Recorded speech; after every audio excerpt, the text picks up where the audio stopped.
We live? Are we live? We live, baby. We live. Welcome back to live. Welcome back to live. Ladies and gentlemen, welcome back to live. I'm your host live right now on the internet. Shout out to live on the internet. This is stupid. This bit sucks.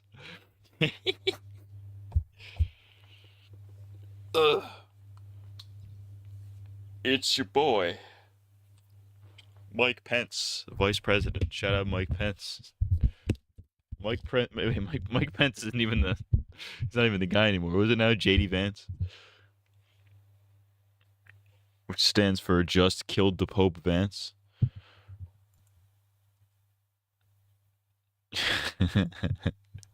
What if his name was PP Vance? That would be pretty funny. Shout out to Doo-Doo Butter and Caca. Stinky Caca. Shout out to Stinky Caca.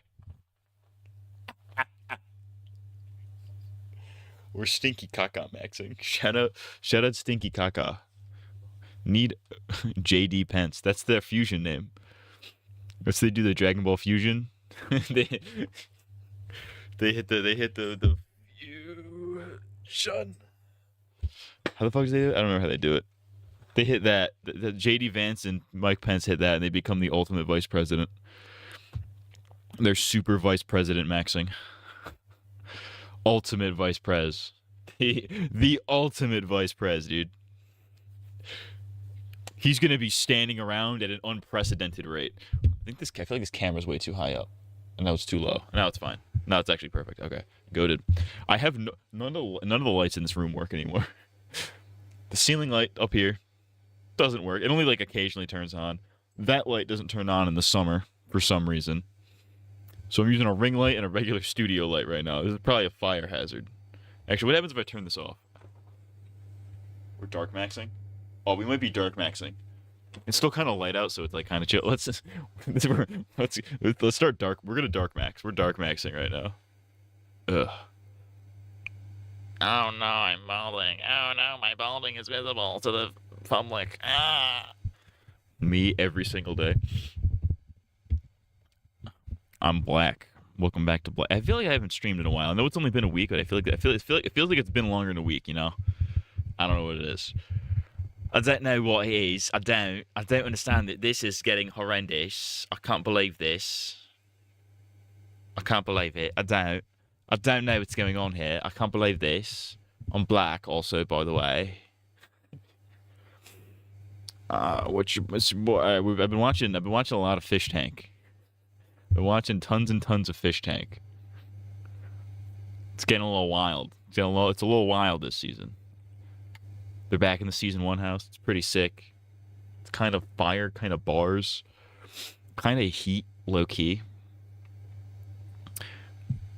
It's kind of sick, dude. Like, as in, like, I cut everything up. I cut out all the pauses and bad takes and whatever. I have to actually start putting footage in, which is going to be a pain in the hole. I filmed another video today. There's another video I filmed last week that I haven't cut down. There's another video that I filmed like a month ago and cut down, but I haven't fully edited yet. So that's sitting there. I'm working on 4 videos at once, and I'm writing the fish tank video. And so instead of using my time wisely, I'm streaming for 4 people max, probably. Let's take a quick look. Let's take a quick peep at the fish tank. I was absolutely watching this right before I turn the stream on. They're doing like a what's it called? They're doing like a frat versus fraternity things. Like all the dudes, they're like the frat team. I don't really know what the goal of the challenge is. It's kind of sick. This is the hazing. He's getting there. This guy's sick. Arya's the GOAT. He might be the GOAT. He might be the winner, dude. They said it's gonna be short. Alright, so puke. I want you to puke in the bodies. Freddy's sick though. I fuck with Freddy. These 2 guys take him or leave him. All over Ellie's shit. You ever seen that? Are they gonna switch over to the ladies at any point? I don't know. I don't give a shit what you say right now. I don't have a decision maker. He's such a fucking alcoholic, dude. It's awesome. Everybody, fuck around, fuck around, fuck around, fuck around, find out, find out, find out. Fuck around, find out. Type shit, dog. Type shit. Type shit. We will check back in on the tank ski after Dark Soul time. I will have it open, just so we're clear. I need to collect my XP. All right, I'm gonna grab my controller. We're gonna hop on this Dark Souls. We're gonna do a little type beat, a type beat. You know what I'm saying? You know what I'm saying, dude? It's gonna be a little type beat. Feel me? Why is it all this side of the screen, dude? It's also dark in here. We're dark maxing right now.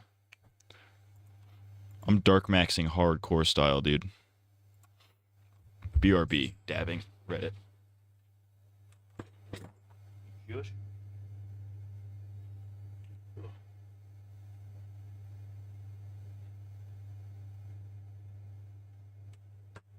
Welcome back to It's Dark Out Here.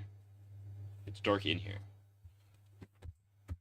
Did you hear that Kanye West died in a drunken car crash? That must have had to have happened in the past 5 minutes because I otherwise would not have heard it. Because if that happened, I absolutely would have heard of it. Can't fool me, dude. I can't be fooled, dog.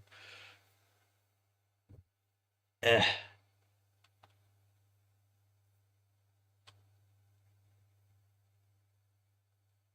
look like a fucking insane person.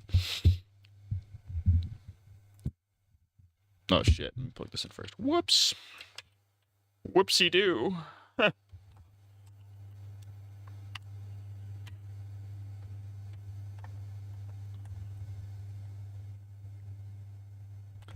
Shout out Kanye. Shout out Dave once. I saw a picture from it was like a screenshot from the Cleveland show. It was their version of Kanye West standing next to why does it never do the fucking transition? Standing next to Cleveland Jr. It was like Kanye and Dave Blunts. Get it? Because he's fat. Not Kanye Hitler West. Just some guy named Kanye in Africa. That's sick, dude. Why is this thing like this? That's better. That's what I'm talking about. That might be the perfect camera angle. That might be the perfect camera angle. It's never going to stay like this. I'm never going to get this again. All right, so we're going to beat this godforsaken dragon today. And if I'm feeling real ambitious, we might hit the we might be able to kill the other guy. If I can do this in less than 10 attempts today, I will squee. It won't happen, but I will squee. I will squee like a little feller. The Dragony.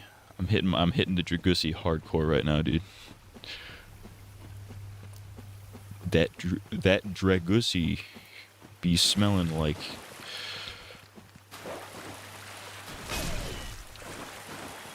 shout out to the Dragony.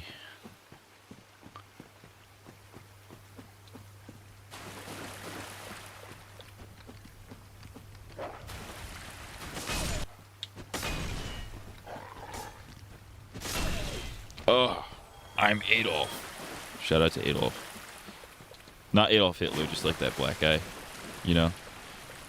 The black guy named Adolf. Call me Donkey because I'm hitting that Dragony tonight. Hell yes, dude. Bring forth the Dragony. That somehow sounds grosser, you know what I mean?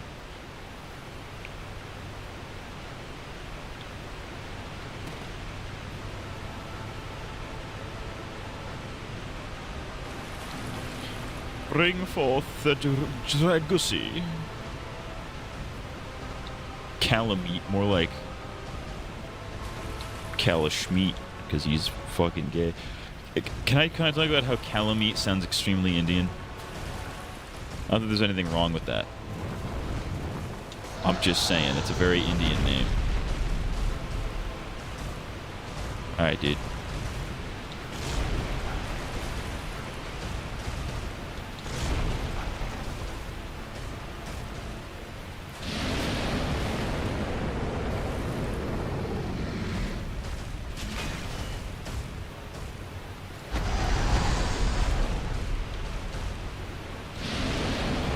He's a rat, kill him.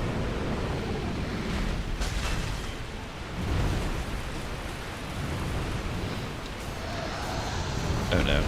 He's gonna do something wacky. Oh, I'm black. He hit me. I don't know how. Why did that do so much damage? Black Dragon Kamala. Black Dragon Kamala. They call her Black Dragon Kamala. Is she black? Is she Indian? I don't know. Trump actually said Trump actually said that once. It's pretty funny. This is on the campaign trail. He's like, laughing Kamala. Is she? Yesterday she was black. Today she's Indian. I don't know what's happening.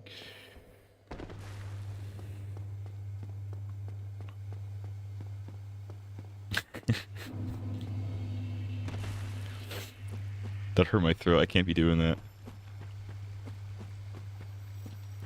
They call him Black Dragon Kamala.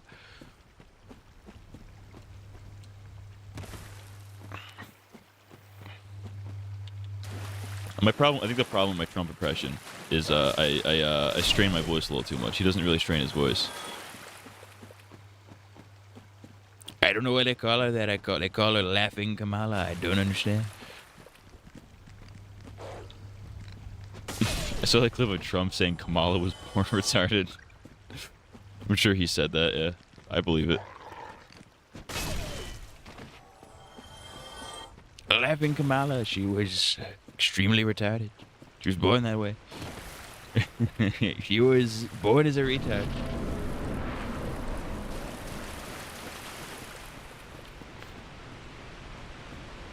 Me, I developed it. After years of training, I developed my retardation.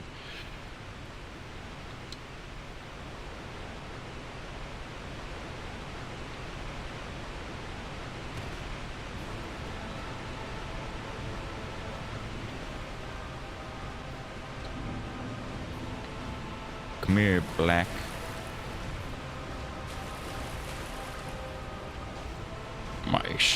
My skin crinkles.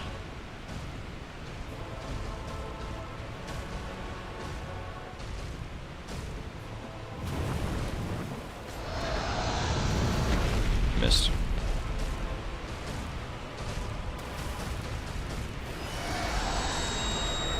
I don't know how you didn't get me with that, but sure.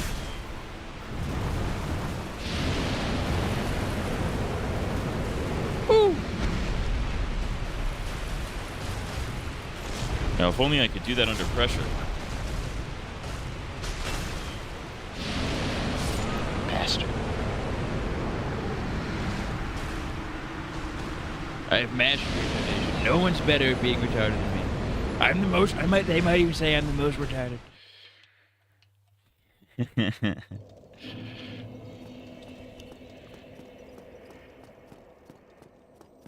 Keemstar is a bald retard.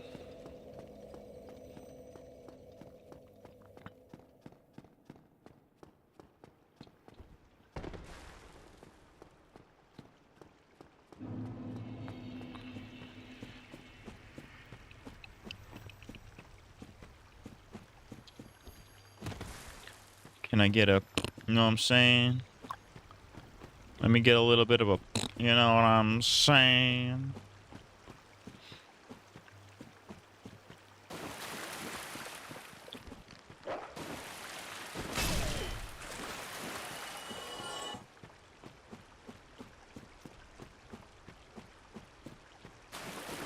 It's more Jitler. Hitler, when he was a little kid, be like, Jitler. Shout out to Jitler. So stupid. Don't laugh at that. Don't laugh at any of that.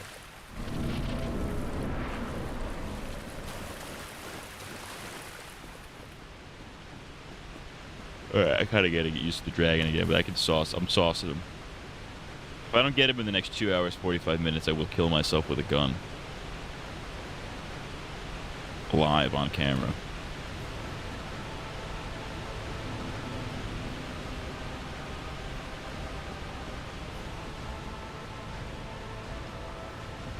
They say I'm the goat. He says I like sucky sucky.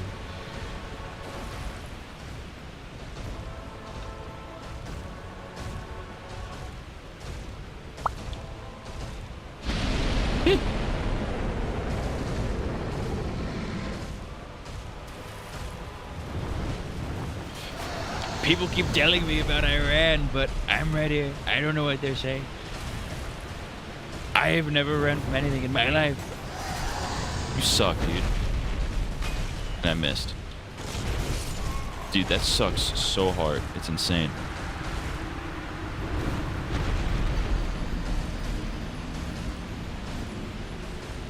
You know, it's crazy. It's crazy how what the fuck?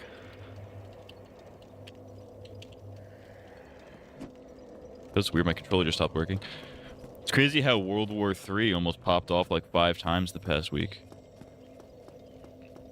Which I always think everybody's exaggerating. I feel like it's kind of insane to me how anytime there's like any world conflict in the news whatsoever, even if it has nothing to do with America, they're like, World War III, it's happening now. Like when India and Pakistan were firing shots like a month or 2 ago, they're like, all right, World War III, guys, it's happening, it's all over. It's like, guys, relax. They're just flinging turds at each other. That wasn't funny.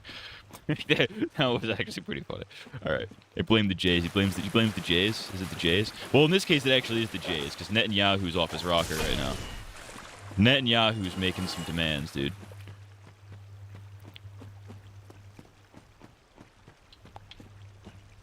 And by making the demands, I mean firing a preemptive shot on Iran. As if Iran has had anything to do with anything that's been going on in the past, with the past conflict. Or maybe they have, I don't know. Like, Iran. How does Netanyahu sound? He's like, hello, I am Netanyahu. Actually, isn't Netanyahu from, like, Philly? Why is he the prime minister or the president of Israel? If he's from Philadelphia, Pennsylvania, in the United States of America. Who put this guy here? In the words of Kanye, I just heard about this guy like 2 weeks ago. What's funny, I was watching one of my old videos recently. I think it was the One Piece, the live action One Piece review. I was watching that and I did a bit at the end. I completely forgot I did this. It caught me off guard. I'm like, yeah, dude. Dude, this sucks. And I only became a fan of One Piece like 2 years ago. And then I put a clip of Kanye when he was on Alex Jones going, I just heard about this guy like 2 weeks ago. That's one of the best Kanye clips of all time, dude. Him on Alex Jones. It's sick.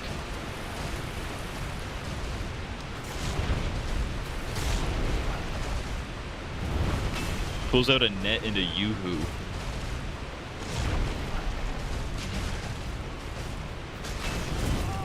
Yusek. I almost got caught in the rock again, dude. I almost got Dwayne Johnson. I did that time, too. You are a bastard. You got me 3 times in a row with that, dude.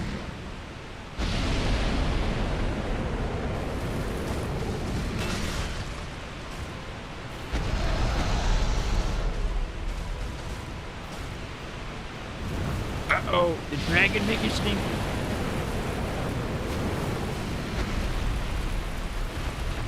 Ooh! Wow, Luigi number 1. Ah. Fuck. That killed me? That's bogus. I ran for president and I won. I could see Trump saying that. He absolutely would. Iran, I don't know anything about Iran. I have never run from anything in my life. We've got a lot of Jews in there. We got a lot of Jews in Iran. Oh yeah, China. I think China was like made an announcement to all Chinese citizens to get out of Israel.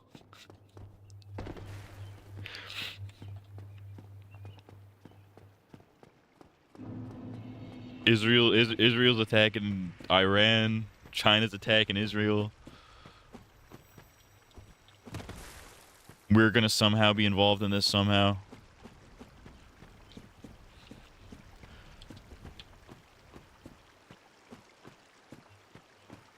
Ukraine is gonna pull up like, hello, I am Vladimir Zelensky. My people in Ukraine are dying, except I wear a suit. This is obviously something intelligent. That is one of the stupidest points I've ever seen. Is when people are like, Oh yeah, if Ukraine is so bad, then why is Zelensky showing up in a fancy suit? it's like, can we be for real? Like, that's the same level of like, Oh yeah, if those kids in Africa are starving, why they got big old pot bellies? I think we're feeding them too much, you ask me. Israel. Quite frankly, I don't even know what's real and what isn't anymore. Facts? That wasn't even funny. That was just real. You were kind of spitting. It was kind of facts, low key.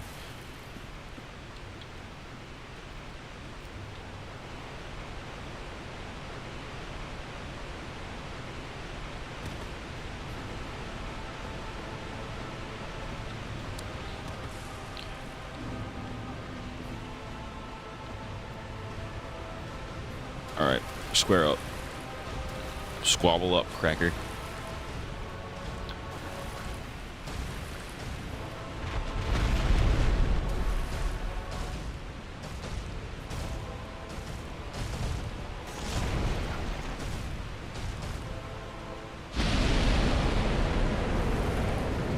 Oh, I should have gone for a two-hander.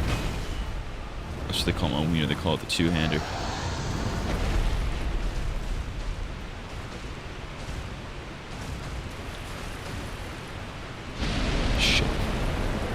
They gotta be the two-hander. Alright, that didn't work.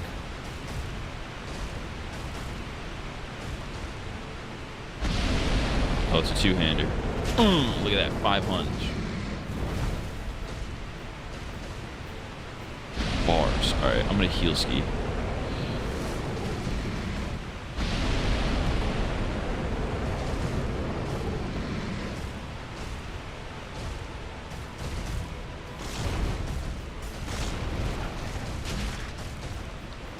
One more. Oh, let's get a big one. Let's get a big boy.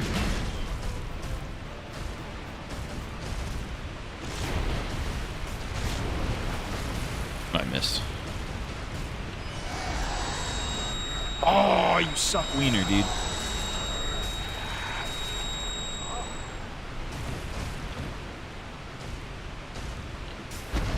I cannot believe Israel. What is, that's okay. Alright. Alright, you've lost me with that fucking dad joke. You lost me. Momentum killed. Consider the momentum deceased. Consider it legally having AIDS. I legally have AIDS.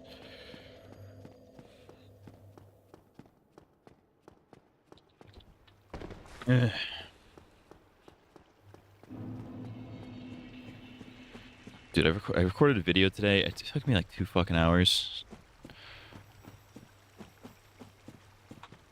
And the video is probably not even going to be that long. Well, obviously not. It's probably going to be like maybe not even half that. Probably 45 minutes. It's like I used to do this in like I used to be able to film a video and edit it down in a day. Now it's like, all right, well, I have to waste most of my day recording this fucking thing.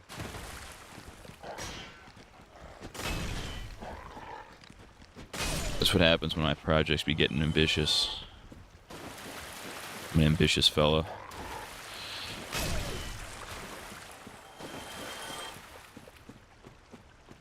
I'm a man of ambition. I'm a man of fucking steel, fucking hardwired will, dude. They call me hard cock brack because my fucking cock is hard. I've got a big fucking hard one. Oh, you're a butty boy.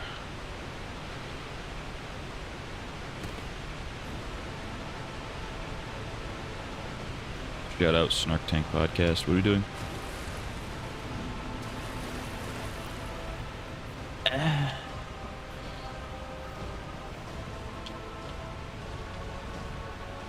Alright, get your black ass over here. And fight my fucking wrinkly skin. I'm wrinkled up. I'm fully wrinkled.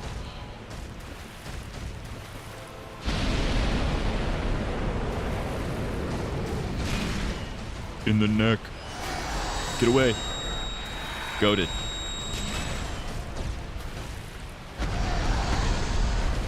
One more. Fuck, you got me.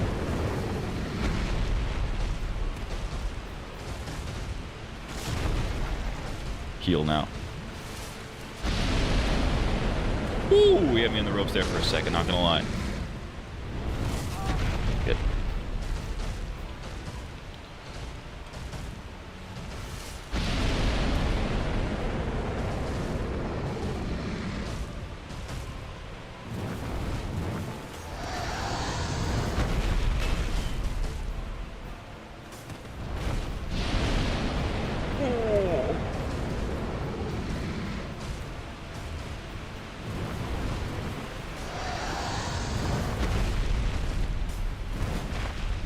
I almost shat. How can I be gay? My bitch is homophobic. What the fuck? And I didn't even hit him? That sucks.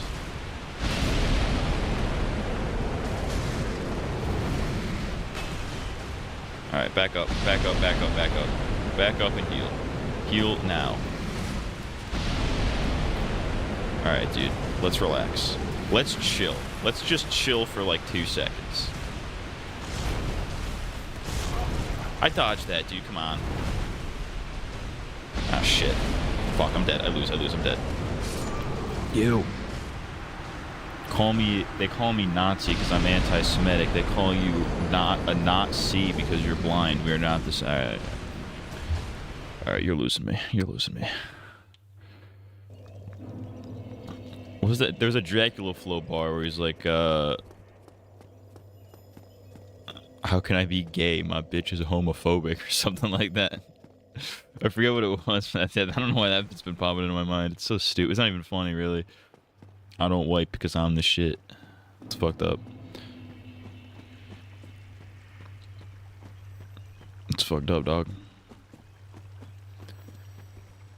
My winter smells. It's me. Old gay old Trump.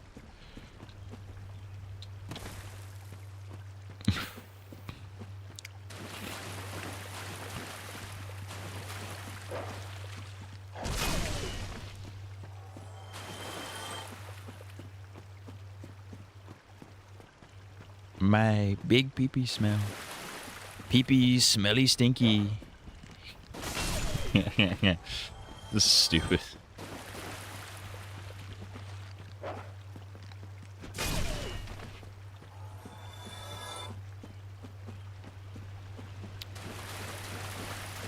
Have you ever taken a big fat doo-doo? Hey guys, I'm Chris Bors, the irate gamer.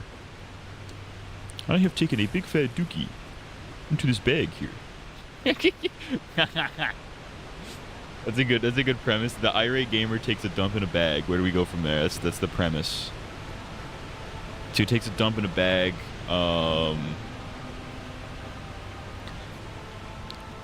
He thinks it's a real ghost. He thinks there's a ghost afoot because it's Chris Bors.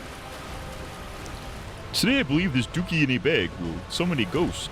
Summon a ghostly apparition. It will summon him to my location.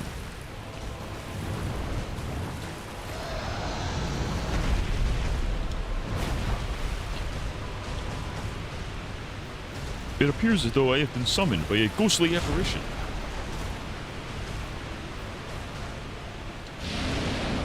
Come on! How'd you get stuck in that?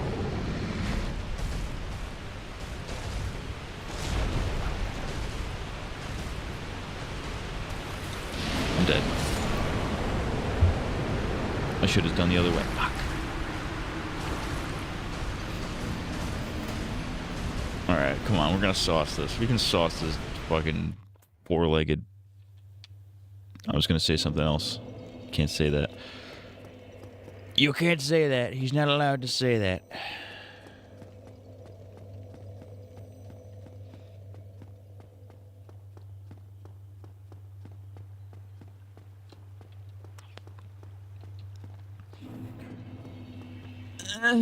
Know what I'm talking about?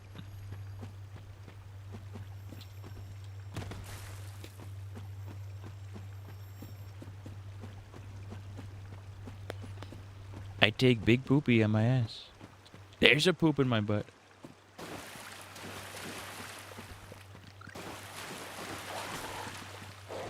Sometimes I take a big poo and they have to pull it out with a tweezer. Gross.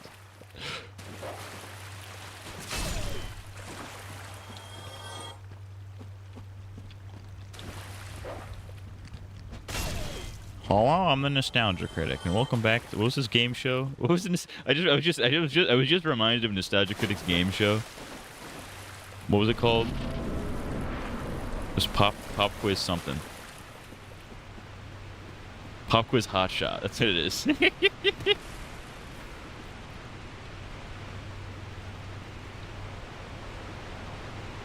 Like the premise of the show was essentially, oh, that's a little silly. I'll give you the point though. It would be funnier if that happened. I'll give him the point. That's it, JD Vance. I'm taking away your inward facts. You're not allowed to say it anymore. I saw my wife with Indian. What if I say please and thank you, Mr. President?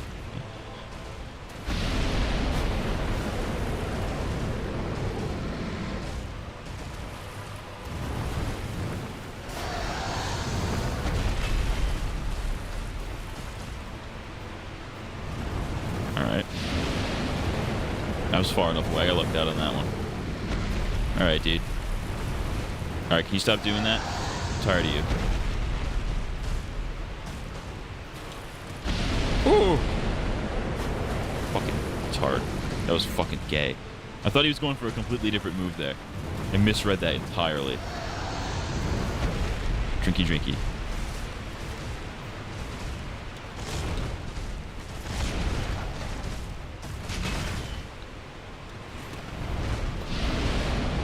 Woo! Alright.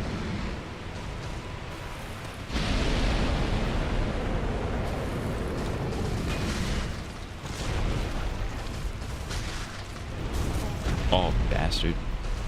Get up, you fuck. Oh, I almost shat. Alright, drink up. Drink now, talk later.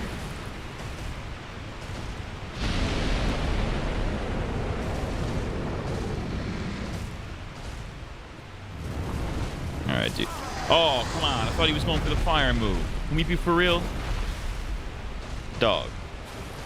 Actually, I think it's a dragon. I'm pretty sure you mean Christ the Redeemer. Alright, dude. You're welcome to stop that at literally any time. Oh, I peed a little bit. 2% peed.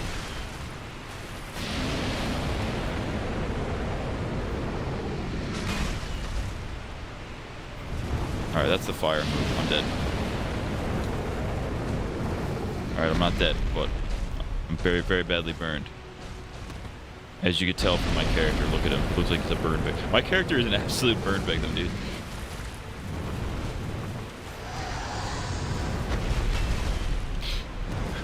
I love the premise of making fun of somebody for being a burn victim.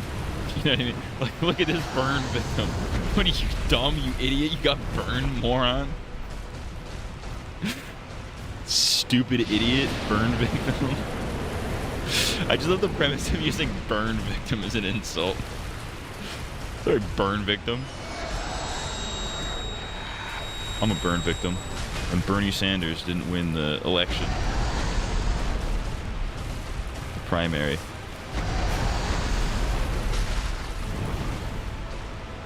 I was burned by Bernard Sanders. Shout out to Bernard. Bernie's the only old guy I think I would vote for. Oh, dude, you're fucking dicks now, idiot. Oh.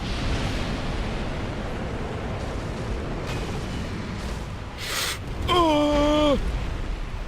Get up. Get up. You need to do something predictable right now. You. Do something predictable. Stop doing that.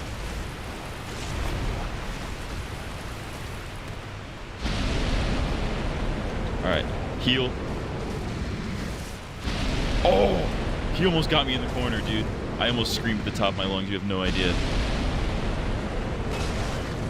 Actually, I think this does more than one heavy. Okay, I think I'm better with the heavy.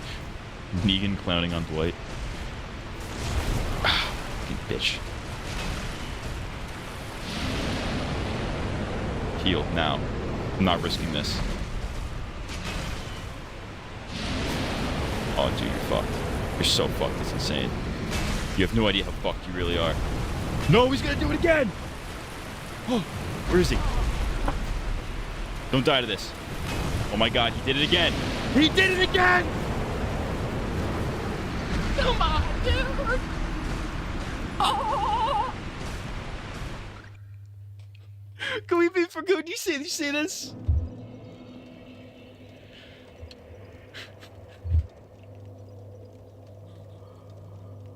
Again! Come on, dude. It's like he knows. He always knows when he's one hit away.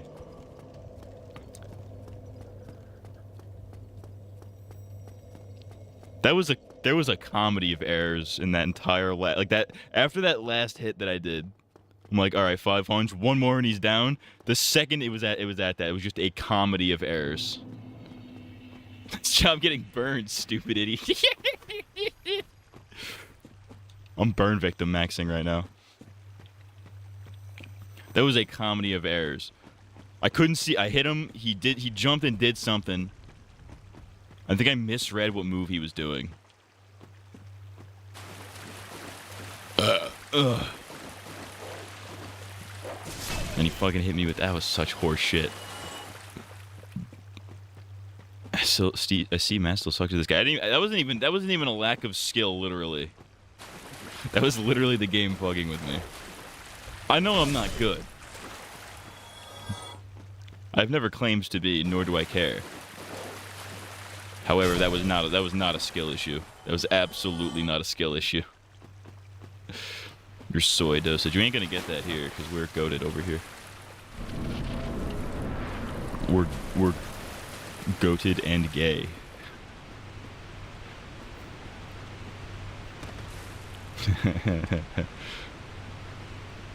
I've been laughing. In the past 15 minutes before the stream, I was laughing hysterically at the word goiter. I wouldn't say hysterically. I think that's an over-exaggeration. The word goiter is very funny. Like, hey, this is my son, Goiter. Imagine naming your son Goiter, dude. That's disgusting.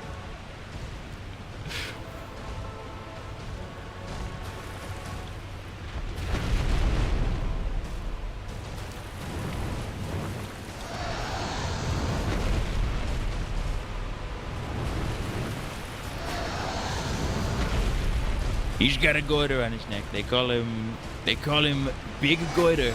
Yo. Every time he like stands up and hunches over, he's either going for fire breath or he's going for that. You can't really tell until he starts doing it. Gay. That sounds like Weezer's Me album. What? Goiter? I think you meant new album.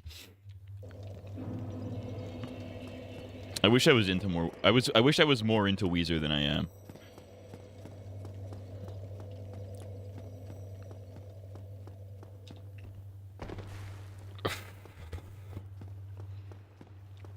Cause I like the Blue Album. Everybody likes the Blue Album.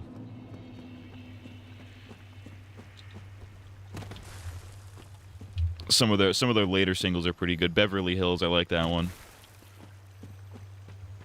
They had that whole cover album that was pretty good. Perfect Situation, that's a banger. I've considered doing a gay parody of Perfect Situation, but I feel like it's too obscure of a Weezer song to really catch to catch on the algorithm. Cause like, it would be so easy, like, you know, the whole hook is like, huh, huh, huh, just make that like gay moans. And then instead of Perfect Situation, it's perfect masturbation or something. Or homo masturbation. I don't know, something stupid like that. You look exactly like the type of person who would listen to Weezer. I know. I wish I was more into them than I was, if I'm being honest with you. As if your videos get caught in the algorithm. Well, it's a second channel video, but like, you know. You know.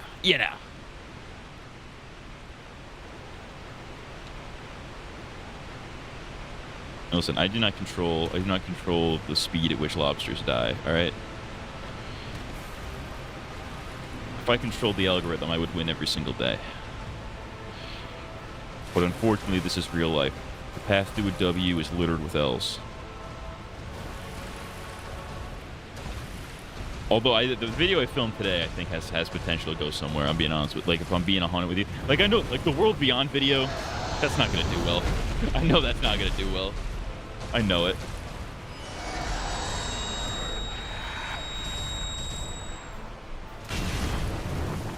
Oh, why couldn't that happen last time he did that?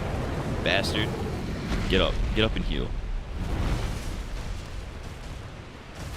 Like, I know that video's not gonna do well in the algorithm. Probably. Maybe it will. Maybe I'm wrong. I hope I'm wrong.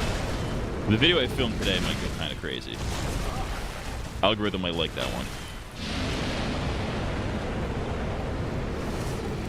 It's gonna be very old school content shop, you know what I'm saying?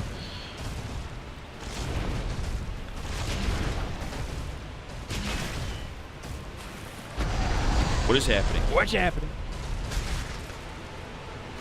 Oh, dude, oh! What? Dude, I peed just now.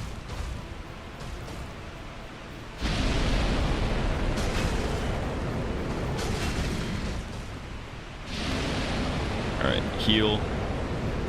Can you get a hit? Can you get a hit? Yeah, you can.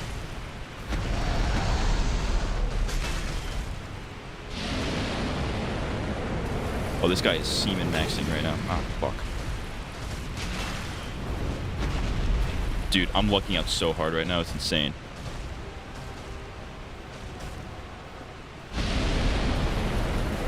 Oh, you're done, dude. Fuck off! Alright, it's fine. It's fine. We can sauce. We can still sauce. Content slop. Low key, yeah. On the DL, yeah, like. Oh, dude, it's Jover for you. It's so Jover for you. It's Jover for you. One more. Don't. Come on, hit him. Just one more. We did it. We did it, chat. We did it. We did it. We were goated. Calamite, more like Kalashmeat, the Calamity Ring. What the hell is that, though?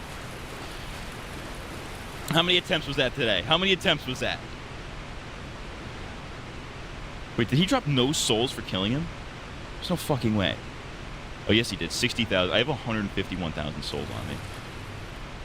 I want to see what this item is, and I'm going back. I'm leveling up like 3 times, and then we're going to go fight that other boss. Gotta make sure you celebrate nonchalantly so the hoes don't get the ick. Low-key, yeah. Need tail. If only a Hawkeye were here. What does that mean? Oh, it's Gaujero. That's cool.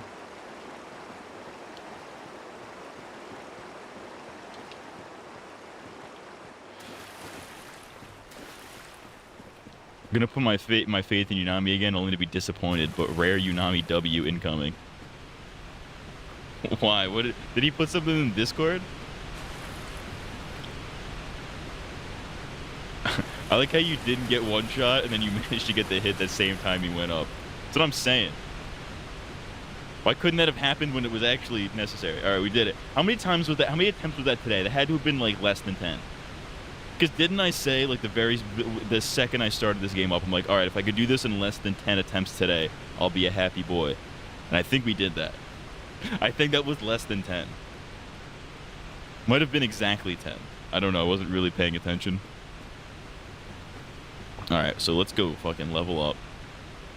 I'm predicting that he's going to get a dub. You're predicting that he's going to get a dub. You are betting on black, my friend. Which is to say, you are making a losing bet, I think. Is that what that term means? Because I know there's like literally betting on black. They always say never bet on black. I don't know the terminology. I'm not a degenerate gambler, so I don't know. Maybe I should become a degenerate gambler. Maybe that's my next path in life. Degenerate gambler. The degenerate gambler arc. What's Twitch's gambling or YouTube's gambling policy? Or Twitch? I'm assuming you're not allowed to stream gambling. That'd be a good idea for a stream. Just stream myself going to casinos and just losing thousands. You gamble your time with your videos. I really do. That's not even a joke. Woo! Alright, what should I be putting all this into? Because I have this is gonna be like 3 whole levels. I bet a whole $1 on a common Unami L. I'd bet a little more than $1 uni.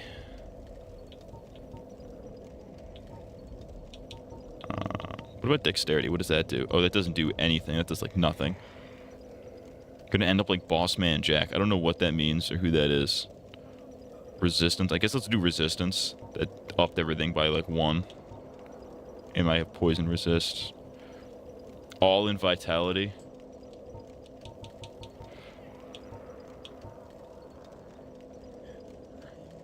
That gives me more HP, I guess, yeah. I'll do 2 in vitality. And 1 in... Actually, is it even worth it? Doing a resistance? No, because I just get the uppies 1 time anyways. Let's do 2 in vitality, 1 in endurance. Because that ups my stamina. Need a little more stamina. I still have 14,000. I guess I'll use that to repair shit. Because I'm sure my fucking... this thing is fucking... brokeski. Okay. Or not. Alright. Let's go fight this other guy. Let's go beat this DLC.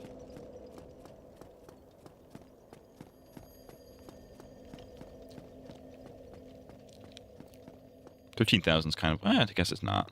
I was about to say 13,000's kind of a lot, but like, eh. Alright, this next... I feel like this other guy is kind of easy. He's kind of easy, I just gotta like not be a retard. You know what I mean? Like if I was human, I could summon the dog. Summoning the dog is a pain in the ass though, because like you have to do it in the boss arena while he's trying to kill you. And that sucks Major Ween.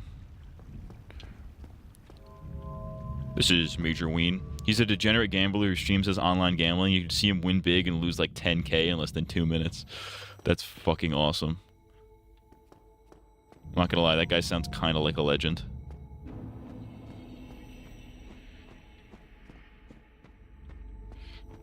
I know, I've heard that name before, I just didn't know who he is.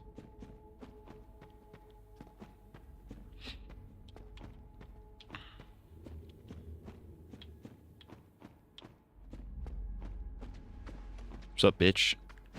Dead, get out of here. Oh my god, I don't like how dark this area is, dude. Not a fan. Ugh.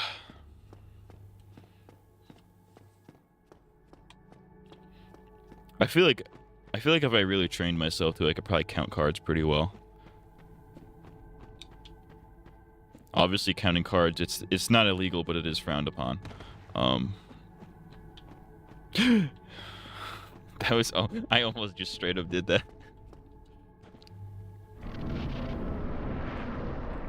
Cutscene.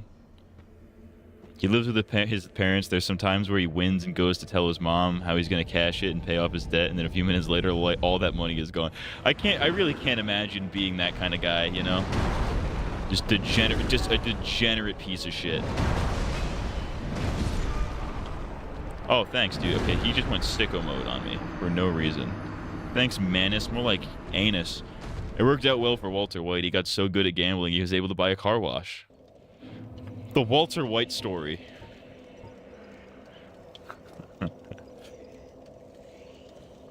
Alright, I'm gonna try this a couple times without the dog. And then if I really need the dog, I can grab the dog.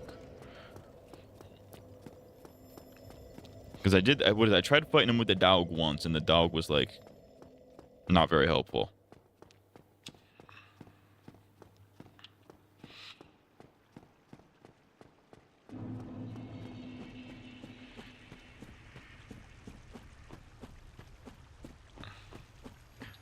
Worst case scenario, we could activate cheese mode. Worst case scenario, we enter the cheese room.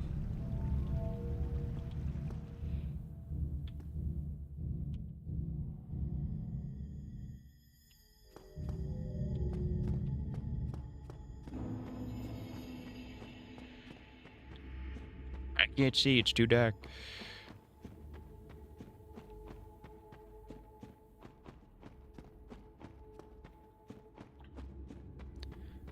Counting cards is not illegal, it's just frowned upon, like masturbating on an airplane.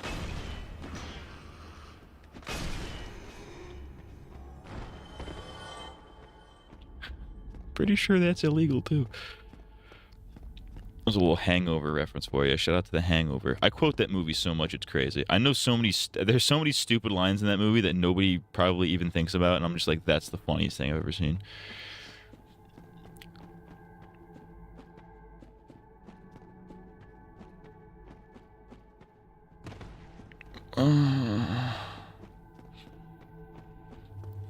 You ever breathe so good you gotta moan a little bit? There's a clip of him in some Omegle-like chat where a black female shows up and he's contemplating her nose.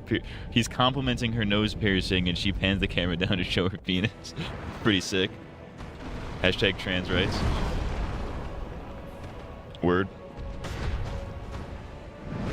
Dude, back up. Dude, chill. Dude. My God. I don't remember this guy being like this.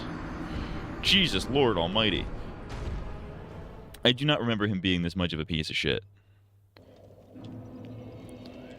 Last time we fought him, he would like attack once and then he'd get stuck for like 30 seconds, like let you hit him. He definitely was not doing that thing earlier where he was just slapping the ground repeatedly like fucking Donkey Kong. Donkey Chong is here.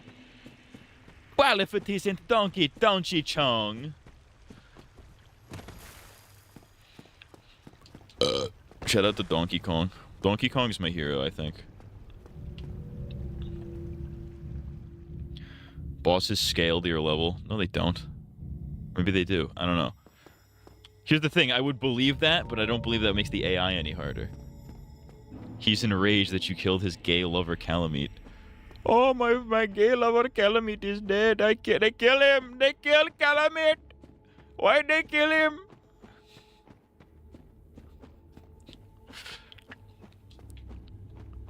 I think the Calamite fight would have gone a little smoother if I was doing an Indian accent the whole time. Because Calamite sounds extremely Indian. Hello, sir. Please help me. I'm Calamite. My friend Anos, he die. He make die. He go stinky. India #1.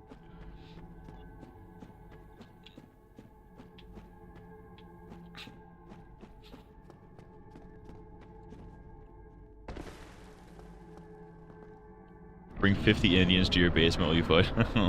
I'll hire 50 Indians to just stand around my basement, stinking up the place. For a Dark Souls boss. Alright, dude, I'm gonna need you to stop doing that so I can grab this real quick, and then you can do whatever you want. How'd you miss that, you bastard? You fucking rat. Oh, that only does 200? That's fucking nutty.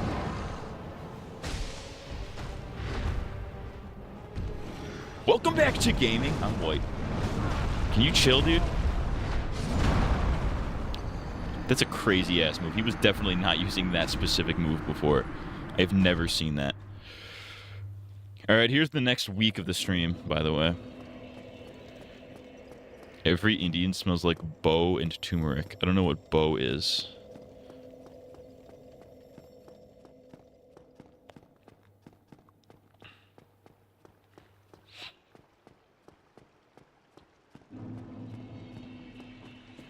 Turmeric doesn't even really have a smell.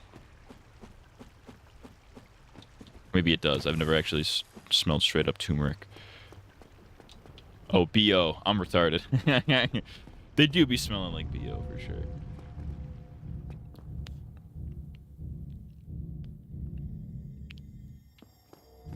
I was like, Bo? Like, Bo? They smell like Bo? They smell like Bo Burnham? They're singing "Welcome to the Internet." Welcome to the Internet. That's the new. That might be. Yo, every Indians have infiltrated. Not infiltrate. That's a weird word. I guess Indians have taken over the internet in such a way where like you could absolutely make a "Welcome to the Internet" Indian version. All about just like shitty fucking content farm slop. Because that's. I'll be honest with you. I've never seen an Indian on the internet contribute anything that wasn't content farm slop. You know what I mean? Like, not to be racist or anything.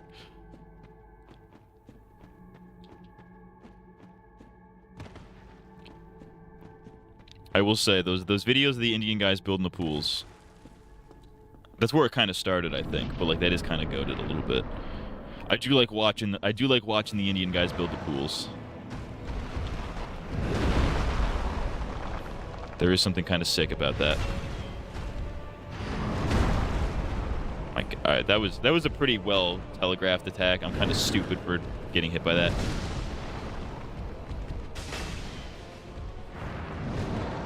All right, dude, back up. What? A choir of Indians going door to door singing to people has me laughing. Wait, what? Some of the best tutorials on YouTube are Indian guys with 100 views. That is true. When my computer was busted a couple months back, low-key, it was kind of the Indians. The Indians were giving me the most promising results until I decided, all right, fuck it, we just gotta wipe the bitch.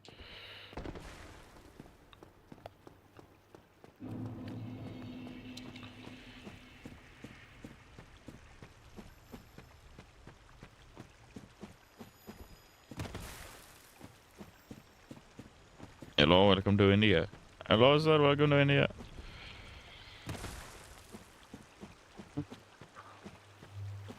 Why am I going? Oh my god, force of habit. I just went down this way like an idiot. I went to go fight the dragon again. I like went down muscle memory style. Whoopsies.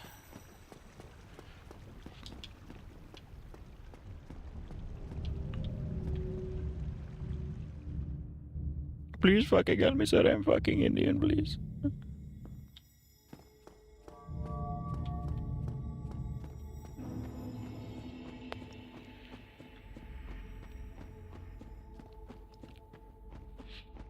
Please fucking help me, sir. I'm fucking Indian. Maybe that's how we win. This is how we win against Manus the Anus.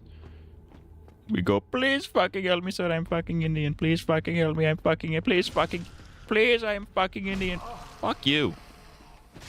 Dick.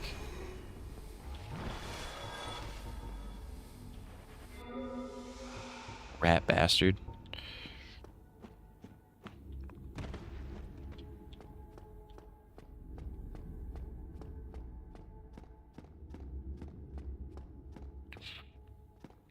Shout out India.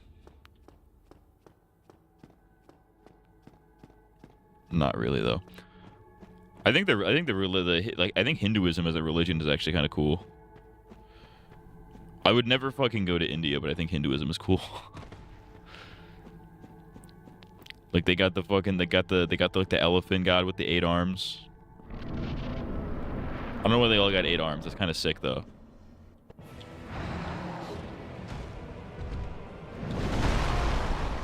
And hey, listen, if it weren't for India, we wouldn't have Avatar. So I can't be too mad at the Indians. Get up.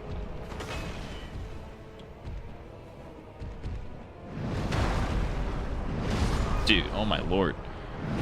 Imagine a world where full-grown Indian men go door to door during Halloween. Instead of saying trick or treat, they go, I am fucking Indian. Ding dong, you hear like a bunch of kids trick or treat, and then there's like 5 fully grown Indian men with beards going, please help Don't be sorry, I'm fucking India. Hindu gods are wild. The Hindu gods are sick. The Hindu gods are sick because they're literally they're literally avatars. Because they literally like they have like these sick ass like god forms or whatever. It's literally like anime stuff. And they have these like sick ass god forms and shit where they're like full power. They got like 8 arms. They look like an elephant. Or whatever. But then they like reincarnate into humans. It's kind of sick.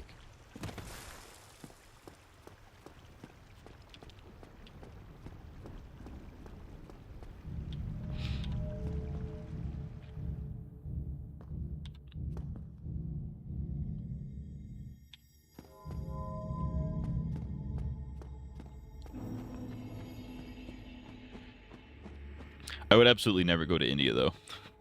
Absolutely not. Not for any racist reasons, but just because, like... I'm sure there are, like, touristy parts of India that are nice, but, like...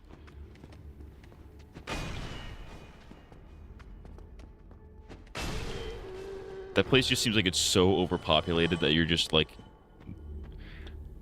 Like, I think that's why Indians have the reputation that they have. You know what I mean? Like, all the negative stereotypes. It's because it's such an overpopulated place that it's inevitably going to become a shithole. Like, I think that's probably part of why the stereotypes exist.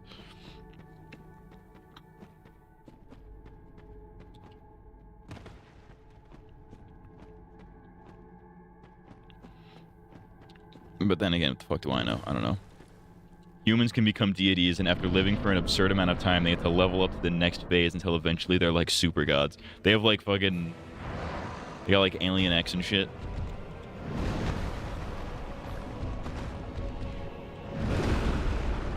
They're like mega evolution gods.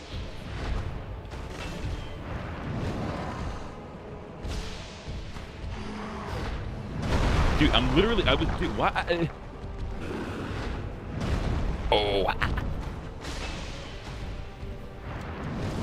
Alright, dude, back up. Let's chill. Cracker, chill. What the hell is even that? Alright. Don't do it, don't do it! He almost did it. Heal now, heal now. Drinky, drinky. Alright.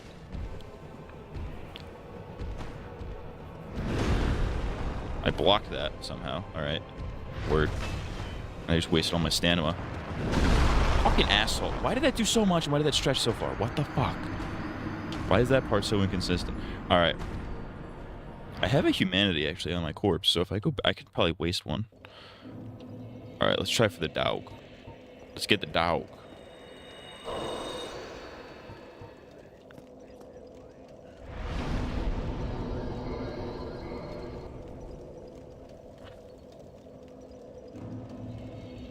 Oh, fucking.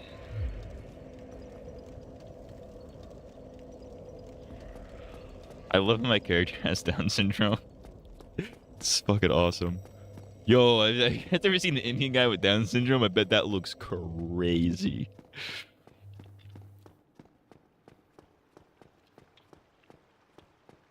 I bet Indian guy with Down syndrome was hilarious. You get that cheese. It's a straight Neanderthal, dude. Quiero Taco Bell ass dog. Ariber. Mary Chrysler.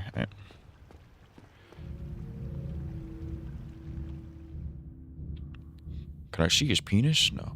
I wonder if I look under, I can see his cock and balls. He's only wearing a loincloth, so like... I'm sure if I look down, if I found like a good underneath angle, you could probably see his cock and balls. I wonder if his cock and balls are coded into the game. Did they code in the cock and balls? Dark Souls, nude mod. Nude mods are really funny. Not because of like the gooner stuff where it's like, oh dude, I gave what's a female character? I made all the women in Skyrim naked. Haha. That's freaking epic. I'm gonna goon now. It's like, no, that's kind of gay. But like, the ones where they give the male characters just like massive, fully erect at all times 7-inch penises is so funny. Like Metal Gear Solid 5 modded with Snake having a fucking 10-incher fully erect at all times is so funny. The fighting game ones are so funny. Because you got Ryu doing spin kicks and shit with like a fucking... an absolute rager.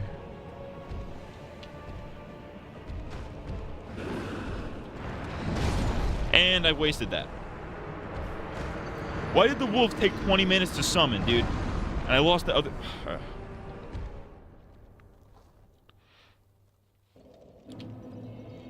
Snake with the python, dude. He's got the python on him. Alright, I mean, I guess I could use all my humanities. I mean, I can always go back and farm them, because I know how to do that.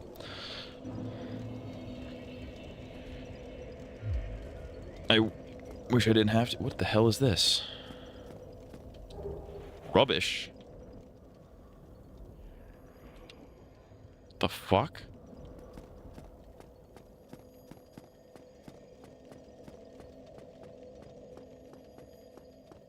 It appears I've picked up rubbish. What does that mean? Does this mean I'm gonna get raped?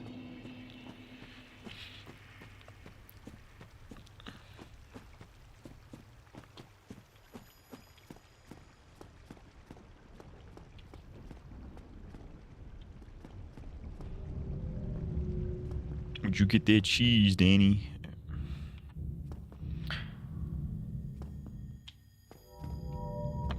I've been meaning to watch Shane Gillis's new show, or the new season of his show. I haven't gotten to it yet though, because I'm fucking busy watching Fishtank.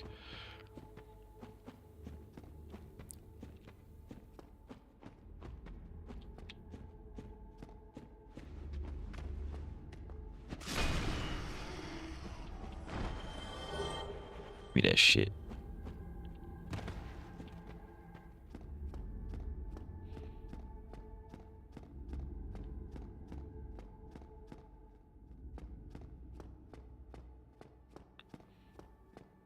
Have you ever seen that video of Snake projecting shit violently while screaming silently? What? He's projectile shitting? That sounds awesome. I need to see that.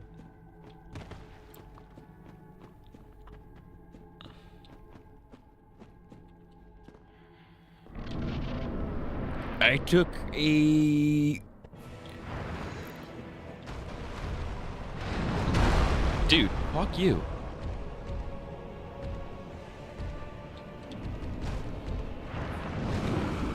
Drink now. Where the dog? Where the dog? What the dog doing? Don't touch me. Get the dog, get him, dog. Daryl Dixon. Like like an actual snake, not the character. Oh, an actual snake. No, I avoid videos of snakes on principle because I hate them. So no, I have not seen a snake projectile shit. And I don't know that I would like to see that. Get him, boy.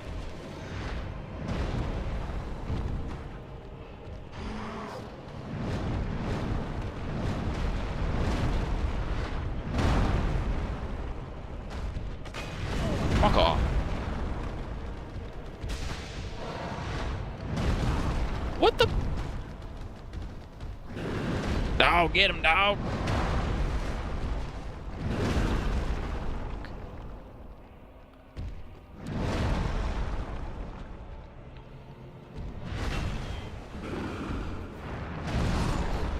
I dodged way too early there. That was fucking gay. Fuck. Trump comes out with a weapon to surpass Metal Gear, and then JD Vance comes on stage. Ladies and gentlemen, we have developed a weapon to surpass Metal Gear. I did it with Elon. He made it with Tesla. He did all the Tesla technology. iFunny has made me see several things I wish I could unsee. I've not used iFunny as an adult ever. iFunny was kind of sick back in the day, though, because that's where, like, the fappening leaks... You know what I mean? I remember the fappening. That's where I saw the fappening leaks. You kind of had to go, like... You used to be able to find porn on iPhone. You can't. I don't know if you could do it anymore. You used to be able to find straight up porn on iPhone. You had to like dig deep and go to like these accounts with 2 followers. You had to like go in a bit of a rabbit hole. But once you learned the rabbit hole, you're like, all right. So if I go to this guy's account and this guy's account, then it doesn't look suspicious that I look for this. It's pretty sick. The fappening leaks were on there. It was awesome. 2014 lit.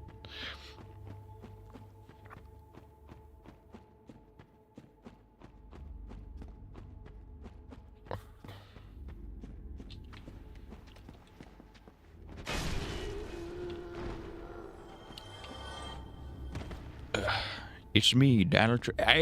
I have been watching Metal Gear. We've got a weapon to surpass Metal Gear. They call it Metal Queer. Oh, I forgot the fucking power up. Oh well. Oh well, who needs the fucking dog? He was kind of useless. No, he wasn't. He was actually very helpful. He was actually very helpful. He was leaving me openings to heal. It was kind of sick. Shout out to the Dow. We'll try it a couple times without the Dow. That still hit me. I guess I dodged into it, but like...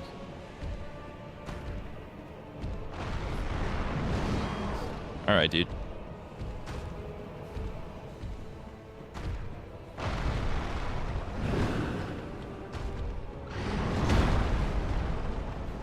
Hit up. Fucking dick. You, sir, are a penis.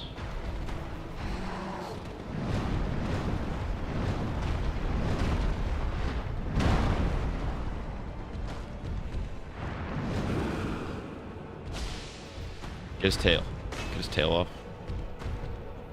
I'm obsessed with cutting tails now. I should be a little more obsessed with getting tail, if you know what I'm saying.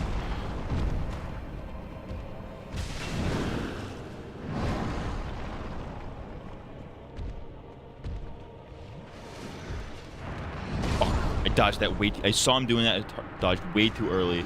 So I was busy healing. I didn't want him to hit me while I was healing, and it had the opposite effect.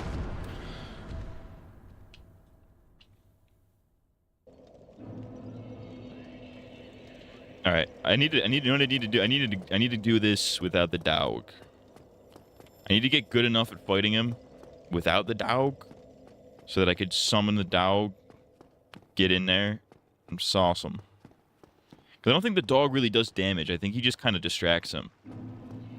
Because I haven't seen the dog actually do damage. What time is it? Alright. Dude, it's darkening. We're dark maxing right now. None of the lights in here work. Except for my studio lights. That I purchased with money. That are probably suckling an absurd amount of voltage from the wall. And it's not even, and the only one I have on is the ring light, actually. That's funny. I didn't even realize that. Oh, that's right, I turned it off. I turned the other one off at the beginning of the stream. I'm an idiot. I'm a little silly. Ah,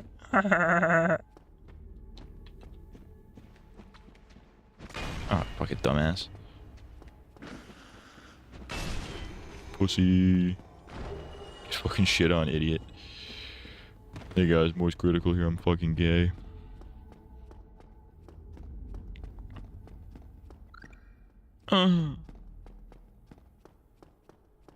Hello, I make popo caca. I make dodo popo caca in my bunghole.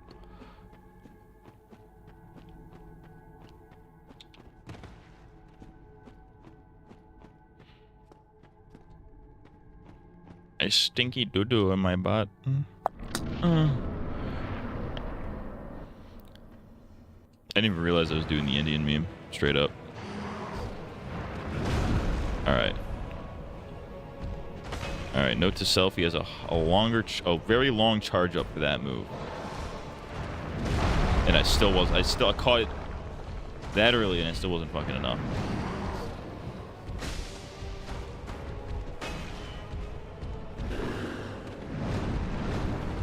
Don't touch me, I'm a bum.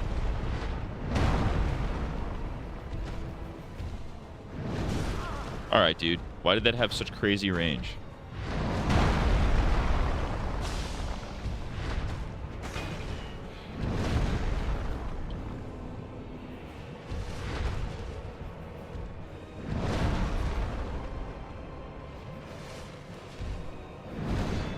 Oh, that was sick. Okay, good thing I have my fucking shield up. That did almost my entire health bar. That's crazy. I don't even heal back that much. So I gotta use 2 flasks if he ever hits me with that. But the damage is so inconsistent that it doesn't even fucking matter. So I just say fuck it. Go full damage. Full damage output. Like I was doing with Kalashmeat. I was waiting for him to hit, and then he fucking... Oh, my fucking arm is all red from this chair. This shit is fucked up, man.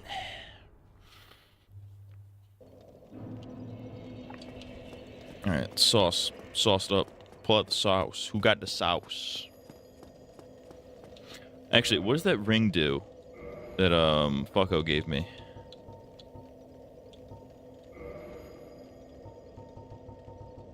Give me the Calamity Ring. Receive double damage. Oh, fuck you. Receive? Why would you ever wear that? I guess if you wanted to do a challenge run. But why would you do a challenge run if you were... That doesn't even make any sense.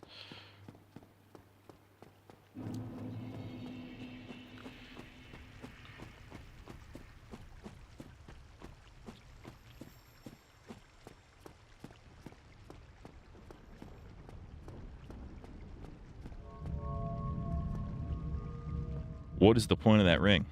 I guess if I wanted to do New Game Plus on, like, super duper hard mode, do double damage, fuck that. Fuck that. Fuck that shit.com, fuck that shit.net, fuck that shit.org. You got any items? No? Alright.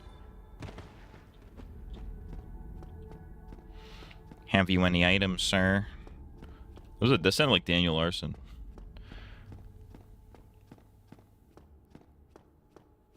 This is Daniel Larson. I'm gay.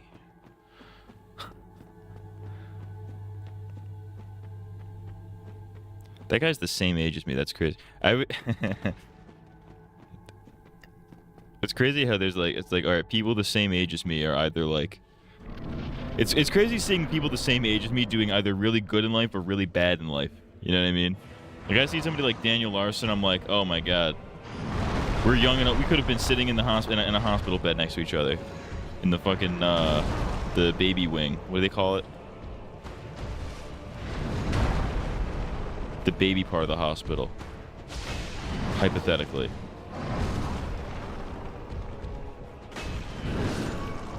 Alright, this guy's a fucking dickhead. And but then I see somebody like Daniel Larson who now looks like he's 45 years old because he's been homeless for 3 years. And I'm like, wow, that's crazy. That could have been me. But then I see somebody like a pop star or somebody like my age. It's like, all right, well they're successful, so could be better for me, but you know, Daniel Larson exists, so it could be worse. You know what I mean?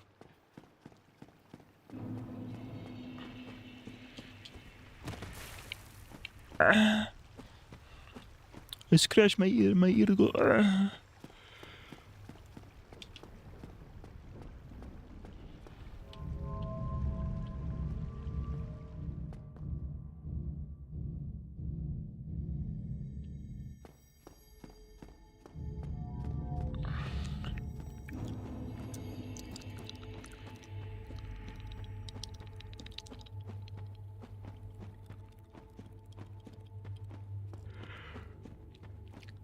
Ugh. Alright, this is the training arc. The thing that nobody tells you about having long hair is you get hair in your mouth all the fucking time. Or maybe it's just me because I'm a fucking retard. We could have had Larson as our president. We could. We still could. He still has time to turn his life around. Because don't you got to be 35 to run for president, or to like hold the office of president? You had to be like 35. You had to have been born in the United States.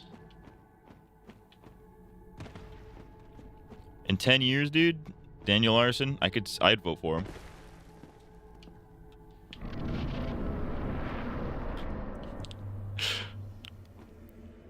You and him pass each other on a road. You look at him and go, man, he looks like shit. I guess things could be going worse for me. And he thinks, man, he's going bald. Things could be worse for me.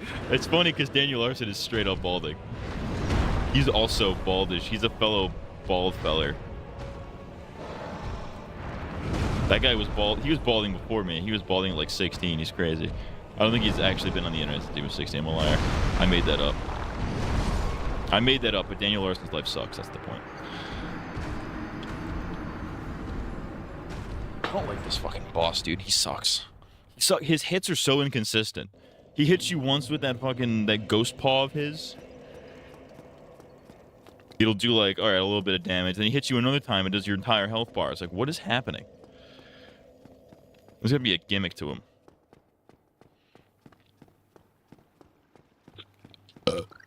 Whose nose would win, mine or Daniel? Dude, Daniel Larson's win destroys. Like, I got a bit of a schnoz on me, but like, you know, it's whatever. Daniel Larson's nose looks like like if I drew Daniel Larson, I would get in trouble for anti-Semitism. You know what I mean? Like, if I drew him on stream, the Anti-Defamation League would come after me thinking it was an anti-Semitic hate post. And the concept of people with big noses doing sword fights is funny. It's like they're like little lightsaber blades that come out of their nostrils, their schnozzes. The bigger the schnoz, the longer the blade. It's like the Schwartz in Spaceballs. Oh, did you guys see Spaceballs 2 is happening? They're doing Spaceballs 2, the Squeakquel.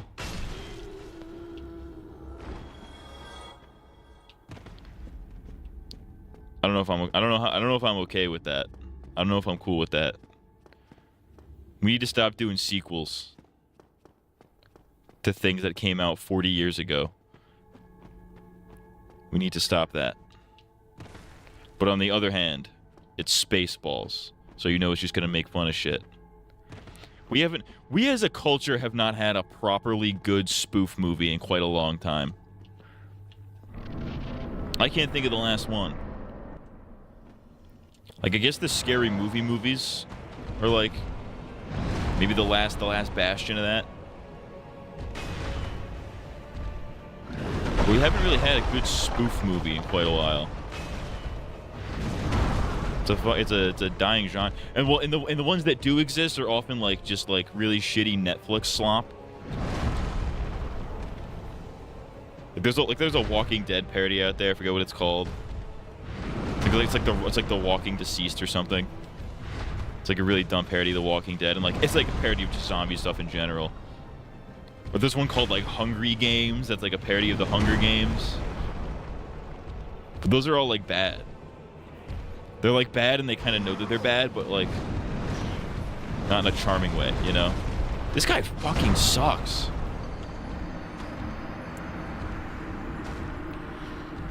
You should do a video on it. The death of spoof movies. I feel like that's already been done though. What I'm trying to think of spoof movies. Like, what was the last big spoof movie that came out? Because obviously you had all the Mel Brooks stuff in like the 80s, 90s. Like Spaceballs, Young Frankenstein, Robin Hood Men in Tights. I don't remember anything. I watched Spaceballs a lot as a kid. I don't remember any. I remember like one scene from Robin Hood Men in Tights. And it was the scene where they're like, hey, we're men in tights. They start doing like the can or something.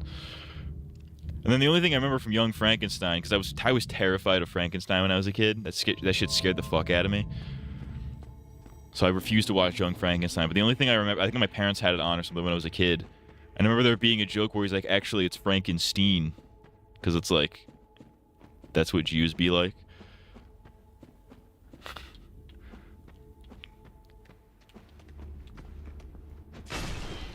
Any Disney live-action movie. There you go. Those are kind of spoof movies. You had the Thumb movies on Cartoon Network. You guys remember those? Thumb Wars, Franken-Thumb. I don't know why it's like specifically Star Wars, Frankenstein that they always parody. I remember the resurgence of that one clip from Haunted House 2 of that black guy going, "I'm feeling romantical." What? Haunted House 2. I think the only spoof movies in recent years been like horror movies, like scary movie ripoffs.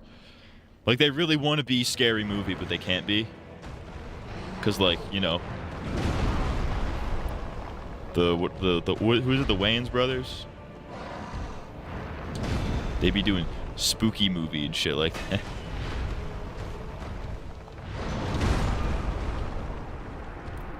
I might just look up after that I'm done with getting my shit rocked and fucking cunt souls. It's like a white dude on a video, a white old dude on a video call, and a big ripped black prisoner approaches him from behind and goes, "I'm feeling romantical." That doesn't sound like a spoof movie. That just sounds like a funny movie clip you saw.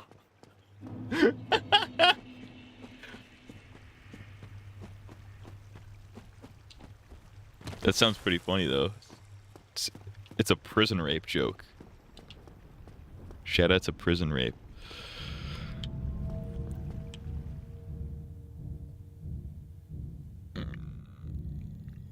Editor, animate this guy rapping in patois. I've seen the movies. They're spoofs of the Paranormal Activity. I got you. I feel you.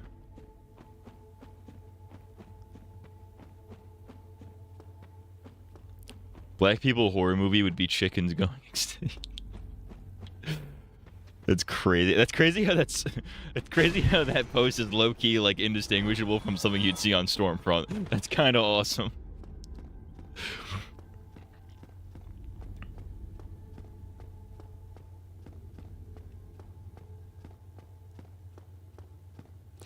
It is kind of funny though that Jordan Peele is kind of the only black horror director I can think of who's been making like a legitimate horror movie. Maybe I'm wrong. Maybe I don't know anything about anything, which is probably true. I'm probably just very dumb and uneducated about this topic. Jordan Peele might be the only black guy making actual horror movies. Because all the other black guys are making horror movies are making spoof movies. Know what I'm saying? Hit him. What are you doing? I hit right bumper like 15 fucking times. He didn't do anything. Dude.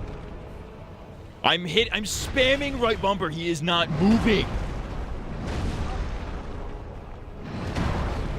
What is happening, dude? I don't know how he missed that. This guy sucks.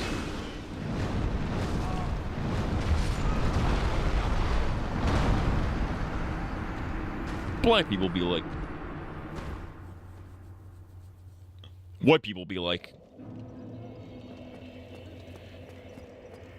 Black people be like. Alright, I might fucking. If he fucking murks me in 10 seconds again, I'm looking up a fucking tutorial.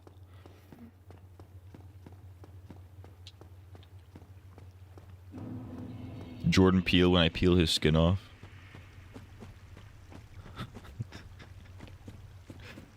Jordan, hello, it's me, I'm Jordan Peele.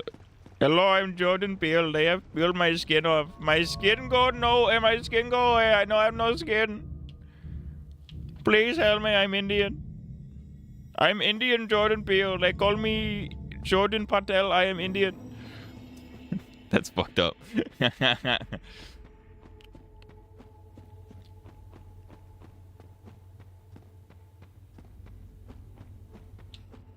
White woman screaming dramatically when you peel their skin off.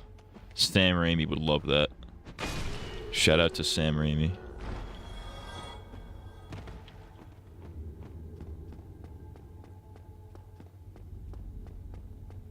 Hello, sir, please help me. I'm Spider-Man. Hello, I'm Spider-Man. I am Hassan Piker. I'm his Spider-Man.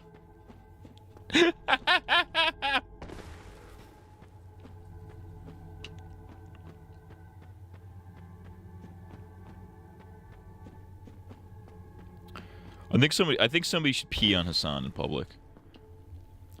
I think he should get peed on while IRL streaming at the protests or whatever.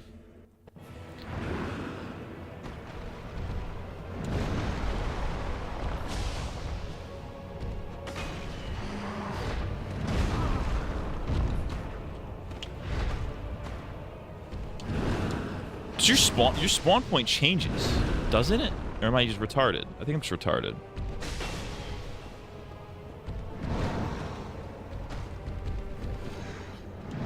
This guy's going absolutely chimpo mode. Can you heal right now, please?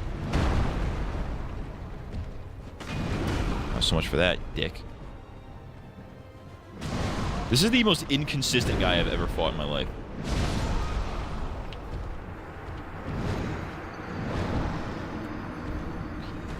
He takes way less damage though than the fucking dragon. Sam Hyde has the opportunity to make the funniest appearance on one of his live streams. Shout out Sam Hyde. All right, I'm looking up Dark Souls Manus tutorial. Shout out Fextra Life. Manus is probably the most aggressive boss in the entire game, and it takes a lot of patience and stamina in order to succeed here. The first thing to take notice of is his giant left arm, which hits like a truck and is hard to miss. Most enemies in the game hold their weapon in their right hand, making circling to their right the correct course of action. Manus does as well, however most of his attacks will actually come with his giant left arm. For this reason, circling left is actually preferred, as it'll help you avoid that arm. For this fight, you're going to need a lot of stamina, and I mean a lot of stamina. You're going to want a shield with excellent stability, you'll want the Chloranthy ring, and you'll want grass if you can afford it. So the strategy here is get in close, move to his left, bait his attacks, and then punish him.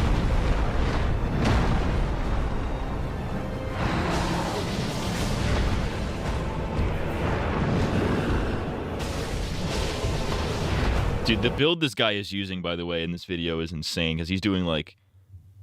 I don't know what weapon he's using, but he's doing like 60 damage per hit. It's crazy.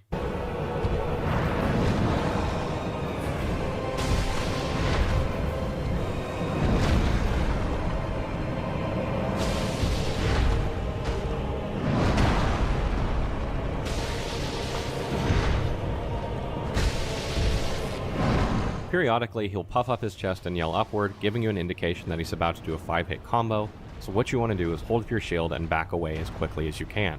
You're going to do this every time he does this yell, and it affords a good opportunity to heal if you need to.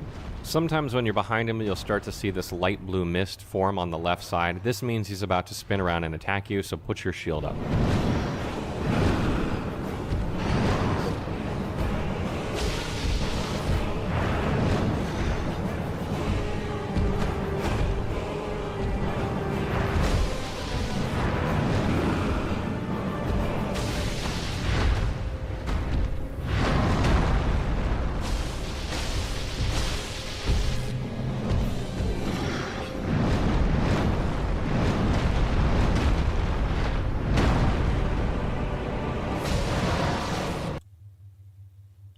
Skipping around to mix in spells into his repertoire.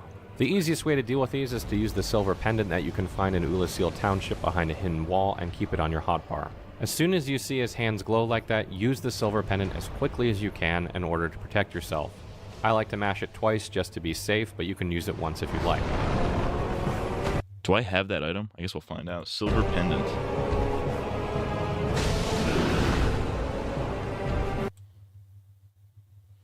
Straight in front of him casts much faster than these other two. What the so fuck? I haven't even gotten to the fucking depths of this guy yet. He can do that? Note that his projectile spell that shoot out straight in front of him casts much faster than these other two, so I like to keep my thumb on the square button so I can just press it the second I see it and don't have to locate the button. Since I usually don't heal until he does his 5-hit combo anyway, it's good practice to leave the silver pendant on your bar, that way you can get to it as quick as possible and you're not fumbling. Note that after doing one of these spells, he generally jumps up in the air or does an uppercut, so you'll want to have your shield up and be ready for that. From here out, it's just rinse and repeat. Note that if you saved Sif in the Abyss, you can actually summon him for this fight.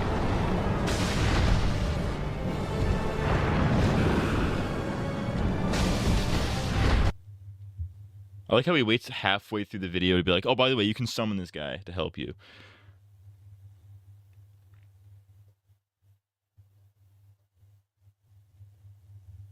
Yeah, this guy fucking sucks.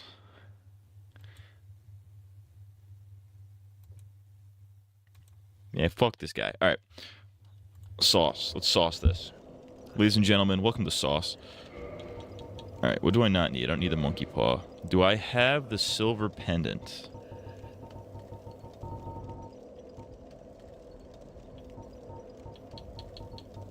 Apparently you can find it in fucking Ulasil somewhere. I do not have that.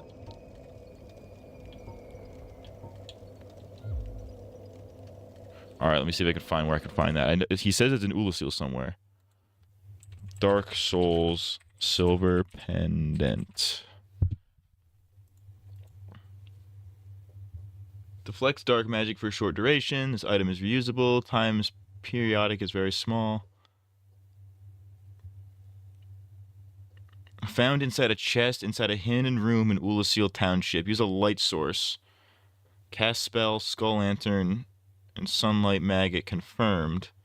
To reveal an illusory wall to access. Oh, what the fuck? Don't make me go back there. Fuck you.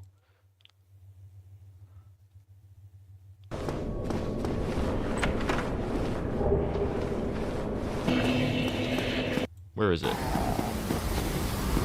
Alright, it doesn't look like it's actually that far away. Okay.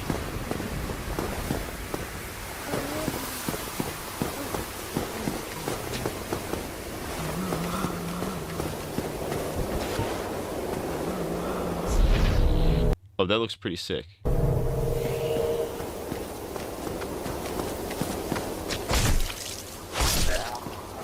Yo, he's got a Negan bat? That's kind of sick.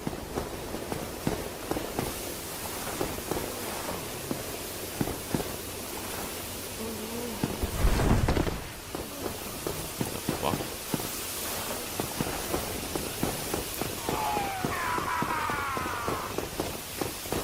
Type shit.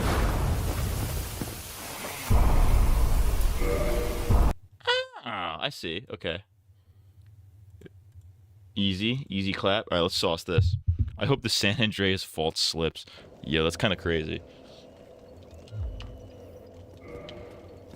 I think society would probably be better off if we were constantly living under fear of, like, shit like that, you know?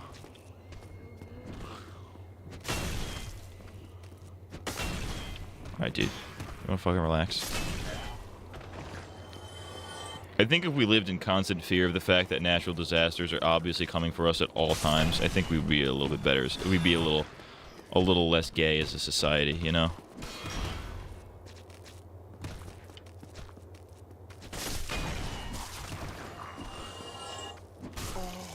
Can you not, dude? Can you chill? Can you chill? Dude, when the Yellowstone volcano erupts, which it will, it's not going to be looking good for society. I looked up the other day what the biggest tornado was, and it was 2.6 miles wide. That is crazy. But when was that? Was that like...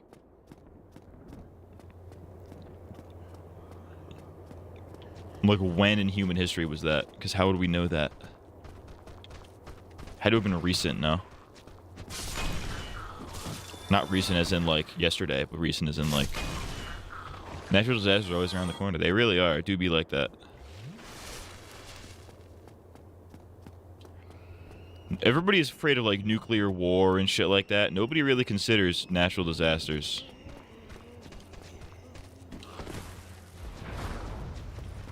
Because that shit can destroy us in a fucking instant. 2013, that is crazy. Tornado Alley is fucking wild.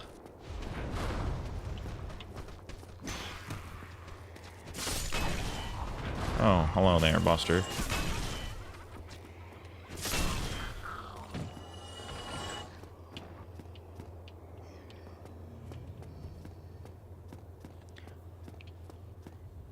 Scrum is a guy who thinks he's fly and is also known as a buster. Alright.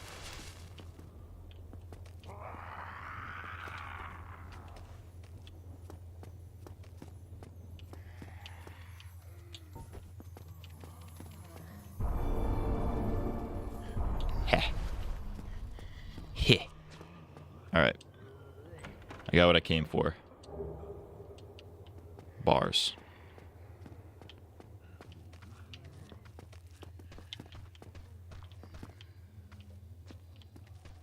There was an item on the top of that roof, was there not? a guy in there. Well, now I gotta get out of here, which I don't remember. I don't know how the fuck to do. All right, dude. Well, actually, they're Kamehamehas.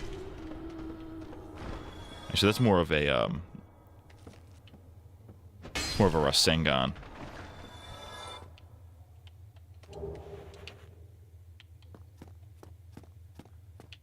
I hit him with the Rasengan. My Rasengan is more powerful than you'll ever know.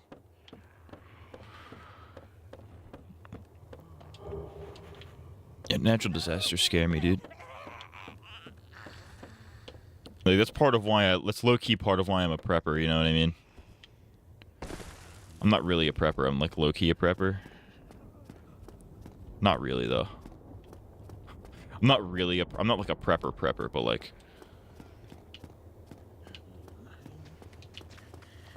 I would like to take it more seriously than I do. I need a bunker. I really do need a bunker.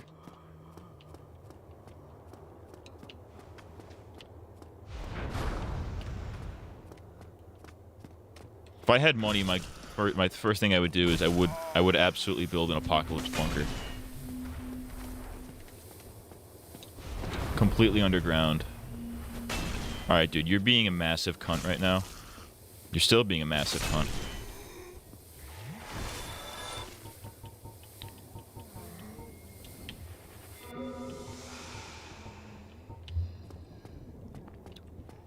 It was kind of not even really worth using the item if I could just go back to the fucking thing and heal.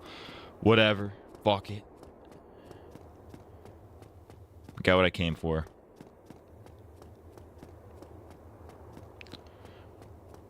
What's the last kind of natural disaster you'd want to be in? Mine would be a tsunami. Yeah, tsunami would be fucked. I mean, it depends on what your definition... It depends on how far your definition of natural disaster stretches, right?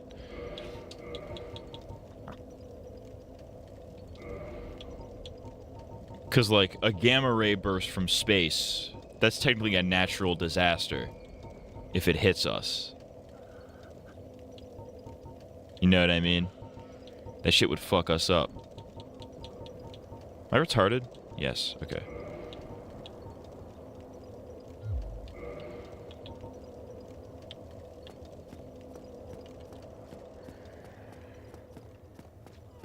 But I think... I don't know how likely that is to happen. I don't know, I think like a big enough asteroid impact could probably be like... It's probably comparable to like... It's the only thing that would happen naturally that's like comparable to a nuclear attack, you know? Yellowstone, actually. Because, like, you know, it's a tsunami, it's like, alright, whatever. Everything's underwater, it's fucked. Earthquake, it's like, alright. Buildings are all fucking fucked, but, like, you know, we could rebuild that. We could rebuild away from the fault lines, right? Tsunami gets a higher ground, you know? Even, like, a tornado, it's like, well, my house has been destroyed, but, you know, I could salvage what's left and, you know, move somewhere else. There's a lot of things you could do in a lot of these scenarios. If Yellowstone goes off, we are so fucked, it's insane. If the estimates are even remotely accurate. Like Yellowstone would be raining ash across the entire northern hemisphere. We would not see the sun for months. Years, maybe. Did you hear about the volcano that erupted in Indonesia? I did not. I did not. Actually, I shouldn't even have that fucking... I like how the guy I just watched the video said, hey, dodge left, so I just dodged right like an idiot.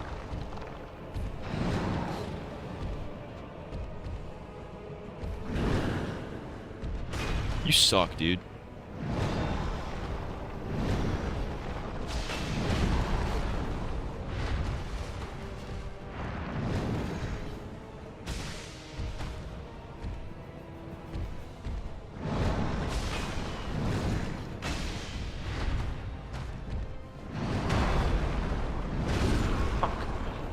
It just goes to show you don't play Minecraft. Just build a stone platform over it to stop the lava. It could.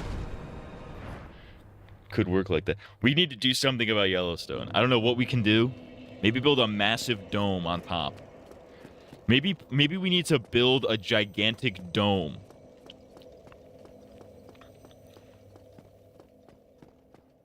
No, that would just create more pressure. Maybe once it blows... Maybe we should have a big dome. We should construct a large dome like in the Simpsons movie. And like as soon as that thing blows... Pop a dome over it. So like all the smoke kind of gets collected. It kind of gets pushed out in a controlled angle, somewhere we can control it. You know what I mean? Like yeah, there'll be like a little bit of immediate damage. You know, it's not going to be air qualities are not going to be good for a little while, just because like the immediate impact. The immediate impact is probably going to be so big it's going to cause earthquakes.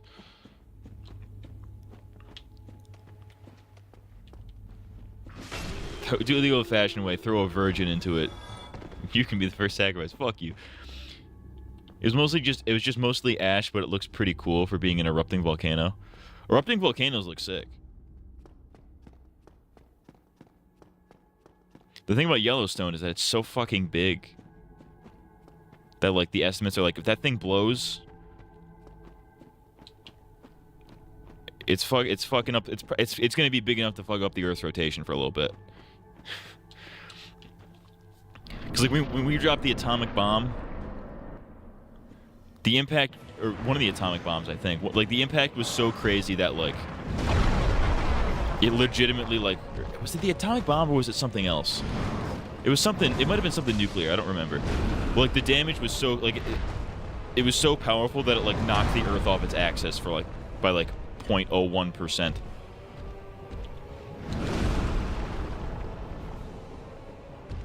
Fill it with Democrats since they're so dense. We need to throw a laughing Kamala into the volcano. I want to see how Trump deals with that, dude. Like, you know, Trump dealt with, like, the way Trump dealt with COVID, it's like, all right, that was kind of not great, but, like, you know, you kind of didn't know what you're doing. This time, he kind of knows what he's doing. Not really, but I don't think he really knows what he's doing, but, like...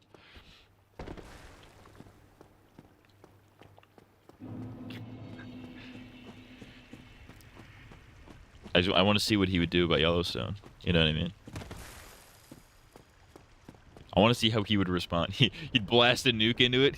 We need to nuke Yellowstone. We need to nuke it. We need to explode it with bombs.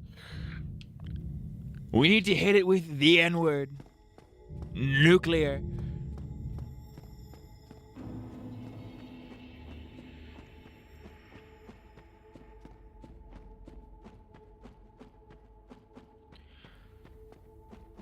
So you're saying we need to invade Iran?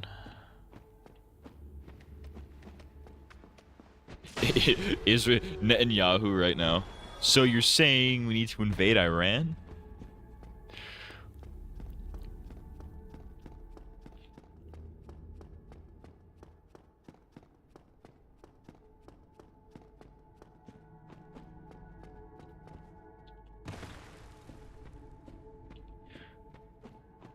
Actually, maybe blasting a nuke into it wouldn't be the worst idea. Because, like, if the whole thing about the volcano going off, it's like it's just been building up pressure for thousands of years. If you just drop a nuke in there and blow it up, make it a nice, like, it'd have a lot more room to, like, pressurize. So we'd probably be safe for another 1,000, you know?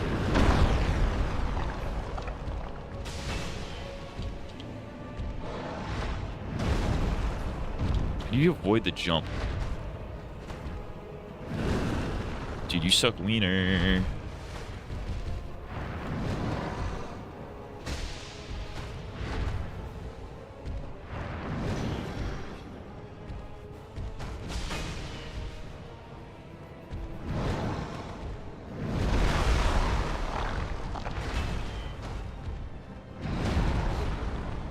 Drink.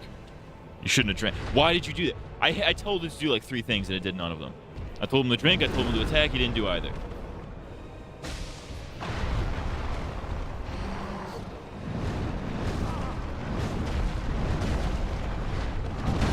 Oh, that's right. When he screams, he does a 5-hit combo, which is what I just got fucking hit with because I'm retarded.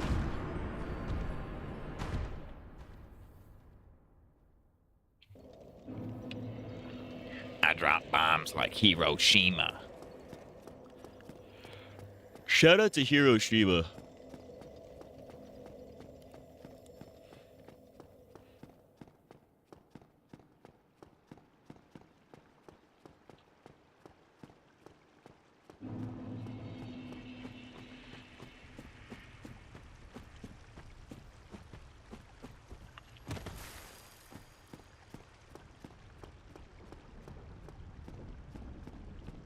Shout out Hiroshima.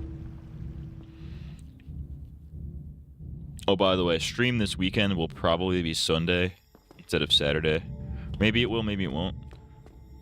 I might be going to a social event on Saturday. Whoa, crazy. Nothing crazy. I'm just going to like the local fireworks, but Hiroshima.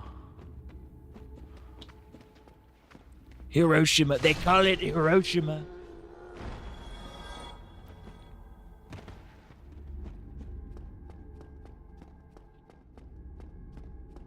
But I haven't heard anything about that, so I might just stream Saturday. I don't fucking know. Don't look up at the name of the plane that dropped the nuke on Japan. What, the Enola Gay? Did you ever sign up for Blood Games? I did not. I probably should have. I'm kind of glad I didn't a little bit, low-key, because, like, they announced Blood Games 2 before they announced Season 4. Season 4 is happening right now.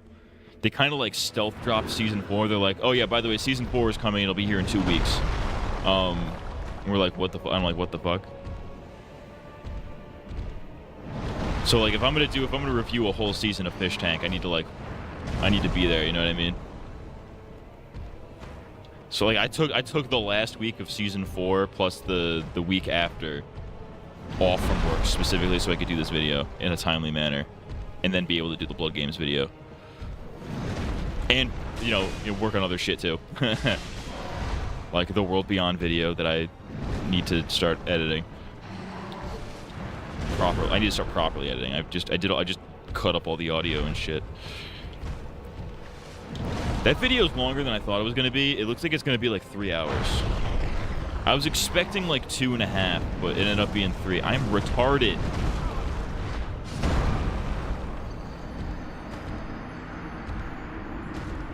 The Enola Gay.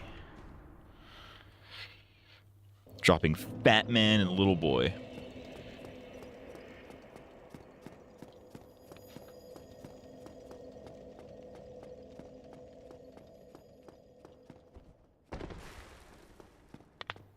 Oh, wall. It's called gay.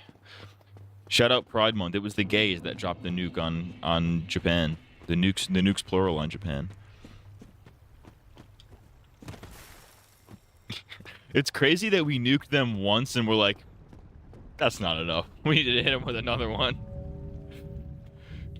That's kind of the fact that there was a second bomb is crazy.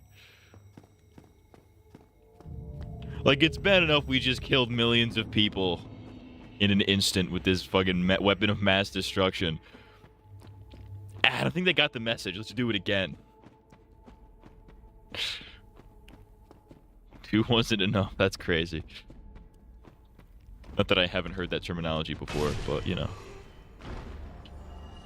Was there a plan at some point in some war where they were trying to make chemicals that turn people gay? I feel like that's... Either you're confusing that with the gay frogs thing, or I think that is actually a thing. No, wasn't it? Yeah, because wasn't it the Russians? It was the Ruskies. The Soviets.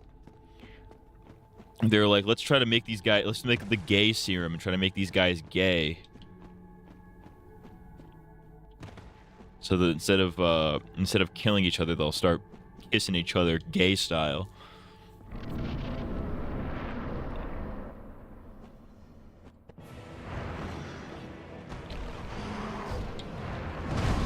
My name is Ronald Rump, and I'm here to say, I think these motherfuckers are fucking gay.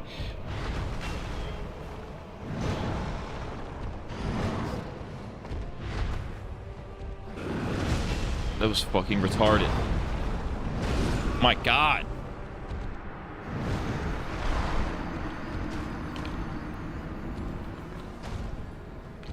Well, I just heard the news today. Manus Anus is fucking gay. His ass wide open. Shout out Creed. I don't even fuck with Creed like that. Why did the Creed guy sound like that? Or Republicans be like, we need to make a straight bomb.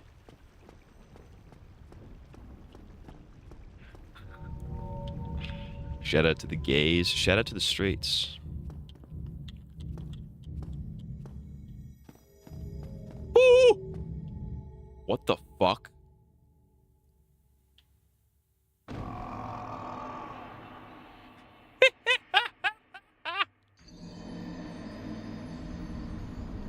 What the? That was fucking awesome. Delete your entire save. If that happened, I would kill myself, actually.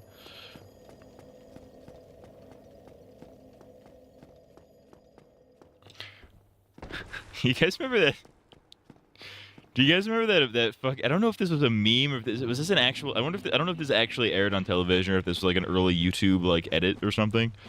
Do you guys remember that meme from back in the day where it's like America's Got Talent contestant kills himself? And it's like some guy goes on America's Got Talent. Simon Cowell goes, like immediately is like, you fucking suck, you idiot. Kill yourself. And then he gets really sad and he runs into the bag and you hear a gunshot.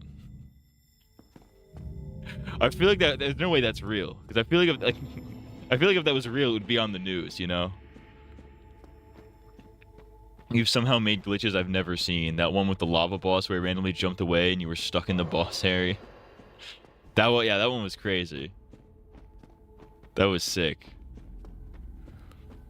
That was sick. I was winning so hard that he had to run away. I was winning so hard that he ran away.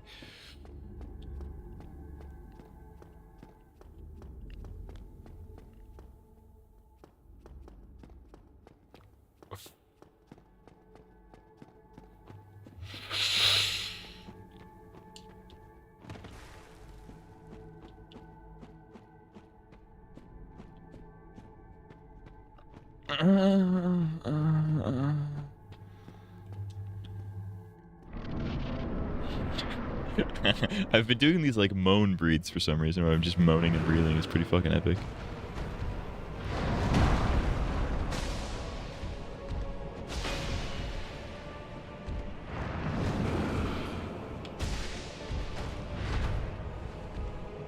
She got pussy. Oh, cool. Just kill me in one hit. Why don't you? Yeah, that's awesome, dude. Fuck you.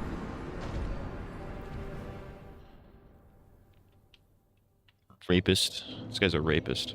This guy's a rapist. He raped 5 men. So bad at the game it's breaking. Low key, yeah.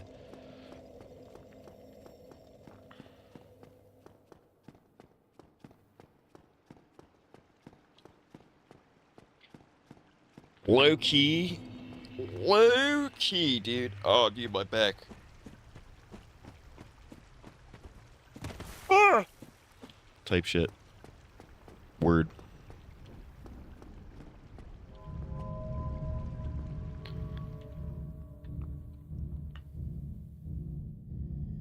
That's crazy how I no-clip through the wall like that.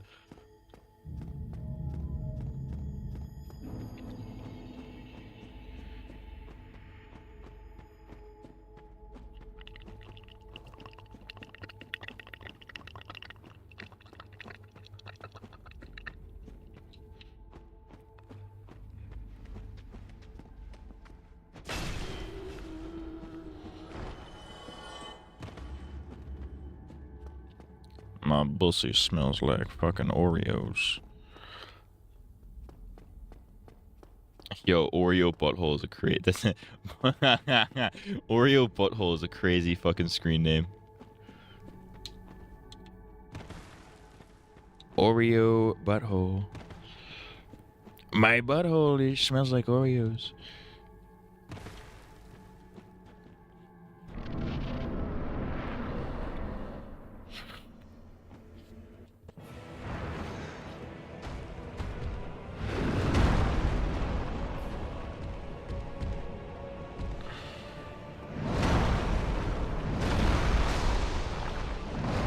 Ooh. Mamma mia. Woohoo!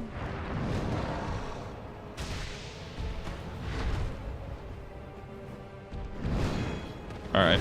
That didn't go quite according to plan. Nor did that. Alright, dude. You back up. Why don't you go sicko mode?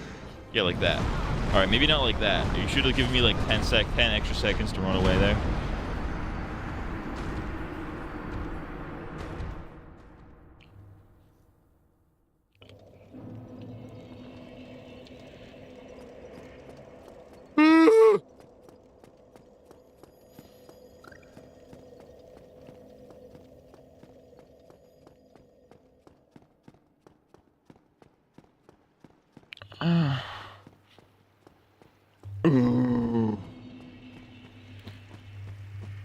Hey, yo, what up? I'm Kanye. They call me Kanye.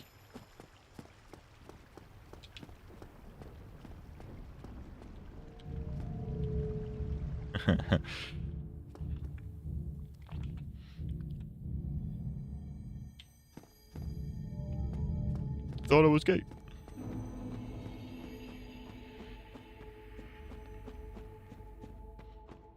Nitrates don't help me, it just put me in a trance. I ain't talking about euphoria, I ain't talking about a man. I forgot about this guy. Whoops, dead.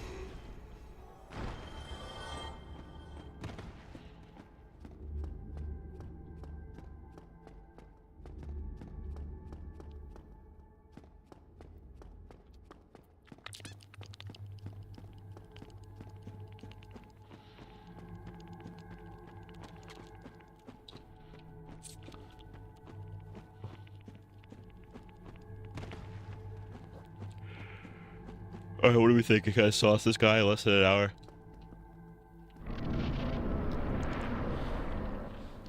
I'm thinking Arby's, that's what I'm thinking.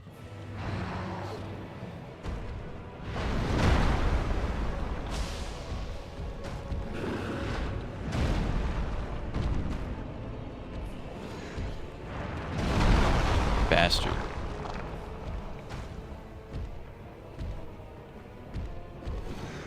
Ah, shit.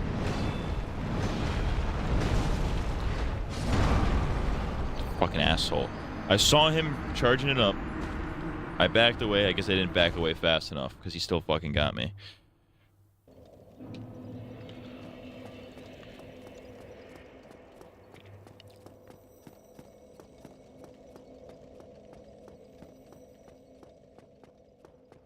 My name is fucking gay. I'm fucking gay. Welcome back to fucking gay. I'm your host, fucking gay. I love being fucking gay, and I fucking suck off men because I'm fucking gay, and I'm fucking gay, and I'm fucking gay, and I'm fucking gay, and I'm fucking gay. It's my new song. It's called I'm Fucking Gay. You know what I'm saying? You don't know what I'm talking about? Type shit. You know what I'm saying? Know what I'm saying? Nah, I mean.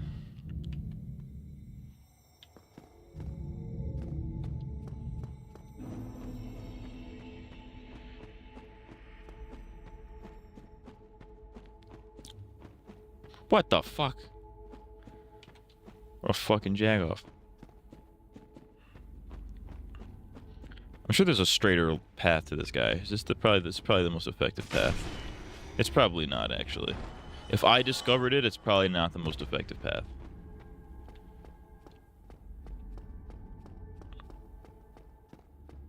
I'm sure there's probably a closer bonfire, but I don't want to waste the fucking items to use it.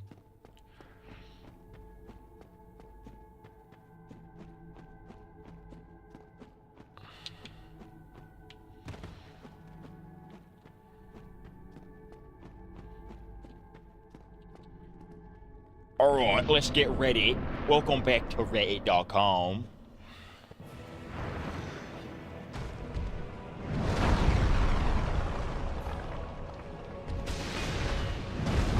Oh, thanks, dude. Oh, thanks. Alright. Yeah, so much for dodging to the fucking left. He still is... I've been dodging to the left this whole fucking time, and he's been doing nothing but hitting me. That's a fucking new one. This guy sucks.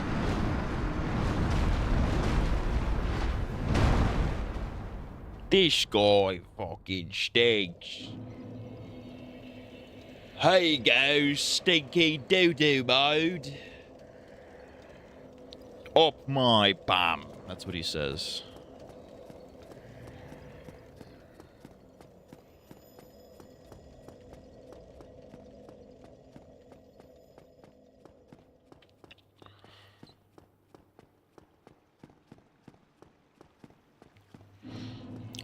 I bet I've had over 2,000 deaths in this game.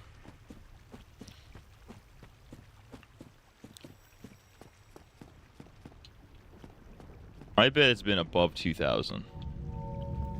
I really wish the game kept track because, like, I need to know the exact number.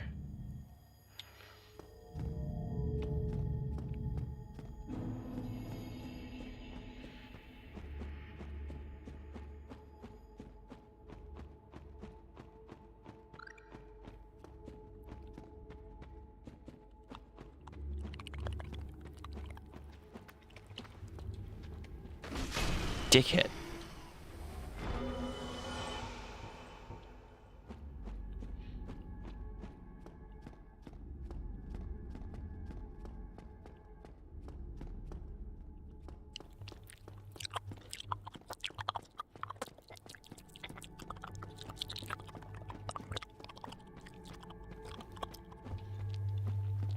They call me Mikey Moistmouth.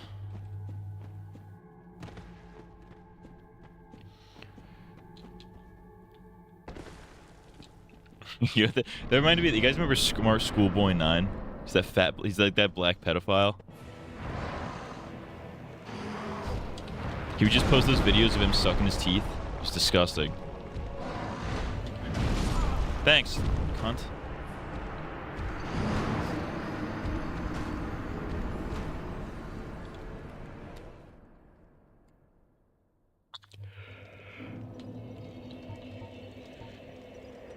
Alright, fuck it. We're gonna try summoning the dog.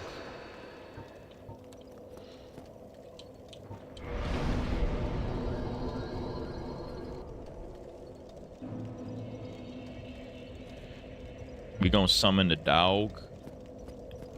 And we're gonna use our newly found dodging to the left tactics to see if we can get the sauce. If we don't get the sauce, I'm gonna kill myself with a weapon of mass destruction.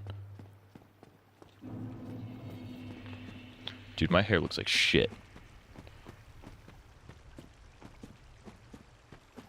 I need to film something with this before I just fucking shave it all off.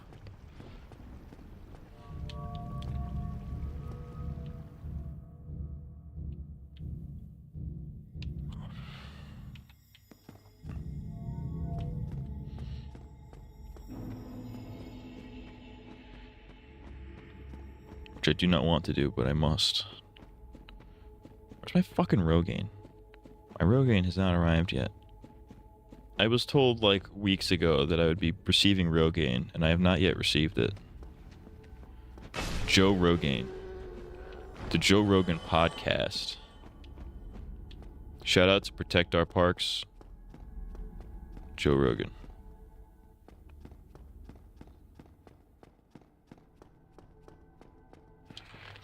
Let me tell you something, Joe Rogan. I'm Joey Caca Diaz, and my fucking cock is hard, motherfucker.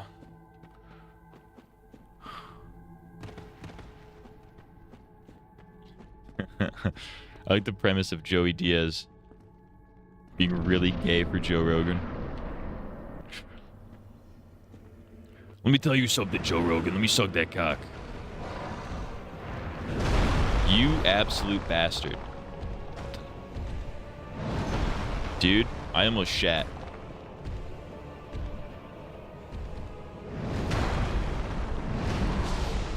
Drink now. Drink now. What are you doing? I'm dead. Thanks, dude. The dog didn't even show up. And he did show up, but he just didn't do anything. Now he's doing stuff. What are you doing? Wasting my time? My time and resources? Fuck you. I didn't even get my fucking items back. Well, not my items, my fucking soul skis. Well, I don't think the dog is gonna fucking help. Because anytime I try to make a beeline for the dog, this guy decides to fucking anally rape me. Sexually. I hit that sexually.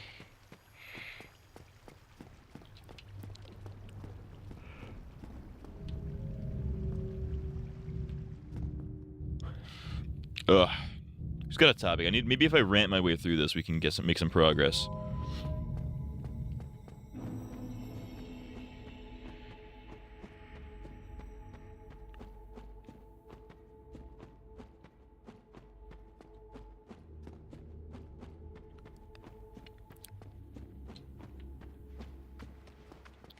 You know what I realized? We didn't start this one off with a white girl boner jam.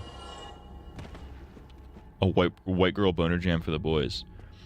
If I had the Infinity Gauntlet, I'd get rid of every bald and balding person in the universe so no one will go bald. You know, that's a noble wish on paper. However, what you fail to realize is that the Norwood Reaper will come for all of us.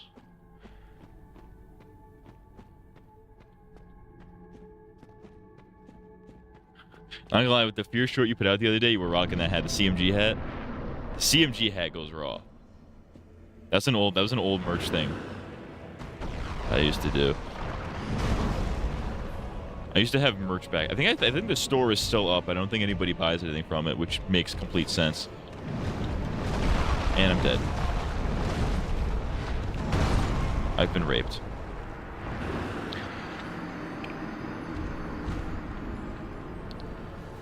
CMG hat goes raw. Ugh. I want to redo my entire merch thing. Because I don't like the designs that are on there. A lot of them were just like, I typed this up in fucking MS Paint. Here's a design. I kind of want to do something that I want to do something that I did with like the you guys remember my Fandom Menace video I did back in the day? It was like the Star Wars Internet Idiocracy episode. I want to do like I did like a merch drop with that episode where it was like I did like a Star Wars themed shirt. I want to kind of do that with like all like the major videos eventually. I want to do like a big merch drop with every big video. The problem is like with Walking Dead stuff specifically, I'll probably get shit on for it. Can you confirm or deny that one dude who was drunk playing Pokemon from Twitch is your brother? Oh, that guy? Oh, that guy. I've never seen that guy in my life. Absolutely not. I don't think my brother even knows what a Twitch is. They thought I was gay. Matt CMG shirt. Well, that's not even a Matt CMG meme. That's just a Kanye. That's just a Kanye type beat. I do want to do a gay something or other would be really funny. Now, ideally, I would like to, if I had like more running memes that more than 4 people understood on the channel, I'd probably hire artists to do like something like that. Like I think internet comment etiquette's a great example. Like I love the way he does merch. Is like he'll start a running gag in his videos. He'll do that gag for like years and he'll start making merch out of it. And people love it.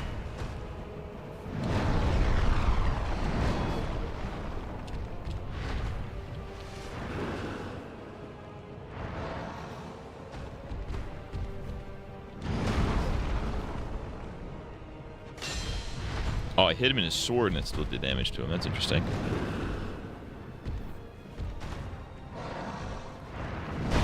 Fuck off. The Jews, Matt CMG. It was a Jewish doctor.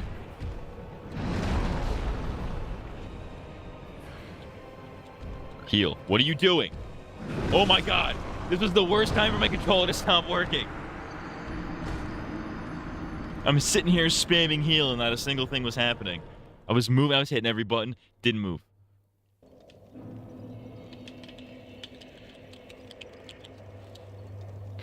Can we be dead ass? That was fucking so gay. Not that I was gonna win that encounter anyways. I was absolutely getting my dick. I was gonna get my dick raped.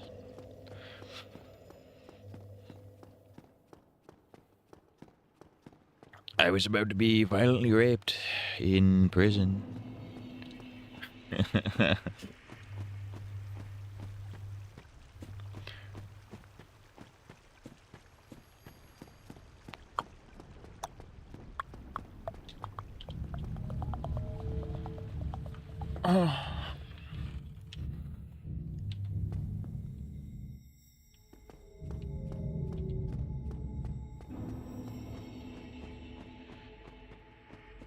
Hey y'all, Scott here. I'm fucking gay.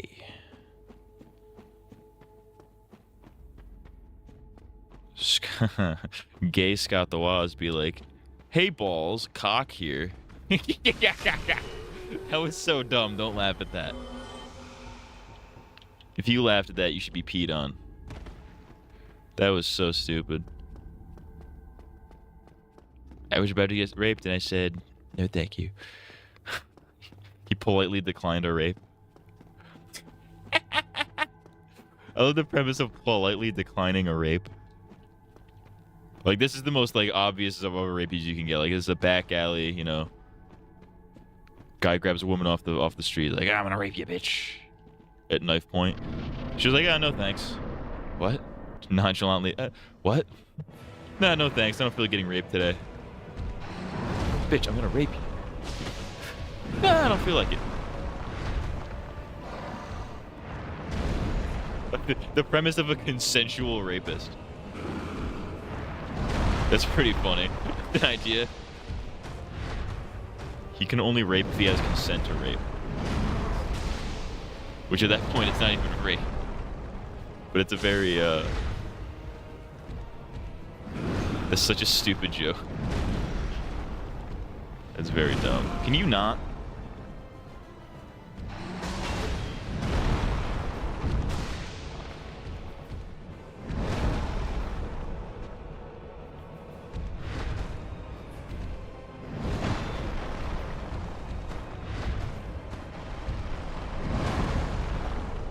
Ugh. We get one more? Oh. Alright, I guess not. Heal now. Hey, yo, what up? I'm Drake. Yo, what up? This is Drizzy.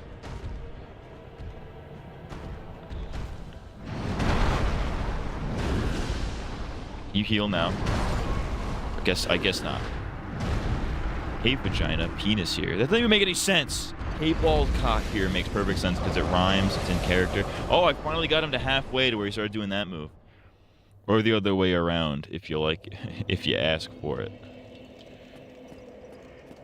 Or that, but the other way around, like if you ask for it. Are you saying I'm gay and retarded? No. Hey balls, cock here. That might be perfect. It's gay, it makes no sense, it rhymes, it works phonetically. I win, you lose. That's the premise. Congratulations. I'm gay. Congratulations, they called him a big gay queer. Like asking to be raped. Oh, you were talking about asking to be raped. Whoopsies.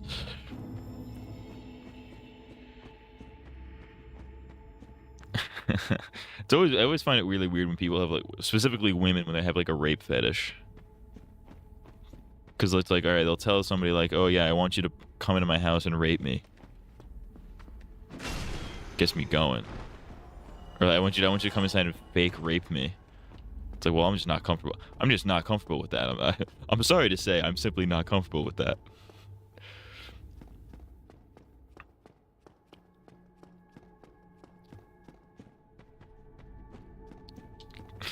Because one, That's weird. And 2, how are you even getting off if it's like, you know it's not actually rape? That's weird.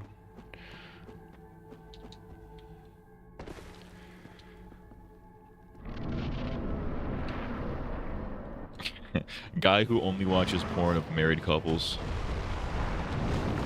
They can only be married couples. If they're not married, it's against God. Porn for Christians. That's a good idea for a bit, like a sketch. Porn for Christians.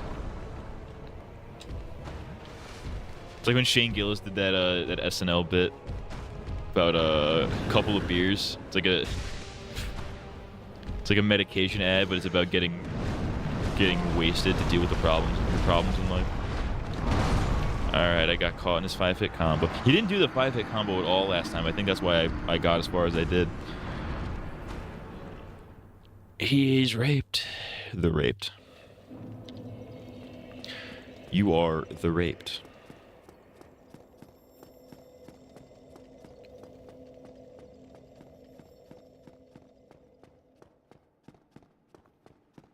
Shout out to the raped.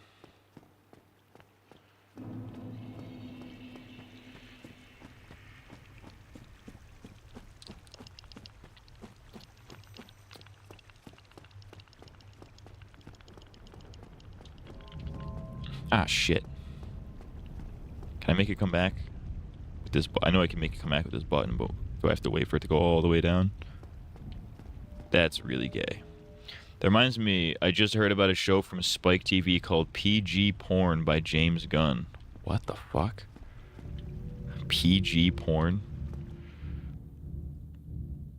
I didn't want to, but he told me to rape him. He told me to do it. It was completely consensual.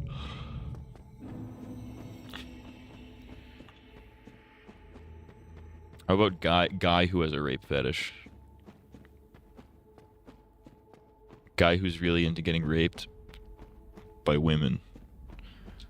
Actually, that's probably a really common thing. Now that I think about it, they just don't think of it as rape. You know what I mean?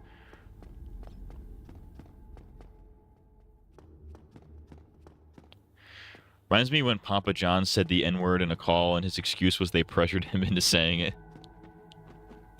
The day of reckoning will come. Remember when he said the day of reckoning?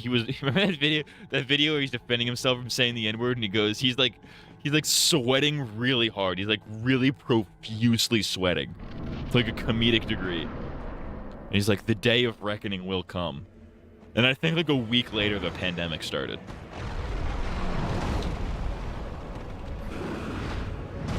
Oh, that was fucking epic, dude. Get up. Uh-oh, run. And I'm dead.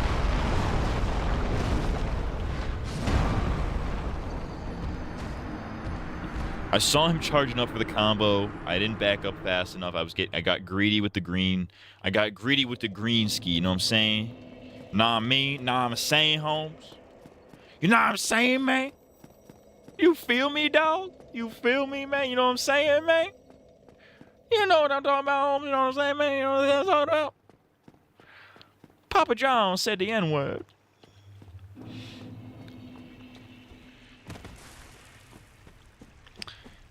He said the N-word. He called the blacks swarthy blacks. This man, he's a swarthy N-word right there. There's a I love the premise of a guy from the 1920s calling a black guy a swarthy N-word.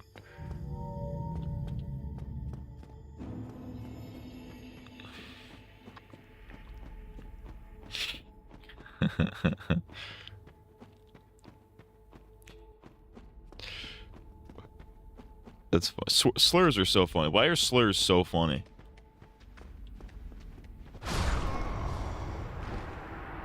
Kraka, why did that one-shot me? We just one-shotted each other. What is happening? I didn't even get to the boss yet, dog. You're gonna channel your inner monkey and get the new Donkey Kong? I'm not buying a Switch until that shit is sub 400. Maybe sub 350. I'm not buying that shit. If I do, I will get the new Donkey Kong.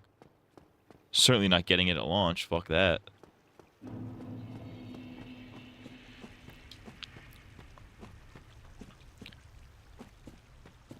I ain't buying no goddamn Switch.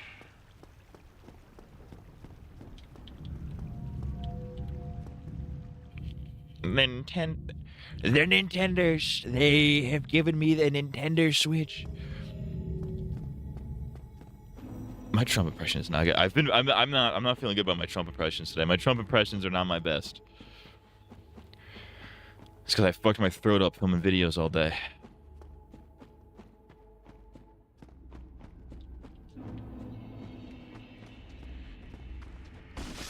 You are gay. Stop doing that. Why'd they make that female monkey a baddie? Talking about Dixie Kong dog? Fuck you.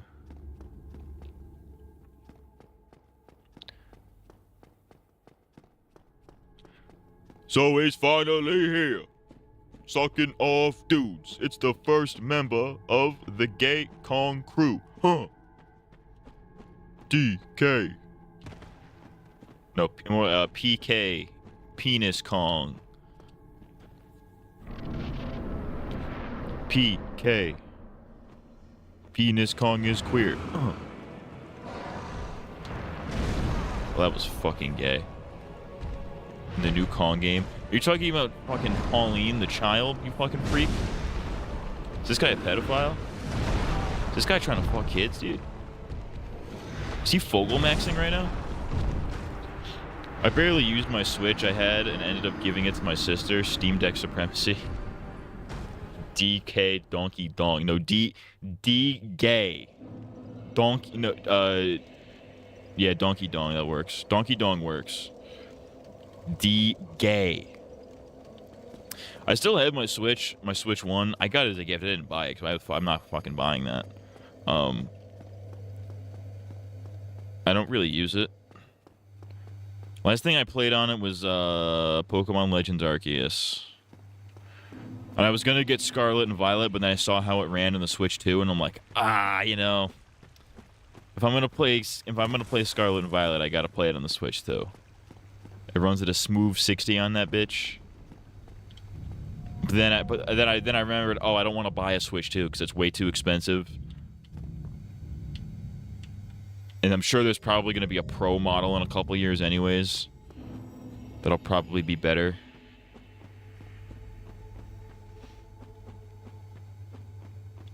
Because you had the Switch OLED.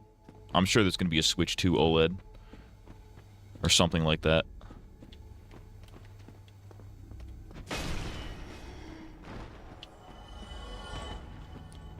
Well, that's all the time I have for today. I'll be playing Animal Crossing New Leaf on my Nintendo 3DS. I miss Reggie. Can we bring back Reggie? I miss that. Listen, say what you will about that era of Nintendo. Because it was like the Wii U kind of sucked. Wasn't doing good. Everybody was making fun of it. This is like the Smash 4 hype cycle. I miss that era of Nintendo where it was like Reggie and Iwata and Miyamoto. They were doing all these like little funny skits. They don't really do that shit anymore. Now it's just like this corporate like white background like, welcome to today's Nintendo Direct. I'm Ishihara from the Pokemon Company.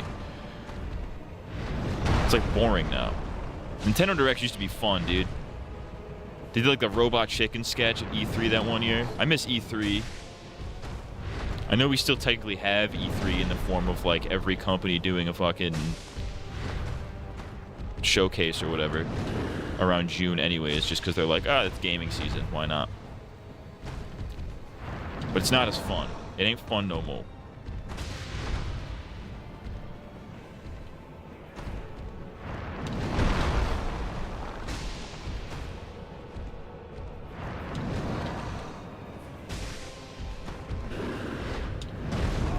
Ugh. Damn, we did pretty good without getting hit, though. That was a pretty good not getting hit run. I did not mean to do that, but it worked, so... Ooh! Get away, get away. Ooh! We did it, Reddit. How long until vids? Half hour. We do vids at 11 now. I break this shit up in half now.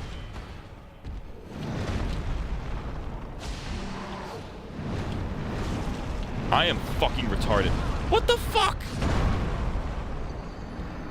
I get him to halfway and he just pulls. Can you get this fucking mosquito out of my ear? I get him to halfway and he pulls out some fucking move I've never seen before. Gay. Alright, we're gonna try this again. I'm gonna try summoning the fucking dog again.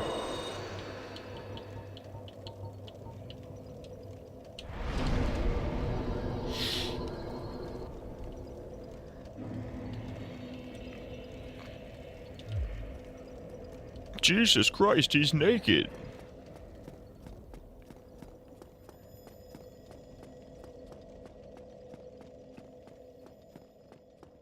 Holy fish paste. That's a guy. Shout out to SpongeBob. Oh, speaking of SpongeBob. You guys see this guy on Fishtank? This fucking fat Jew. This fat bald Jew with weird grooves on his head. He fucking loves SpongeBob. It's awesome. He's the GOAT. He's on the thumbnail, actually. Now that I think about it, I put him on the thumbnail. It's Aria from Fishtank. He's one of the contestants this season. He fucking loves SpongeBob. He claims that SpongeBob is his hero. SpongeBob is his idol in life, because SpongeBob is so content with his shitty job as a fry cook. And he's like, that's what we should strive to be. We should all strive to be happy. Even if the thing that makes us happy is a shitty job. I'm like, yo, this guy's kind of the GOAT. He got canceled off of the SpongeBob subreddit. It was awesome.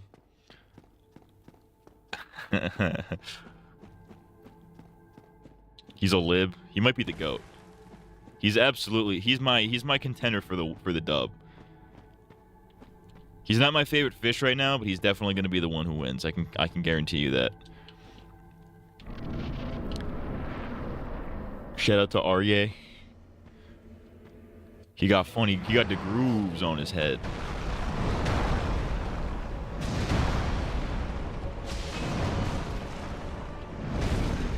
Thanks, dude. I have to ask you, don't do that.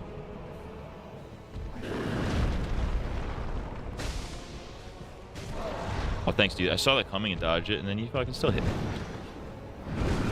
Thanks, dude. Oh, dude. Can you be not gay?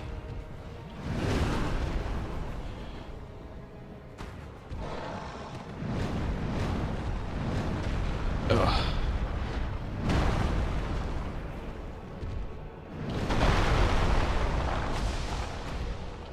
What the fuck?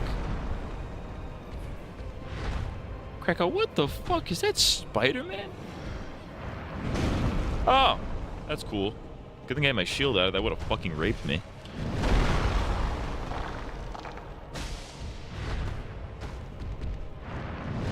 What a dog. Oh, I can't. Oh, I'm cute. I forgot to summon the dog.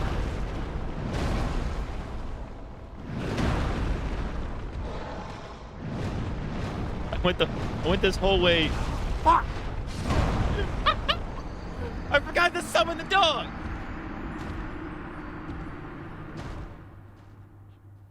I was like, wait a second, why did the dog show up? And I'm like, oh, because I forgot I'm human. All right, well, I wasted that opportunity. Let's waste another opportunity. Because I was doing pretty good there, and I didn't even realize I didn't have the dog. Nin toddlers when I give them a lobotomy.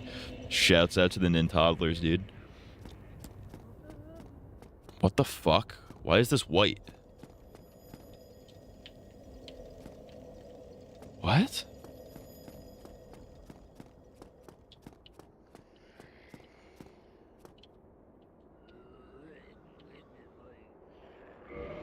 What the fuck? Ah, shit. That's why.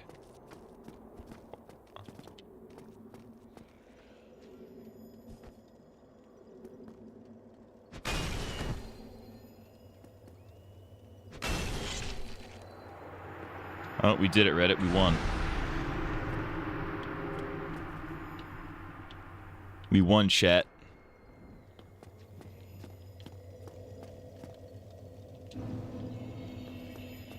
Oh. Okay. What the fuck?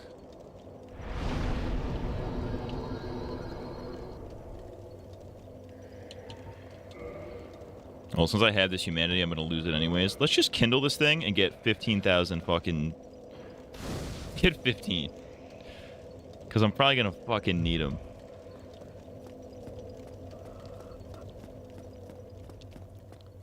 Well, I'm glad that guy was a fucking pussy. He was AFK, because I would not have won that otherwise.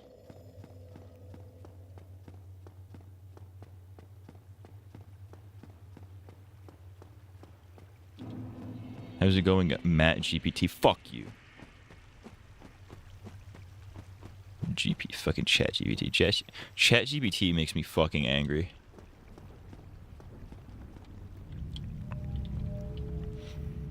I hate Chat GPT not because it's not a useful tool.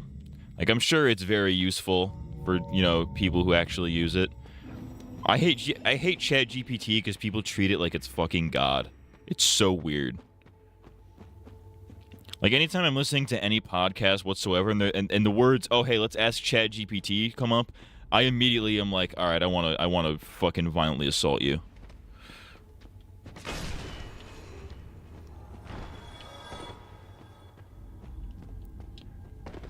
Rapist. Okay. Like, anytime, like, if I'm listening to Joe Rogan, I can't listen to whenever, you know, it used to be whenever Duncan Trussell was on Joe Rogan. That would be a good episode because they'd be talking about just like weird psychedelic stuff, aliens, you know, weird. They'd be getting into the weird stuff. But now that like AI is becoming a big thing and Chat GPT is everywhere, they're always talking like Duncan Trussell's like, yeah, man, I was asking Chat GPT the other day, and then they have Jamie type shit in on Chat GPT for him. He's like, yo, Jamie, pull that up, pull Chat GPT, ask this retarded question that it shouldn't answer. Because it shouldn't be able to answer because it's a fucking program.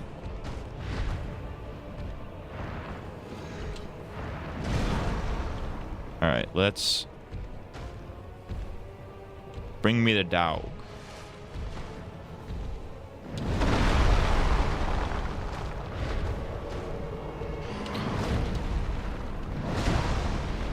Get him, boy! Uh-oh. Shit. Fuck! I saw him charging it up, I was backing away, and he still hit me with it. He was focused on the dog at first, and then he somehow hit me. I guess bringing this fucking dog is a waste of time, dude. I did better without the dog. I got him to halfway without the dog. Who needs the fucking dog, dude?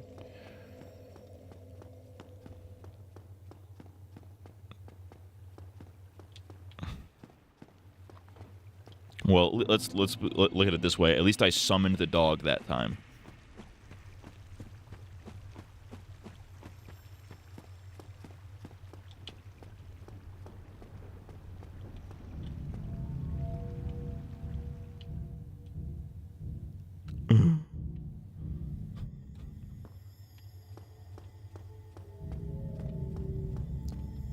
Who lives in a pineapple under the sea?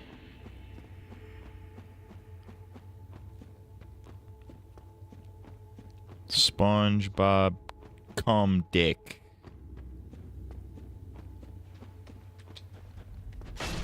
Cum Bob. What if his name was Cum Bob? That would be very funny.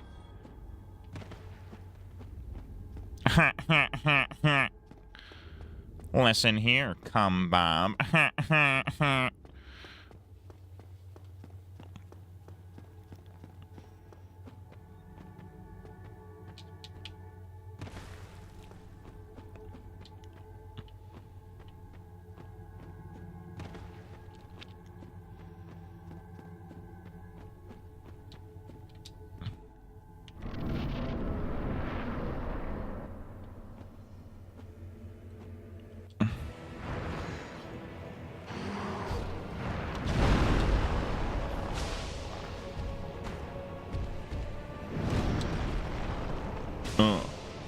Back up.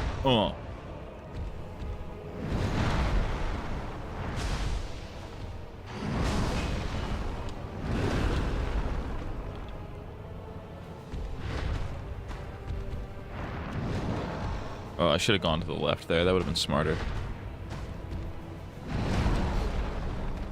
Hit him. Yeah.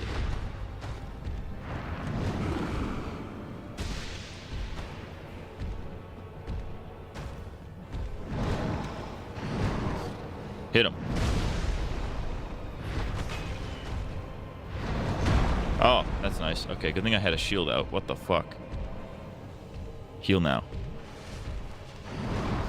Woo!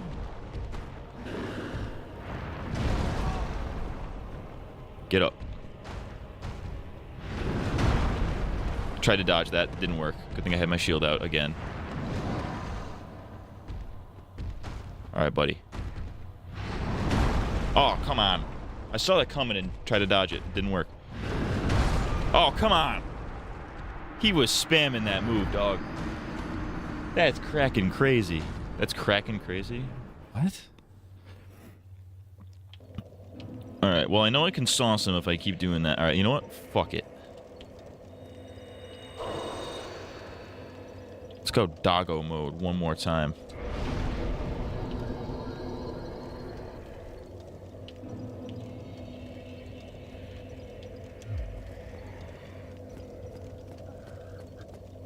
We go in doggo mode. Cracker.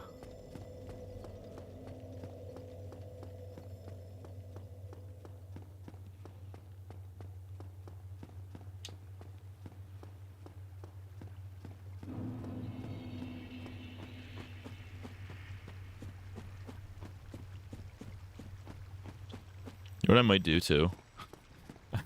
Since I know if I'm underneath him and if I'm just dodging to the left, he can't hit me. I might just fucking double hand it. That might be smarter, actually.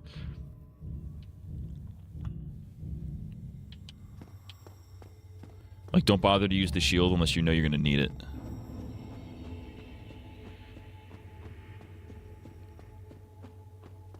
Though that's also to say he might also just pull out some fucking random bullshit.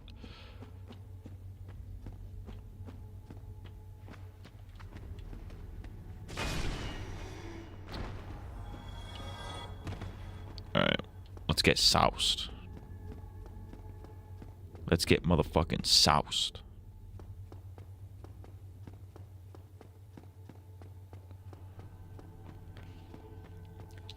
We got motherfucking sauce. We got motherfucking sauce.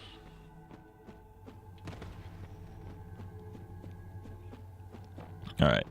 We're gonna hop in there. We're going beeline for the dog.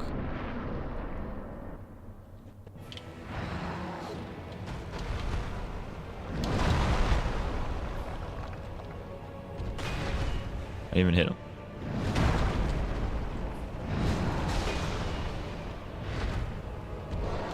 Oh, fuck. Get away. Get away. I'm dead. Come on, man. Every time I summon the dog, he just instantly is like, oh, I'm just going to take you. I'm just going to grab you and choke you to death in 2 seconds. Come on. Fuck it. We're doing it again. I don't give a fuck.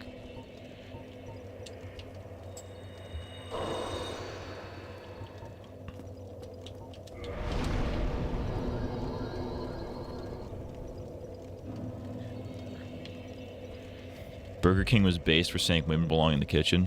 Fuck yeah, dude. Hell yeah, dude. That rules.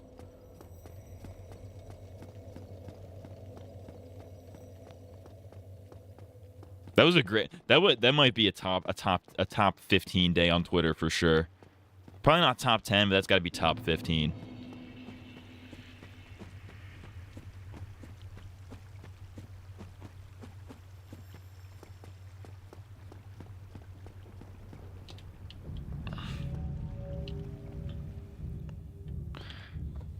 That's up there. That's of the same caliber of when Joe Biden tweeted out, "I'm sick." And then he replied like, "And tired of these Republicans thinking they can get away with." Imagine thinking not knowing how to cook is a good thing. That is a little crazy, yeah. Women these days don't know anything. All they know is eat fast food, charge their phone, eat hot chip, and lie. What's the meme?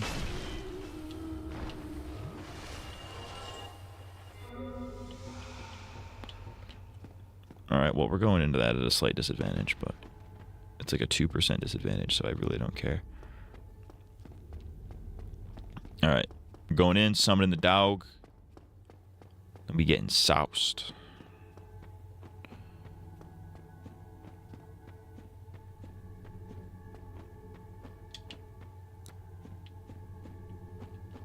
Because listen, if I can get in a good round where I do like half the damage to him, like I did that one time without the dog, if I could do that with the dog, I think we could be fully sauced.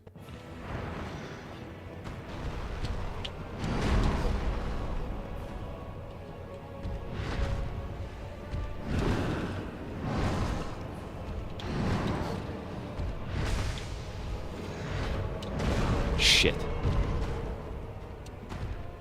Alright. Boy, distract him, boy. Alright, heal now. Cry later.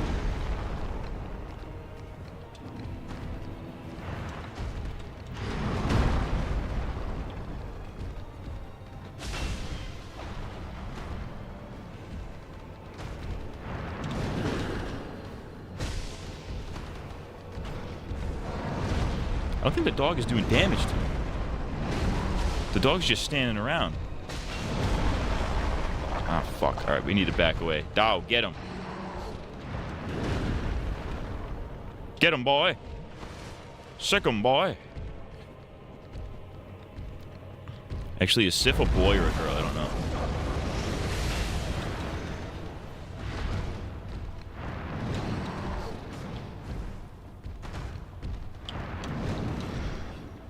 I imagine boy. He looks like a boy dog. But maybe he's not. Maybe he's a girl dog. Shit. Shit. Fuck. I should have had the fucking pendant out. I saw him using magic attacks. I didn't think to have the pendant out. Fuck. That was actually good. That was a good fucking round. I think we can sauce this. I've been talking to all yo mamas, and they are telling me you fetuses are late for your abortion appointments. What? Like, I know what that means, but, like, that's not the best, I've heard. No, that's... Leave this to the professionals.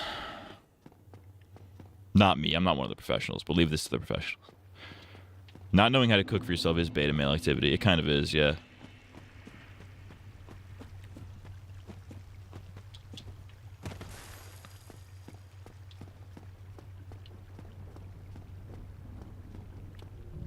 What I can't stand cooking conversations though. Those are the worst kind of conversations. In the sense that, like, okay, like you're talking to somebody at work and they're like, "Oh yeah, I'm gonna make some steaks when I get home."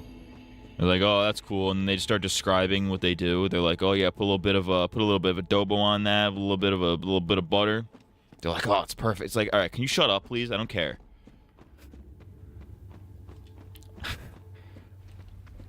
People talking about food is the most annoying thing ever to me. Maybe it's just me because I don't like food. Like, I just think that's annoying. Like, listen, Anthony Bourdain, he killed himself. But that's not the point. The point is, the point is, I would be bored, me and him would be bored, I would be bored to tears talking to Anthony Bourdain.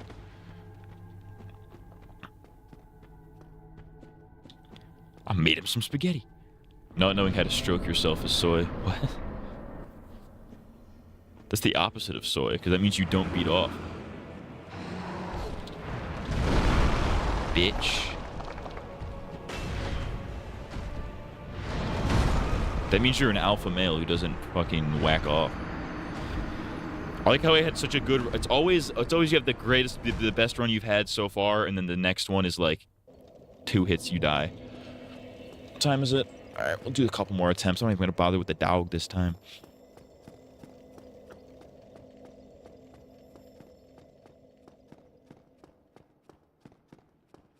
You should stroke yourself now. Anthony Bourdain's final meal was a bullet. Yo. In the famous words of Dave Chappelle, let us not forget that Anthony Bourdain killed himself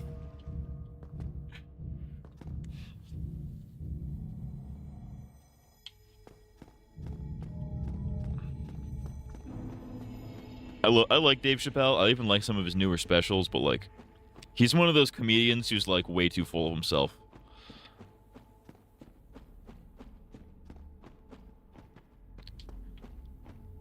Not even because of the trans stuff, but like just everything about a lot of his recent specials. He always stops in the middle to be like dead serious about something, which is weird because that was never what made him funny. Maybe I might be remembering Killing Them Softly wrong, but like, I don't think there was ever a point in Killing Them Softly where he was just like, he had to stop and tell like a dead serious story just for like a 2-second punchline. You know what I mean? Because Killing Him Softly was like, it was joke, joke, joke, joke, joke. Now his new specials are like, here's a joke, here's a joke, here's a joke. Here's a long monologue about something completely serious. And then here's a punchline with here's a joke about that.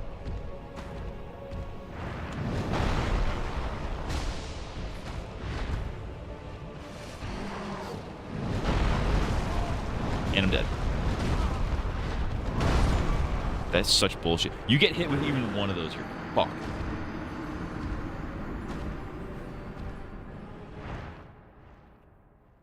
But anyways, let us not forget that Anthony Bourdain killed himself.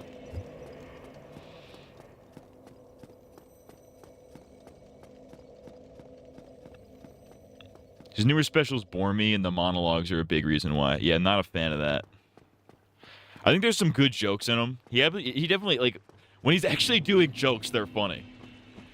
The problem is he takes himself too seriously. Because, like, early Dave Chappelle was, like, you know, young black guy, humble, not a lot of money. But now he's, like, a successful comedian, so he knows all these, like, famous people and has all these stories that nobody can relate to. He takes himself a little too seriously. He does smoke a vape. Who, Dave Chappelle smokes a vape? What does that mean? What do you mean by that?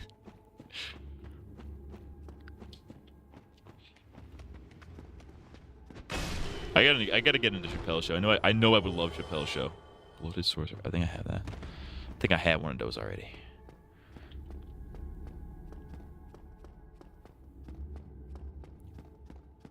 Shout out Dave Chappelle. I'm here for the Dave Chappelle redemption arc. That being said, Dave Chappelle seems like he'd be a cool guy to hang out with. Because he seems like he knows all the cool secret underground spots in every city ever. He's a vapist. He's a vapist. Hell yes, dude.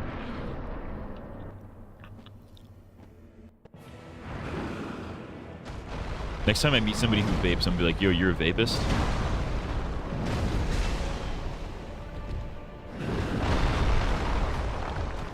I don't know why I healed there. That was so retarded.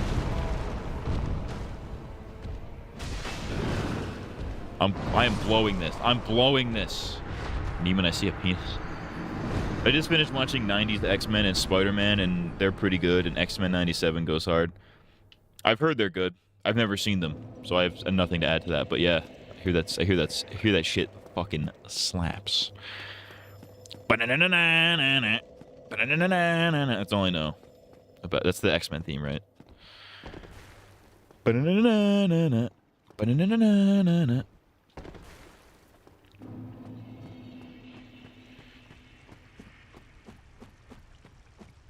I'm gay.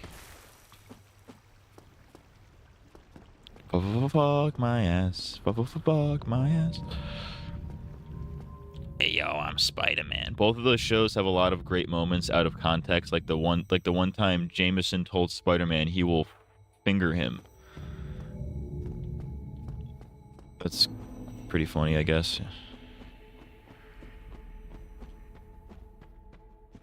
Listen here, Spider-Man, I'm gonna finger your ass. Listen here, Spider-Man, I'm gonna find you and I'm gonna finger your asshole. I'm gonna fuck that tight little spider booty of yours. He's gonna get fingered and he's not gonna know what hit him.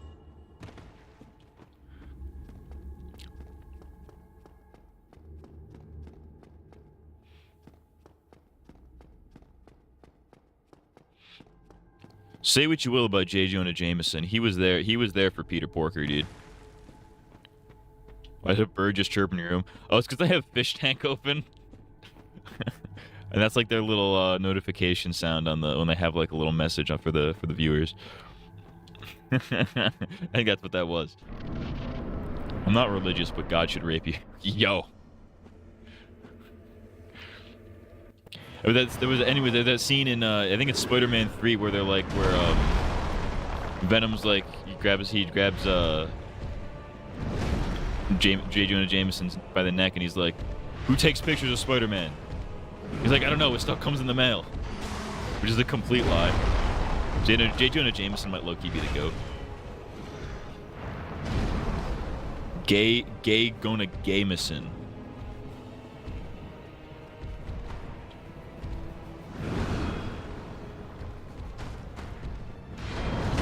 You are a rapist.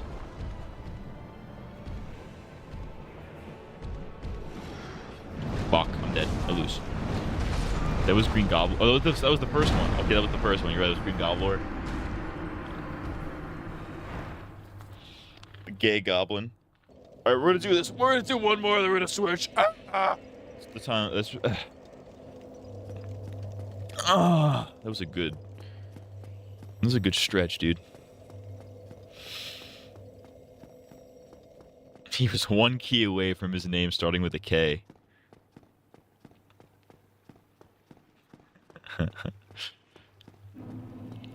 Kane Comison. With a K. If a twink became Spider-Man in the real world, we'd call him Soiderman. Well, I mean, that's pretty much what that's pretty much the premise of Spider-Man. Is little twink becomes epic superhero. They're obviously just swimming in Soylent.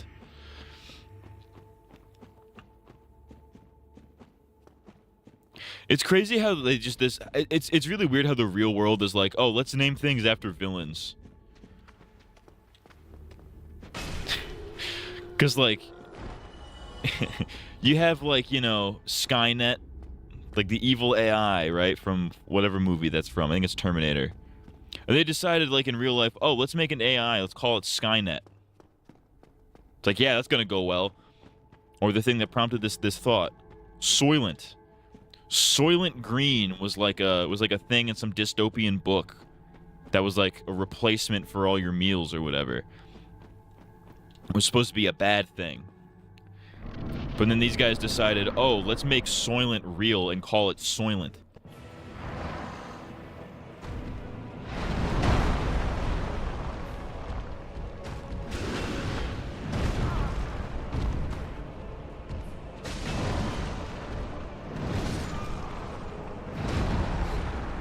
Or like 343, that's like one of the villains in one of the Halo games.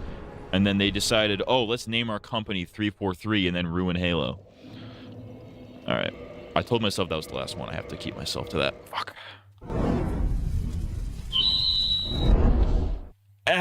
Oh shit, I should have kept that plugged in. Whoops.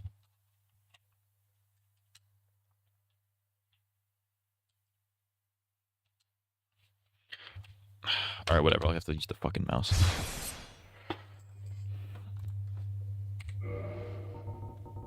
Quick game.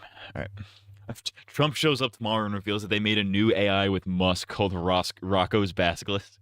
Rocco's Basilisk is the dumbest fucking thing ever. That's the dumbest thing that smart people have convinced themselves makes sense. It's like, oh, guys, what if there was an AI who, like, could think through time and it would, like, destroy anybody who, like, wasn't responsible for its creation? That would, like, that would be crazy if that happens. Like, no, you retard, that makes no sense. Why would the AI be able to go back in time? This is retarded. If you believe in Rocco's Basilisk, you should be given swirlies like the fucking dweeb nerd you are. Alright, let me pull up, oh, I gotta go pee. I'm gonna go pee and whatnot first. Oh, we gotta do YMS.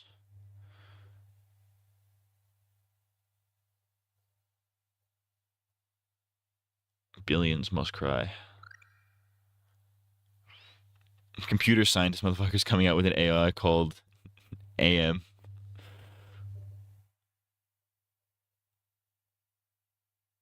What the fuck did you guys send me tonight? God damn. All right, I'm gonna go take a leak. I'm gonna grab some snacks. I'm gonna come back. We're gonna watch a little bit of Fishtank. We're gonna watch some videos. It's gonna be a nice evening. It's gonna be a nice evening. In the words of Dirty Mike and the boys, it's gonna be a nice evening. Shout out to the other guys. Great film. It is genuinely dark in here. Can I get a light on? All right, no, that's not gonna happen. So this one doesn't want to turn on. This one doesn't want to turn on. This is a mess. Can I get that one to turn on at least? I can turn on the studio light. It's a little better. Whatever. BRB, Reddit.com, Obama, black. Oh wait, I'll leave this here. I need to leave my USB. I leave the USB on the floor. Are you Jewish?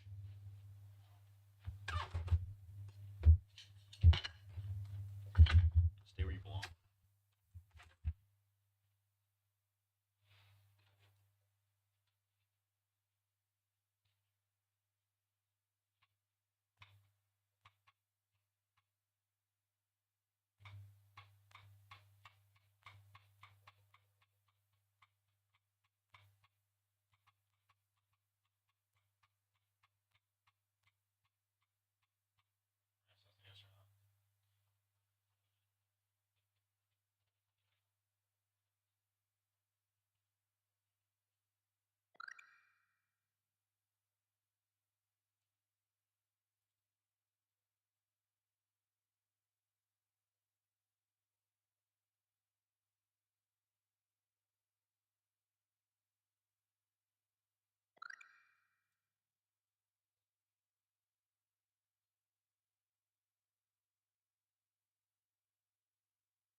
Boy, Reddit. Welcome back to Reddit. I'm Black. Ugh. I don't like analog horror, but someone should have made a series where they find the Cthulhu cult and like they find the Cthulhu cult like in the book. That'd be kind of sick. Another great thing about the 90s Marvel verse is how they make it so Dr. Michael Morbius sucks on human plasma instead of blood, but they reference and say blood many other times. I want to suck your penis. I fuck with some analog horror. Like, I remember liking Mandela Catalog a couple years back. I never fucked with analog horror. I think Local 58 was the only one that did it well. Everything after that was kind of eh. Like, in the Spider-Man intro song has the lyrics, radioactive spider blood, and the X-Men, it had a blood transfusion. I don't fucking know, dude. Alright. Let's pull up our queue for today. Pull up a little fish tank. I don't know what they're doing right now. Angie, I heard eggs make you stronger. Maybe you should have some and it will help you. Or maybe some milk. Who should we give the paper we wrote the candy totals down to? So they have a paper that they wrote down. Okay, so they're doing like a candy collection challenge. I remember getting into Marble Hornets one, but never finishing it. I watched the entirety of Marble Hornets. I did it for a video. I remember liking it. It was actually pretty well done. Not great. But not like... I see why it was so revolutionary for the time. Alright, so we're definitely watching this. YMS. Go. Get the fuck out of here! It doesn't mean I don't like you! I do! You just have My life is a criminal. Oh, is Rachel spazzing again? Rachel's spazzing again. Are they doing the disability challenge already? Because they're wearing like... They're wearing weird shit. What is happening right now? What the fuck is happening? Should I be showing this? Daniel, if you lose your grip, there's some vengeance. Every time I see those stairs, I get a visual flashbang of Airsoft Fatty falling. It's what, because this is the season 1 house. There's like a lot of memes out there that are just like overlaying the current house with like the shit that was going on in season 1, being like something bad happened here. Dan, you are doing the right thing. The sun drops. Oh, what's Arya doing in the doghouse? To winning this.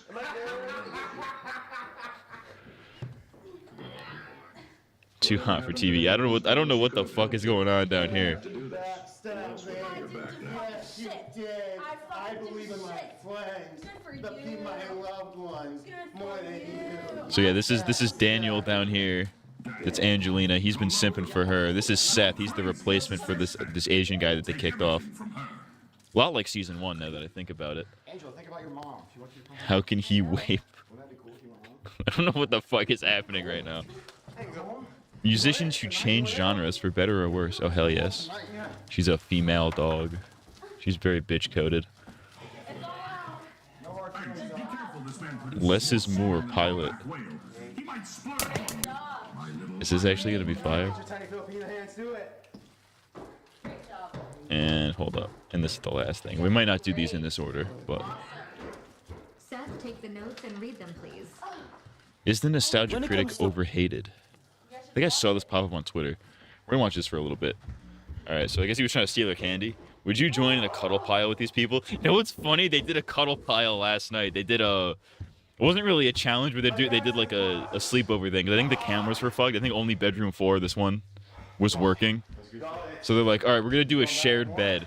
So they just put like 4 mattresses on the floor. They all had to sleep in the same bed. Except for Rachel, because she's fat. And nobody likes her. And she doesn't do anything other than complain. Hold on. Daniel's spazzing in confessional right now. No, he's not. Is he taking a piss? No, he must be taking a piss because he's not spazzing in confessional. It's okay. Holy fuck.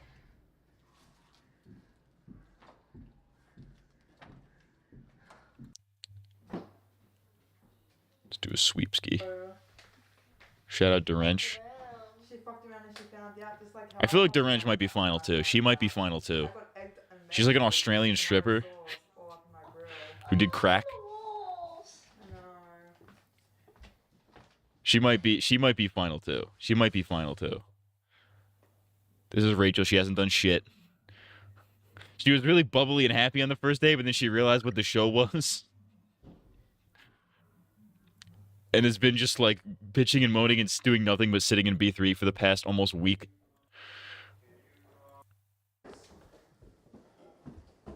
Uh-oh. Jet's afoot. What's Jet doing?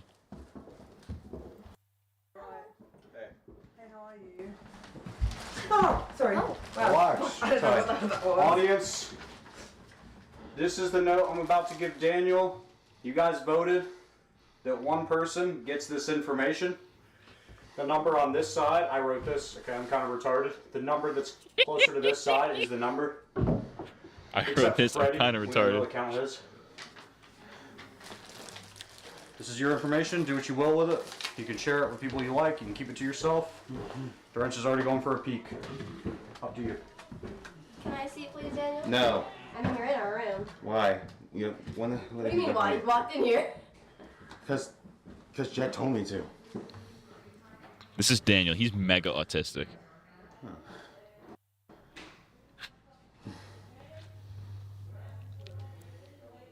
He's definitely gonna have the character arc for the season. He already kind of has a little bit. Sorry. It doesn't matter, It's a actually. full spaz. B3, nothing going on. B4 going on. Hallway. I did a super bad because I had to sleep next to that. Shout out to fucking Freddy. smelly Freddy bread. might be the go. Freddy, I hated Freddy on day one, Daniel hasn't brushed his teeth but he yet. has since become like my favorite guy. Toothbrush. He begged He's me my to use favorite mouthwash, character right and he now. still won't use that. Because all he does is just fucking drink beer. That's literally all he Well, does. he needs it too. He drinks beer and chats it up. PTZ's asleep.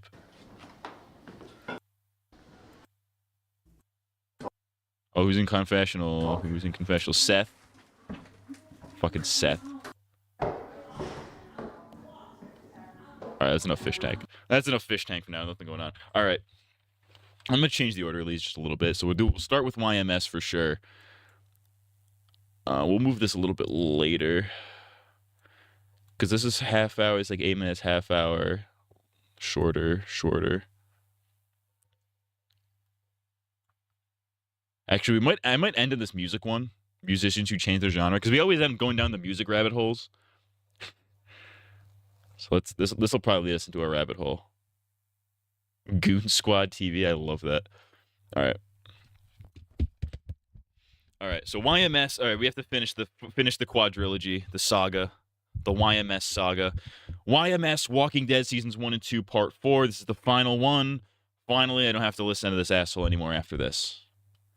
Let's see how mad this makes me. Because the end of season 2 is probably the best part. That's like the best of the season. So we'll see how he shits on this one.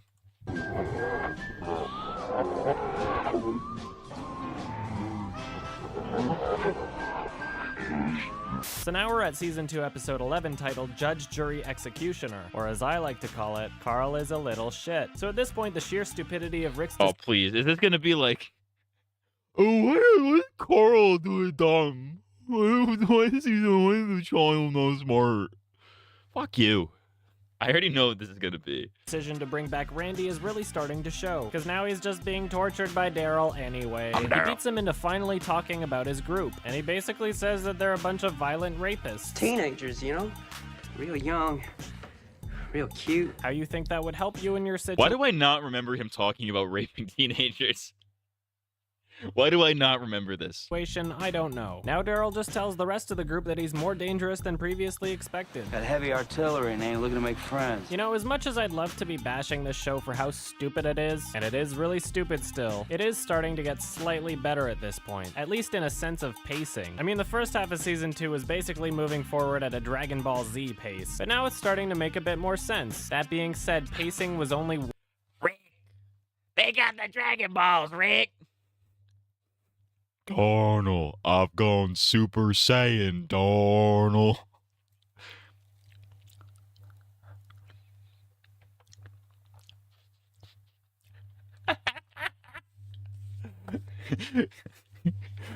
Negan pulls out Lucille, he transforms.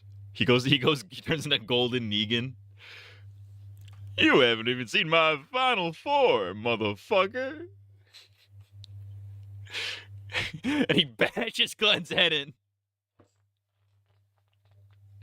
Like how when Goku when Frieza kills Krillin. Goku! Negan does that with Glenn. He goes, "Oh, Rick," because he's Chinese. He's not Chinese. He's Korean. What if Daryl showed up a scene randomly with no pretense and goes in ball and goes, "I got cancer, Rick. Rick, I got cancer, Rick. This cancer's too strong, Rick." Donald.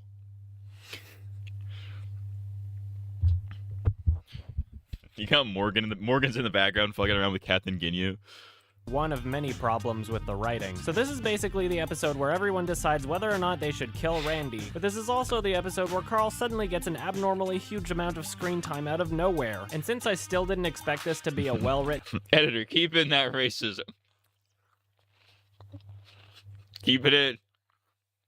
show at this point, all I was thinking when I first watched this was, okay, what's Carl gonna do at the end of the episode? What's he gonna fuck up now? So at first he sneaks into the barn where Randy's being held captive, even though Andrea and Shane are like right outside. Randy starts luring him in with promises to take him to his group if he helps him escape, and the dumb little shit just keeps walking closer towards him, not even saying anything and further reinforcing his character as a fucking prop. Child characters with no character can be a convenient writing tool. You don't have to justify fucking anything that they do. Like if Carl left for fucking no reason and then crashed into a zombie and totaled the vehicle and then got tricked into coming back to the camp, yeah, it would be really convenient still, but it would sure make a hell of a lot more sense than a fucking adult doing— Wait.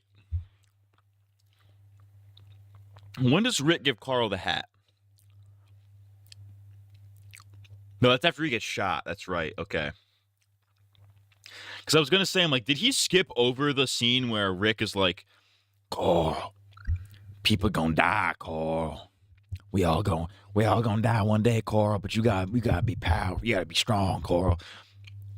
I was thinking, I'm like, did he skip that? Because I'm like, isn't that, because he has the hat in that scene, but like, no, he gets the hat after he gets shot. Editor, remind the folks at home that Matt has no swag. Editor, don't actually do that. Editor, instead put a fucking girthy dick on screen. Fuck, actually, you know what? Fuck the editor. We don't need the editor for this. We don't need the editor for this. Here's what we need. We're gonna draw a big fucking girther. Boom. Boom. Boom. Boom.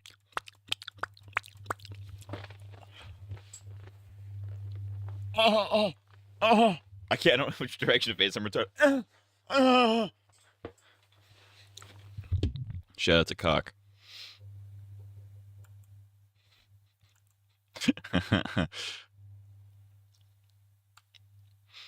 Shout out to Penis. All right, how do I get rid of this? I need to get like a hotkey for this. This is a pain in the ass. the same thing, don't you think? Speaking of the stupidest character on the show, where the fuck are you? As in, why the fuck is nobody looking after Carl? Shane rightfully gets pissed at him and tells— Got AIDS. This is literally like, when did this come out? 2011? 2013, sorry. Might as well have been 2011 because the whole meme is Carl, get in the house. Why is Carl not in the house? Why is Lori never looking after her son? It's like, yeah, okay, that's not really... Okay, like, it was a topical criticism at the time, I'll give you that, but like, for fuck's sake, dude. It's such a non-point. Like, it's very convenient writing, but like, can we be dead ass? Editor, cry yourself to sleep tonight. Fuck yes, dude. Tells him to find his mother, but doesn't care enough to actually walk him to Lori. Do me a favor, man. Go find your mom. Yeah, let's just let him run off by himself. I'm sure he won't get into any mischief. Carol finds him sitting next to Sophia's grave and says, You know, we'll see Sophia again in heaven someday. Heaven is just another lie. And if you believe it, you're an idiot. Is that a cow? That scene is always really funny to me.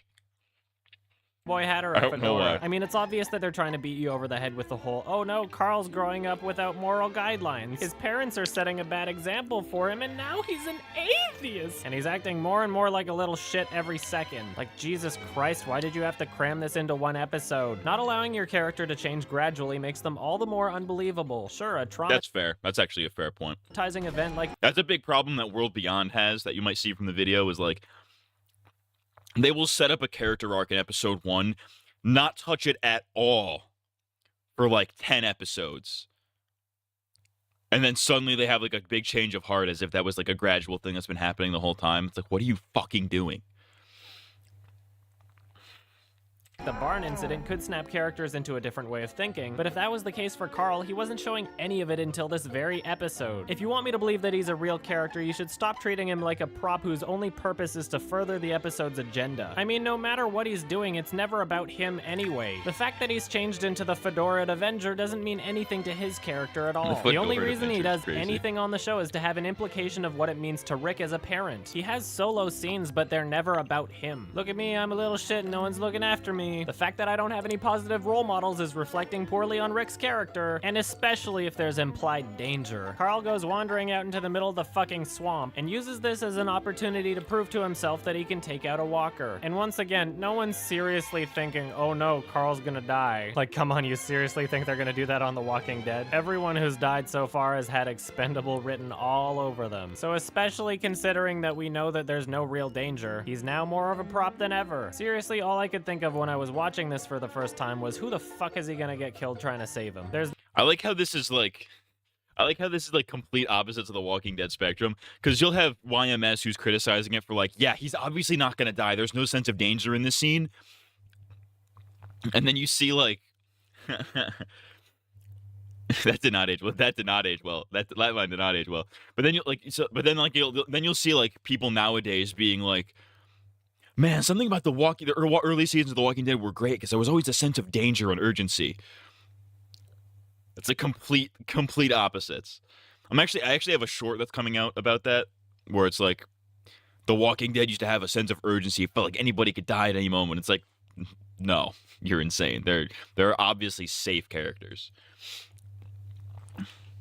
There's no question that this is being set up to fuck over someone else. There's no fucking chance that Carl is gonna get bit by a zombie. He's just there to be a convenient idiot. Oh no, it turns out I shouldn't have been within arm's reach of him. Did you seriously fail that hard when you were at target practice? Man, this is so intense. I hope that he makes it out alive, because I'm really seriously wondering if he's gonna make it out alive or not. Okay, sweet, so you lost your gun now. Damn, he's catching up to the adults real quick. So while Carl's being a little shit all day, Dale's using the day as a last opportunity to try and convince everyone in the group to let Randy live. It seems as though no matter who he talks to, everyone decides that it would be too much of a risk to let him live. And despite Dale usually being the voice of reason, everyone else is kinda right. Or at least coincidentally right even. Telling Carl he'll take him back to his group if he lets him escape is kinda sketch, so I can't imagine he would exactly be an asset if he were allowed to walk around. Thanks, Rick! At the end of the day, they have What the fuck is this music? This reminds me of something. I can't put my finger on what this is. a meeting to try and arrange some sort of a vote on the issue. Just stop This is a great scene, by the way. I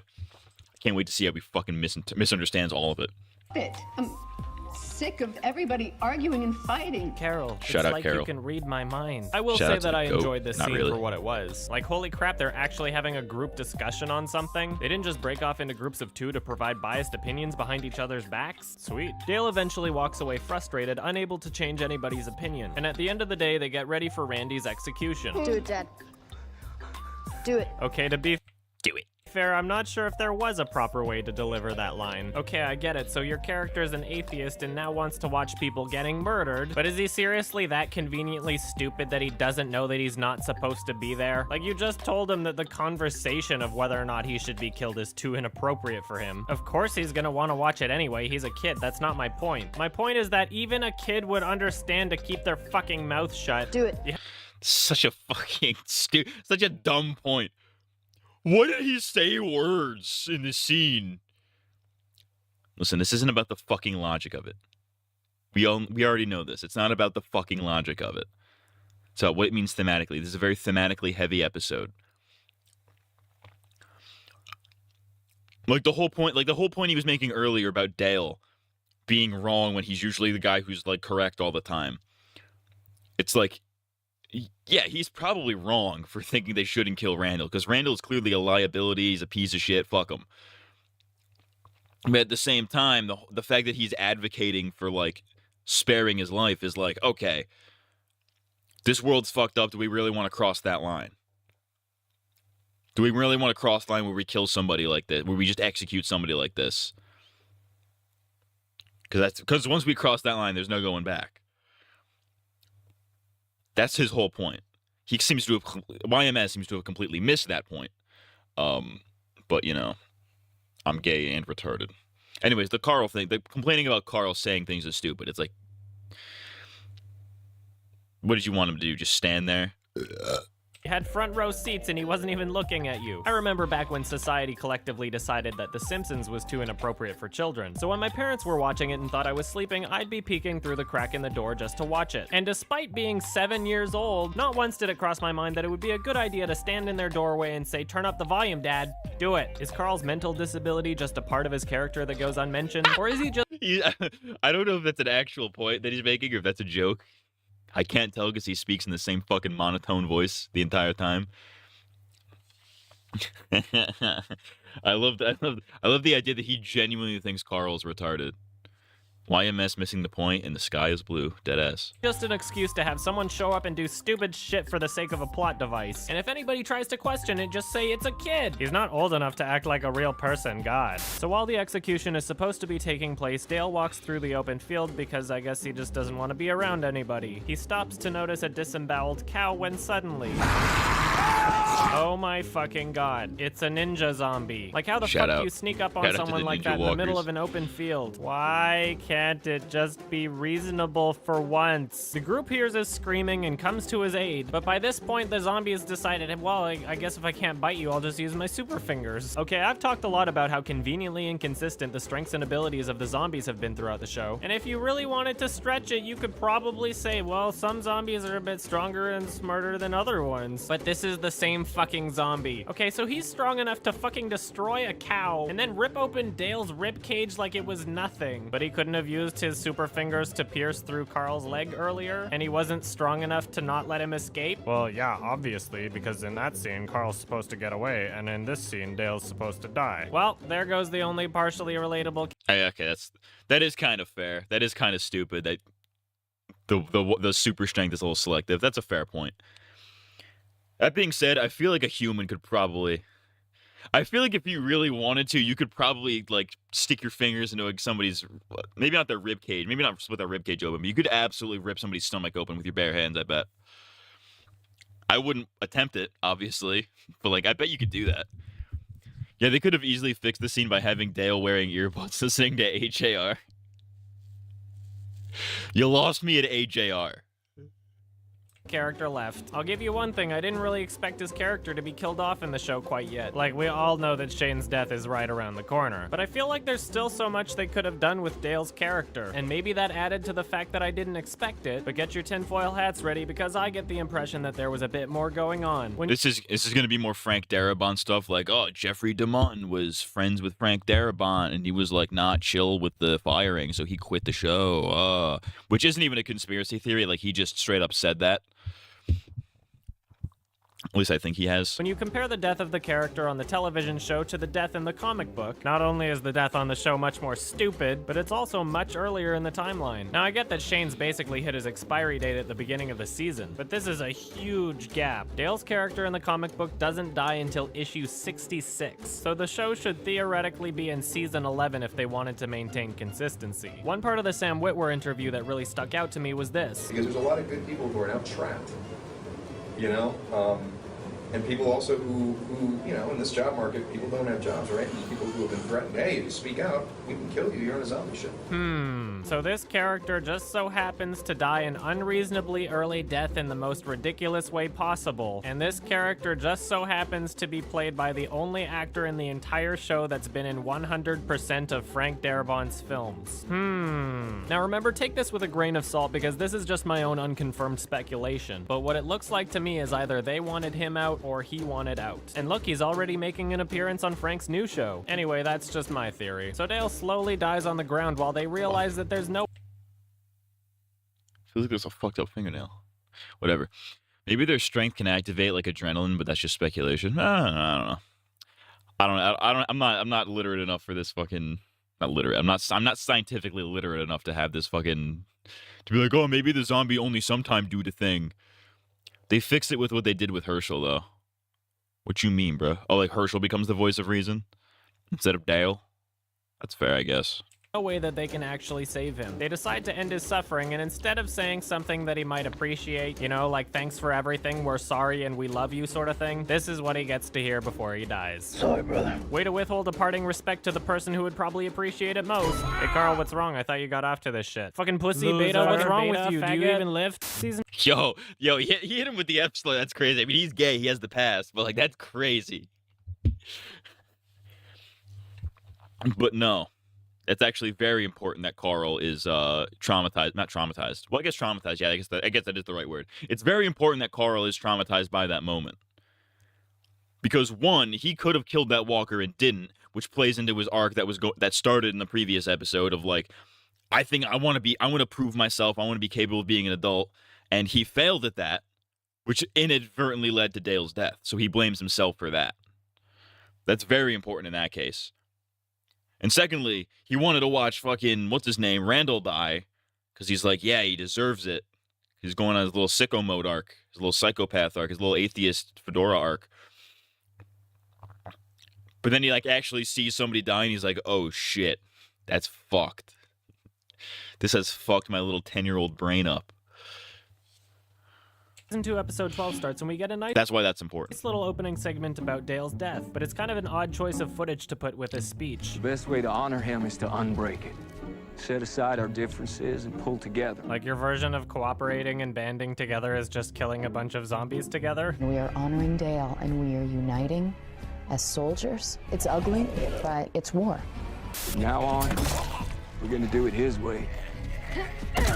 That is how we honor Dale. Is this Dale's way? So Carl goes up to Shane. Well, yeah, Dale would have killed the fuck out of some walkers, dude. Absolutely. Like, that's such a non-point. Saying he has a confession. He starts by asking Shane not to tell his parents about it, and then he gives him a gun saying where he got it from. Took it from Daryl's motorcycle. Took it from Daryl's motorcycle. System error. So wait, did you go back and get the gun? Because I thought you dropped it before, remember? So did you get it before Dale died and just happened to avoid the zombie? I guess that even... And Carl will be like, that was not Skibbity Ohio Sigma. After Dale's unexpected death, he's still able to run into the woods alone without his parents noticing. Anyway, he robotically laments Dale's death, saying that if he would have shot the zombie, then Dale would probably still be alive. But I was gonna do it. Shoot right in the head.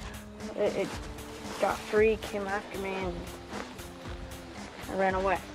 If I'd killed it, Dale would still be here. Stop that, okay? Shane reassures him that it's not his fault and tells him that he should probably still keep the gun for protection anyway. Carl, take it. I'm never touching another gun That ain't again. an option, Carl, okay? Just give it back to Daryl. So why didn't you just leave it in the forest? What was the point in retrieving it so you could give it to Shane? You'd think that if you wanted for it to end up in Daryl's hands, you would just put it right back where you found it. And also, aren't you upset at yourself for not using the gun? Like you're blaming someone's death on the fact that you didn't shoot something, and now you're saying, I'll never touch another gun again. Well, of course it makes sense because he's a child, and that's why. Lori bugs Shane while he's working for what seems to be only for purpose. There were so many weird points in that. I don't even know where to start. I'm not even gonna. Dale would have wanted us all to run a train on Andrea. It's how we honored Dale. That's crazy. That's fucking crazy.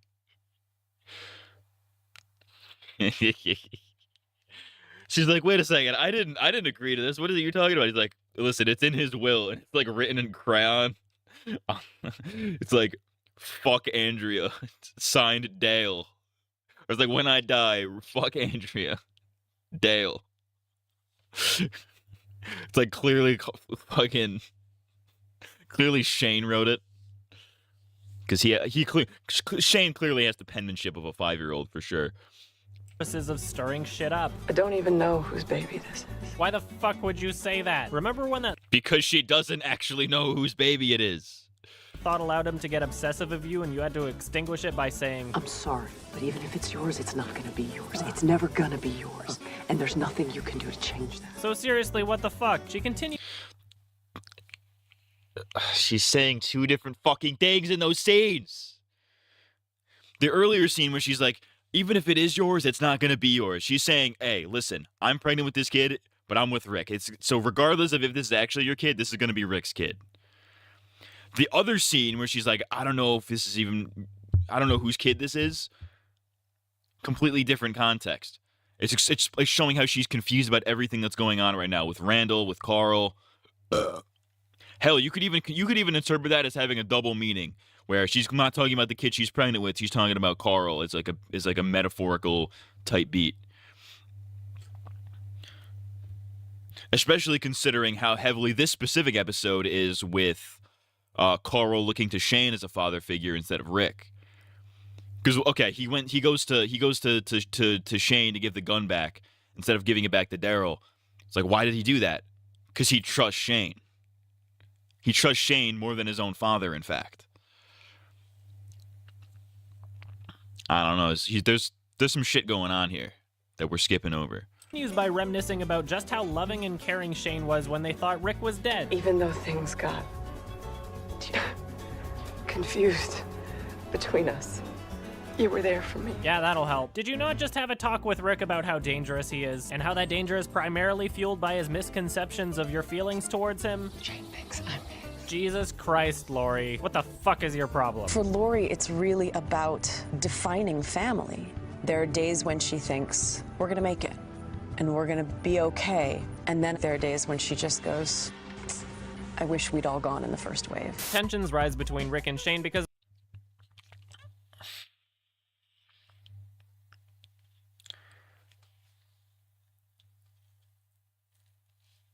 I don't even know how to respond to that. Because that's such a bizarre point. Oh, fuck, what'd I just do? Shit.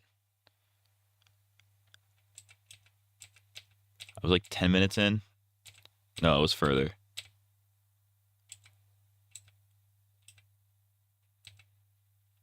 We're gonna make it, and we're gonna be okay. And then there are days when she just goes, I wish we'd all gone in the first wave. Tensions rise between Rick and Shane because Rick's decided that he's now going to let Randy live out of respect for Dale. Shane gives Rick the gun that Carl gave him and says, hi, you care too much about this fucking Randy? You don't even care about your own child. Which prompts Rick into actually sitting down and having a talk with Carl. Hell, it's about time. He reassures That was like, that you could tell this came out in 2013 because that was not fucking funny. him that Dale's death is not his fault, and as sort of a gesture implying keep strong and I trust you, he gives him back the gun. And absolutely nobody is bothered by the fact that it's Daryl's gun. This is the same gun, right? Shane told you it was Daryl's gun. Why don't you give him one of your guns? Why don't you find out who has a gun to spare to give to Carl? Nobody. Oh my god, this is such a fucking retarded point. Whose gun is it? Who cares? Oh, who cleans up the city when Superman's done? It doesn't. Nobody. It's a fucking comic book. Plus, I mean, listen, if I was Rick, I'm not giving him my gun. I have a Colt Python, dude. That's the coolest fucking gun there is. I'm not giving him my fucking gun. No, he gets to have the fucking Glock or whatever. What if at some point he's on his motorcycle killing zombies and he reaches for where the gun should be and realizes, oh, some little shit stole it. I guess I'm gonna die now. Just don't think about it. It doesn't fit the narrative. Don't you hear this sad piano music? This is so inspirational. Shane goes to the barn. I want to know what he actually thinks about that scene as like a because that's one of the most important scenes in the entire season, possibly even the entire show, even though they undermine it in season 8 by killing off Carl. But like, that's one of the most important scenes, so I wonder what he actually thinks about it. Instead of nitpicking like, oh, whose gun is this? Such a fucking dumb point, such a nitpick. Like, yeah, that's stupid and doesn't make sense, but like, are we gonna pretend that that's like at all related to like the emotional point of the scene? Fuck you. And really obviously wants to kill Randy. Later, T-Dog unlocks the barn and finds that Randy has escaped, delivering a line that could only ever be written for the token black character. Oh, hell no. Oh, hell no. Oh, shit, he teleports. Teleporting T-Dog. Turns out that Shane has forced Randy deep into the forest. Shane tells him that he's actually helping him escape and that he wants to ditch his current group and join Randy's. But it turns out it was just a trick because he breaks his neck instead.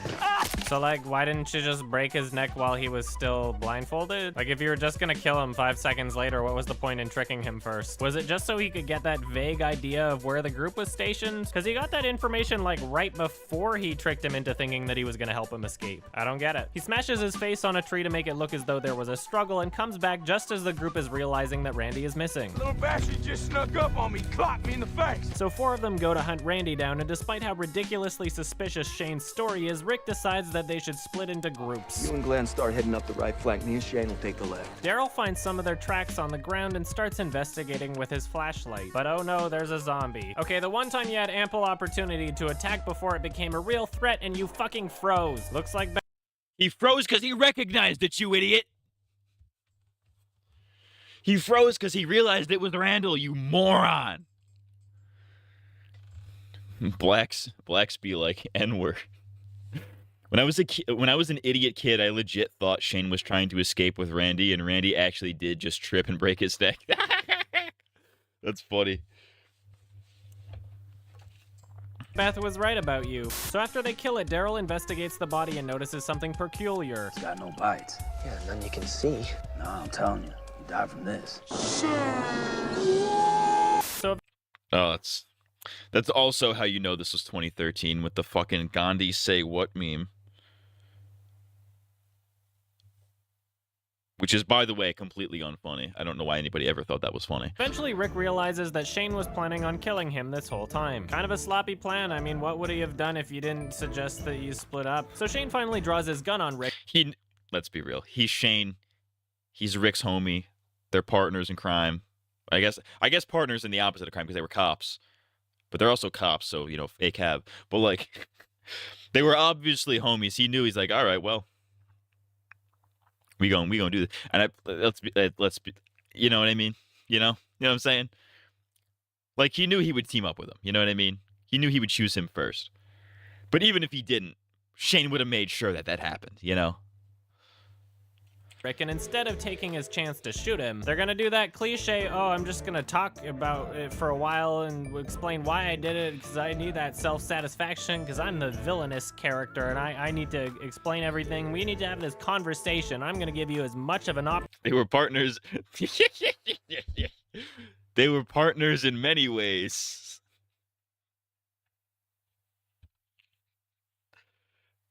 Gay. Put the gay editor. Put the gay meme right here. They were partners in many ways. That's funny. Shipper daughter be like, yep, they're partners. Yeah, gay partners who have sex with each other because they're gay. Opportunity is possible to figure out exactly how you're gonna get the upper hand on me. So Rick's like, you're gonna have to kill me unarmed because I'm gonna put down my weapon, and you should put down your weapon too. Psych, I have a knife. So after he kills him, we realize that Lori lost Carl again. Carl follows Rick and Shane into the woods to look for Randall. He thinks he'll get some kind of big award or something. Like, I have no idea how long he's actually. You could tell, like, that's a kid's way of thinking there. Yeah, he thinks he'll get, like, an award. I want an award. Shane probably wouldn't have been able to live with himself if he didn't try to not only justify his actions to Rick, but himself, too, in that scene. What do you mean by that? Like, if he was going to kill Rick, he's like, he has to justify it, is what you're saying?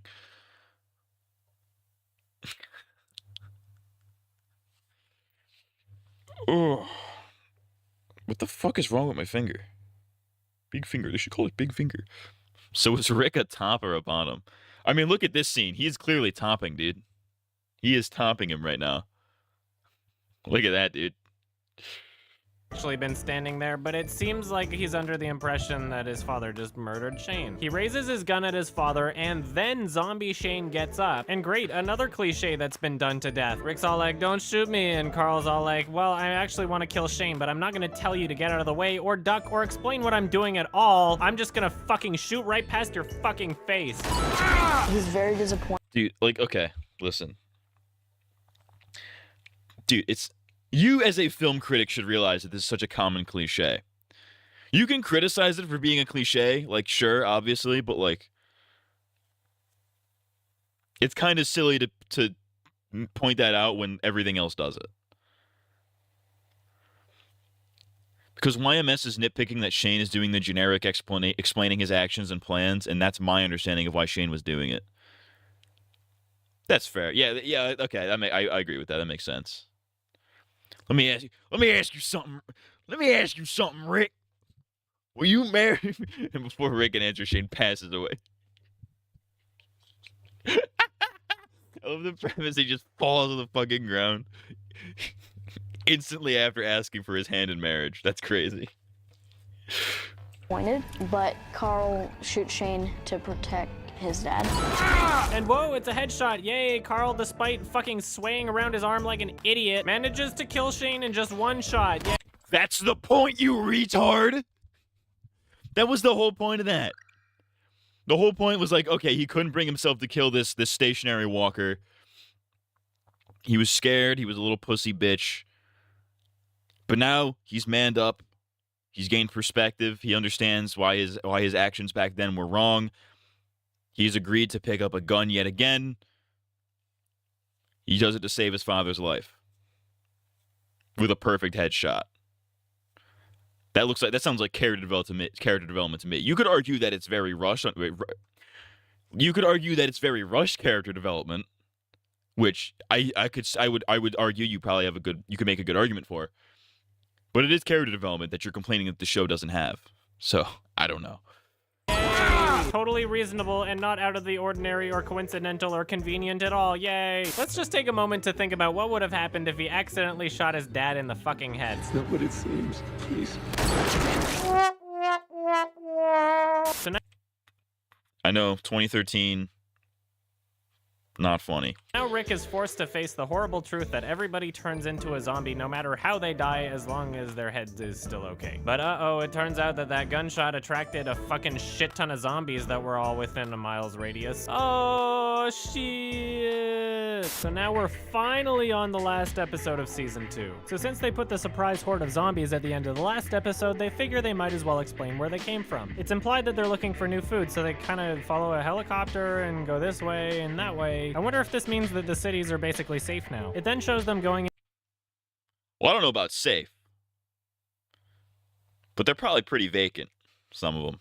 Into farmland and cutting through fields. Whoa, shit, clone zombies. What is this, EA Sports? I mean, it's a cool trick, but ideally you'd have enough money in your budget to just pay some extras instead. Can't figure out who to blame for that one. It shows the zombies walking just wherever the fuck. I wonder what's cheaper. I do wonder what's cheap. I mean, it's AMC, so they probably would have gone with the cheaper option. You would think that hiring extras would be cheaper. But you also have to think about, like, do you have to pay for makeup for all those extras? You gotta get them all fucking gooped up with the walker makeup. That's not only gonna take money, but that's gonna take a lot of time. Because the walker makeup in the show is like extremely fucking what's the word? What's your problem, cracker? It's very detailed. So like, it's gonna take a while. Sorry, knock it off. I would let him out, but it's raining. I literally would have never noticed that. I probably would have never noticed that too. That's crazy that he noticed that. And suddenly, ah, fuck. Carl starts inquiring about Shane's death, and just before Rick is about to answer, he's like, oh, fuck. They run inside the barn because they apparently can't make it to the house, and meanwhile at the house, Lori is just realizing what a terrible parent she is. I can't find him anywhere. So maybe he snuck outside. What do I do? Everybody pretty much realizes they're fucked and that they have to get off the farm. And boy, do they probably feel stupid right now. You've had how long to prepare for zombie hordes? Like, you've definitely seen them move in huge groups before, but you'd think that wouldn't happen ever again. I mean, I get that maybe you didn't have time to reinforce the fence because of how long it took for Herschel to decide that he was going to keep you there permanently, but you've definitely had which is a fair point, plus considering how much time it would actually take to build those fortifications. Have time to be making shit like Molotovs, and if I learned anything from playing The Last of Us, fire gets shit done. So anyway, Rick decides that the best course of action is to lure some of them into the barn and light it on fire. See, this is where I'd be climbing up the ladder anyway. I don't see why you have to be so slow about it. I'm pretty sure they all already see you. You don't think you're cutting it a little close? And also, why do you have to light it on fire right away? Why don't you try and lure in as many as possible first? And also, who closed the door? The rest of them try and kill as many zombies as possible. Oh sweet, Daryl doesn't even give a fuck that his gun was stolen. He's got a spare. Also, I mean, he's Daryl. He's Daryl, dude. He always got a spare. He always got a spare gat on him, dude. it looks like Daryl's got a lot better of an idea than you guys. Freaking just stay in one spot while you shoot and drive if they come close to you. It's a good thing everybody is such a good shot. It's just us coming down and just destroying zombies. Like, just mowing them. Daryl Mowing them? You mean mowing them? Notices the fire and tells Jimmy to drive. Shout out Jimmy. Shout out to Jimmy.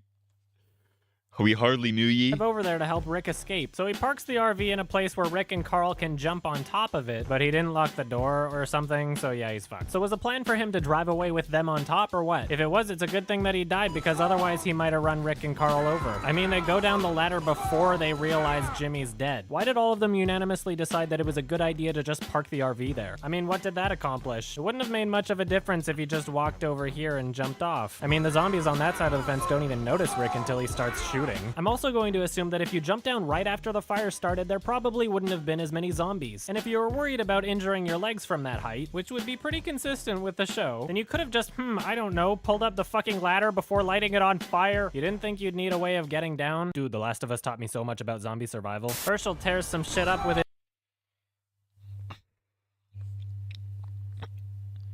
Like, sure, I guess. But who fucking cares?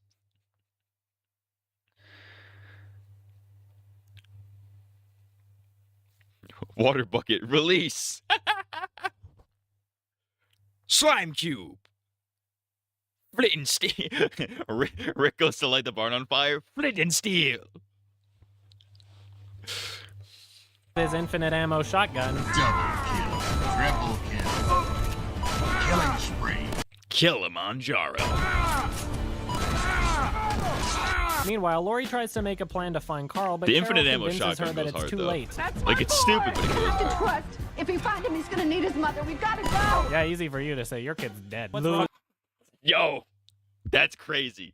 That's an insane bar. Yeah, easy for you to say your kid's dead. That's crazy. That's like on the same level of like your mom's in a fucking wheelchair. You know what I mean? Like that's that same level of like what? You could say that? Nobody loves you. I love how whatever ad-libbing Carol was doing was apparently not appropriate by the person that edited this. Like, they just muted her. And not only that, but they dubbed it with Lori's heavy breathing. So it's obviously intentional, but there wasn't enough forethought to just crop out Carol's face right there. Maybe the audio in this scene is from Lori's perspective and she just tunes people out. That's actually a pretty good edit. Seriously, what the fuck did she say? It seems like this whole shot I mean, was it's a little it's pedantic as hell to complain about that. But like that was actually a pretty good edit. Get the others. Were you guys forced to dub this scene because the audio guy forgot to start recording and then just nobody noticed that Carol was actually saying something and that the dialogue wasn't?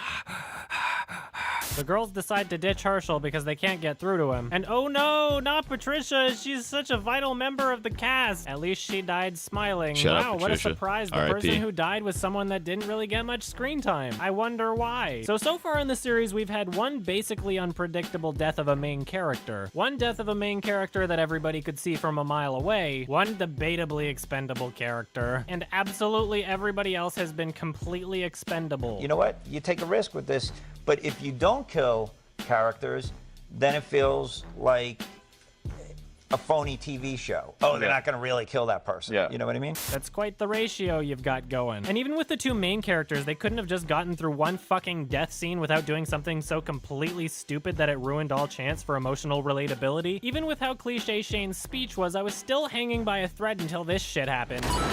Yep, that's one way to ruin an important scene that you've been building up to for 2 seasons. Dang. I don't know, dog. That sounds to me like that's the exact build-up you would have. That's exactly what it's building up to. But sure. Is he really just undermining Shane's death because it was predictable? What a dog water reason. Yeah, it's fucking retarded. I'm tired of these retarded motherfuckers being retarded. You had 2 chances to make me care about a character's death, and you fucked it up twice. Like, seriously, who else am I supposed to care about? So, Well, I mean, when you watch... Listen, I don't expect you to give a shit about any of these character deaths when you watch TV shows in the most fucking boring, pedantic way possible. Like, this is the same guy whose criticisms are like, why did they jump on the roof of the RV? And then why did they jump down instead of going in the RV? Like... This is the level of criticism that we're giving here. So, like, obviously, I don't expect you to have any emotional attachment to any of this. Because you're a fucking ass. You're a fucking pedantic dickhead. Andrea's been kicking some serious ass, getting headshots without even aiming at their heads. That is crazy. That is fucking stupid. She saves Carol and then decides it's a good idea to just stand there. Like she forgot about the zombie horde behind her. Oh, I get it, so that she can shoot one real close and then it falls on her and then that's the plot device so she can get separated from the group. Haha. Is Andrea done for? No, she's just gonna keep running. Carol done for? No, Daryl's just gonna pick her up. It's really difficult to make me feel as though the zombies are a threat when the only people that ever die are fucking expendable. If you don't kill characters, then it feels like a phony TV show.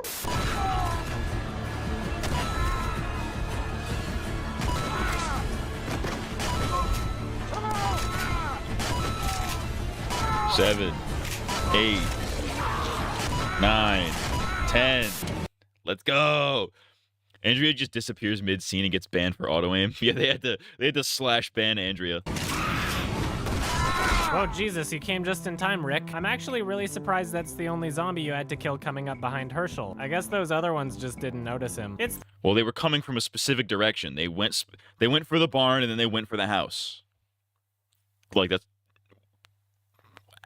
I don't know what's so hard to understand here. The power of Jesus. Dude, he totally turned on cheats. Fucking noob, you pleb. Come to think of it, it doesn't make sense where quite a few of the zombies are. There wasn't enough of a threat still because all the zombies were in front of her, so we added a couple CG zombies in the background. So everybody starts driving away from the farm. Sweet, not even a scratch. Just a little blood, that'll wash off. Rick, Herschel, and this object make it back to the highway. That's crazy.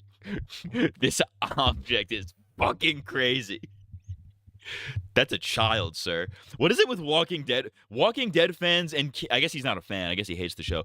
But Walking Dead fans and kids do not get along. It's crazy. It is crazy how much like casual Walking Dead fans fucking hate children. It's crazy. Child does anything silly or irrational. Fucking dumb. Why is this fucking stupid kid alive? Kill the fucking kid now. Like, what are we doing? God Christ. Where they lost Sophia. And ladies and gentlemen, may I present to you the performance of the year. Where's Mom? You said she'd be here. We gotta go back for her. It's pretty embarrassing for Carol that they muted her and kept this. And before anybody tells me that I'm picking on a 10-year-old, just remember that not only is he 14 right now, but if he's a decent actor at this point, he probably agrees. Well, yeah, he's 14 right now, but he was fucking 11 back then. So, like...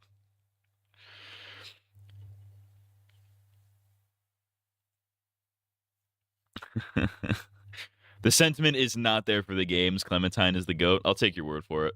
Agrees with me on his past performances. I'm sorry, but there's... It's specifically the TV show that I've noticed. It's like anytime there's like any character under the age of 18 is just immediately hated by the audience. It's crazy. Like early seasons, everybody hated Carl. Now, like the modern seasons, a lot of people hated Judith.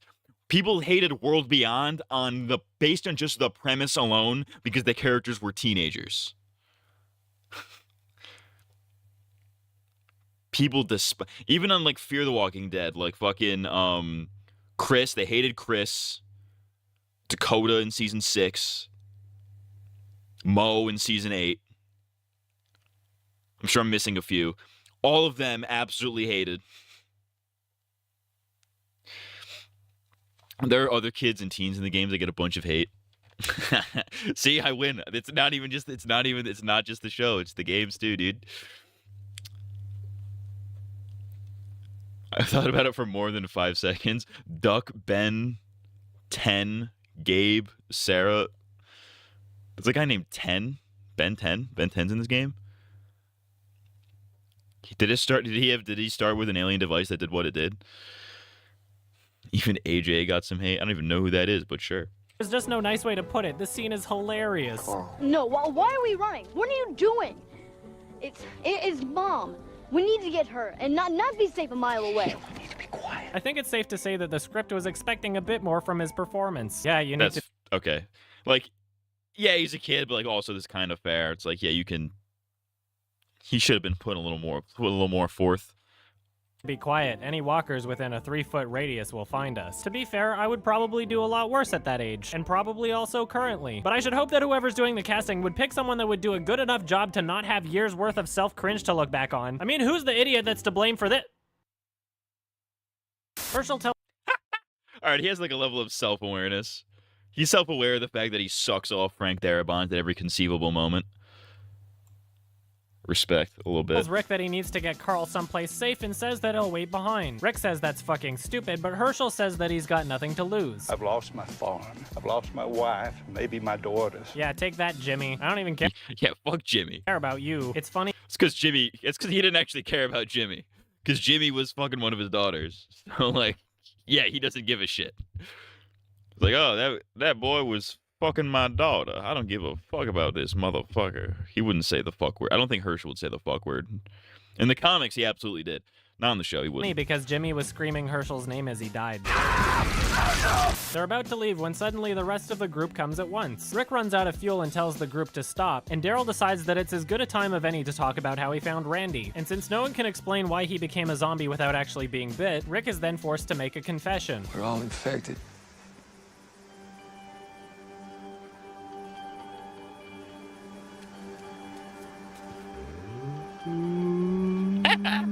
That's a good edit. Jim told me, whatever it is, we all carry it. So if anybody living dies, as long as it's not a head injury, they'll turn into a zombie. Yeah, that makes sense. So it's not...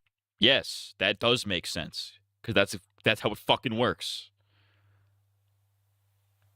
That's the premise of the fucking show. The bite that turns you into a zombie, it's death itself, and everybody's already infected. So the only reason you die from a zombie bite is because of E. coli. So getting zombie flesh in your open wound is the equivalent of being bit, but T-Dog just didn't die from it because he's just so hardcore. Maybe he's like more infected than everybody else, but not dead yet. Maybe the infection is causing his cheeks to be so clean shaven. You know what? If there's one thing that I really absolutely respect The Walking Dead for, it's how it has enough self-restraint to not show a flashback. You have no idea how... Oh, yeah.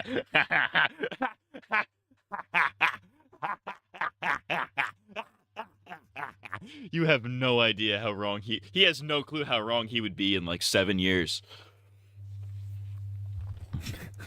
I think I know what he's getting at. Like, they don't flash back to previous episodes we've already seen. But this show loves fucking flashbacks. Fear the Walking Dead Season 4 walks into the room, yep. How much of a pet peeve that is to me. Seriously, that deserves some props. So now the way he feels about flashbacks is probably how I feel about hallucinations. I fucking hate hallucinations. Not just in The Walking Dead, but like in general. I think they're just annoying and they're lazy. But I understand having a very specific pet peeve like that. Mine's hallucinations. I know everybody has to have one. Everybody has that one cliche that every show does that they hate. Mine's hallucinations. I hate hallucinations. Everyone's kind of pissed at Rick for not sharing this information with them earlier, and Did I get the rightfully so. mosquito? That really could have I fucked did not. someone over in the wrong situation. But in Rick's defense, he might not have known that what he was saying was true. I mean, logically, Yes. He explains this directly in the literal following scene that you're criticizing right now. In the literal next scene when he's talking to Lori, he's like, I didn't tell nobody because I didn't think it was true, Lori. But then I saw Shane turn, and that's how I knew Jenner was right, Lori. Because yes, that's literally why he didn't tell anybody, because he did not think it was true. everybody in the group should be skeptical of that claim. That is, if anybody in the group... Rick's drip is going hard right now. He's kind of dripped. Say what you will about The Walking Dead. Rick Grimes is always dripping sauce, dude. Remember season 2 episode 1. You don't look like you've suffered a head injury. Why are you dead? How come you're not a zombie? You also don't look like you've suffered a head injury. Why are you dead? How come you're not a zombie? Their vehicles aren't touching anybody else's. It doesn't look like they crashed into anybody. So what, all of these cars on the same highway just stopped incredibly fast for no reason and their brains got scrambled on the insides from whiplash? That is actually an interesting point. Because there's all these fucking just dead bodies that aren't walkers for some reason. You've been hallucinating every stream. Your viewers don't exist. We're just figments of your imagination. You're a figment of my fucking asshole and was stand up and goatsy the camera. Rick and Lori get some space from the group, and then Rick says, I killed Shane. He explains to her very clearly in a way that a fucking 5-year-old could understand that Shane tried to kill him and he was acting in self-defense. And this is how she reacts. Rick's revelations. We're all infected, and I killed Shane. I don't hear anything, but I killed Shane. He didn't want to do it. He felt bad about it. Shane forced that. It wasn't like Rick let him out. Who is this? Is this one of the fucking Property Brothers? Who the fuck is this asshole?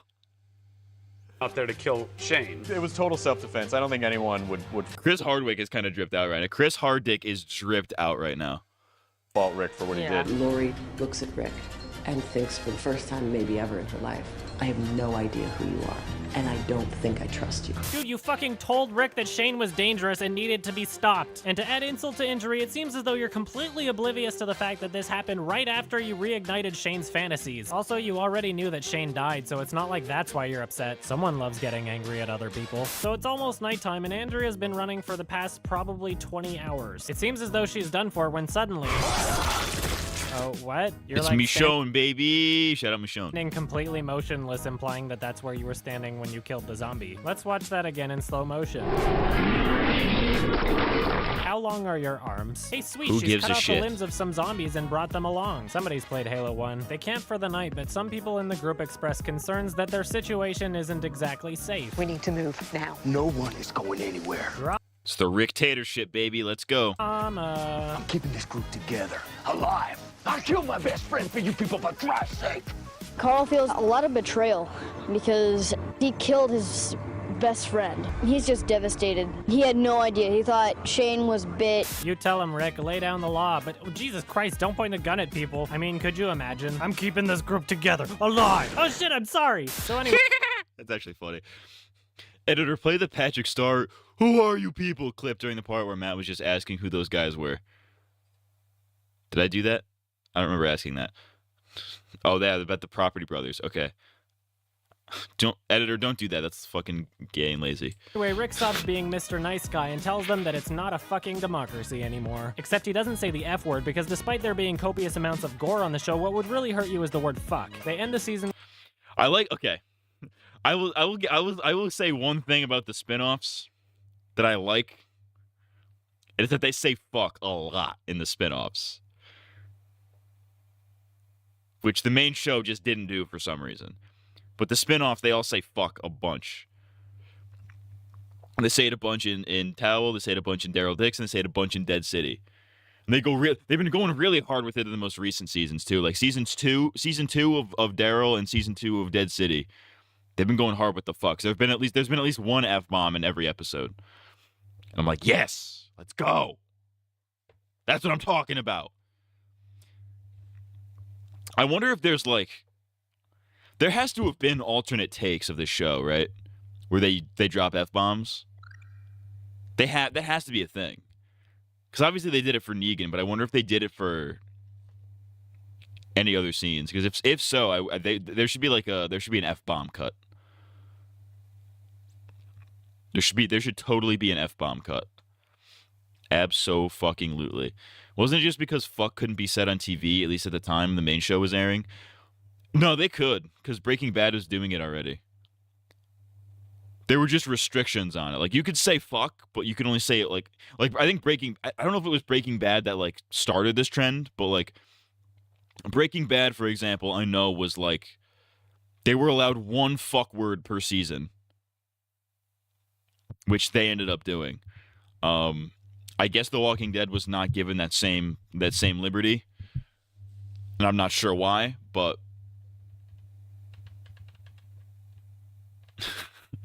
I don't know. That's they should have been able to do it more.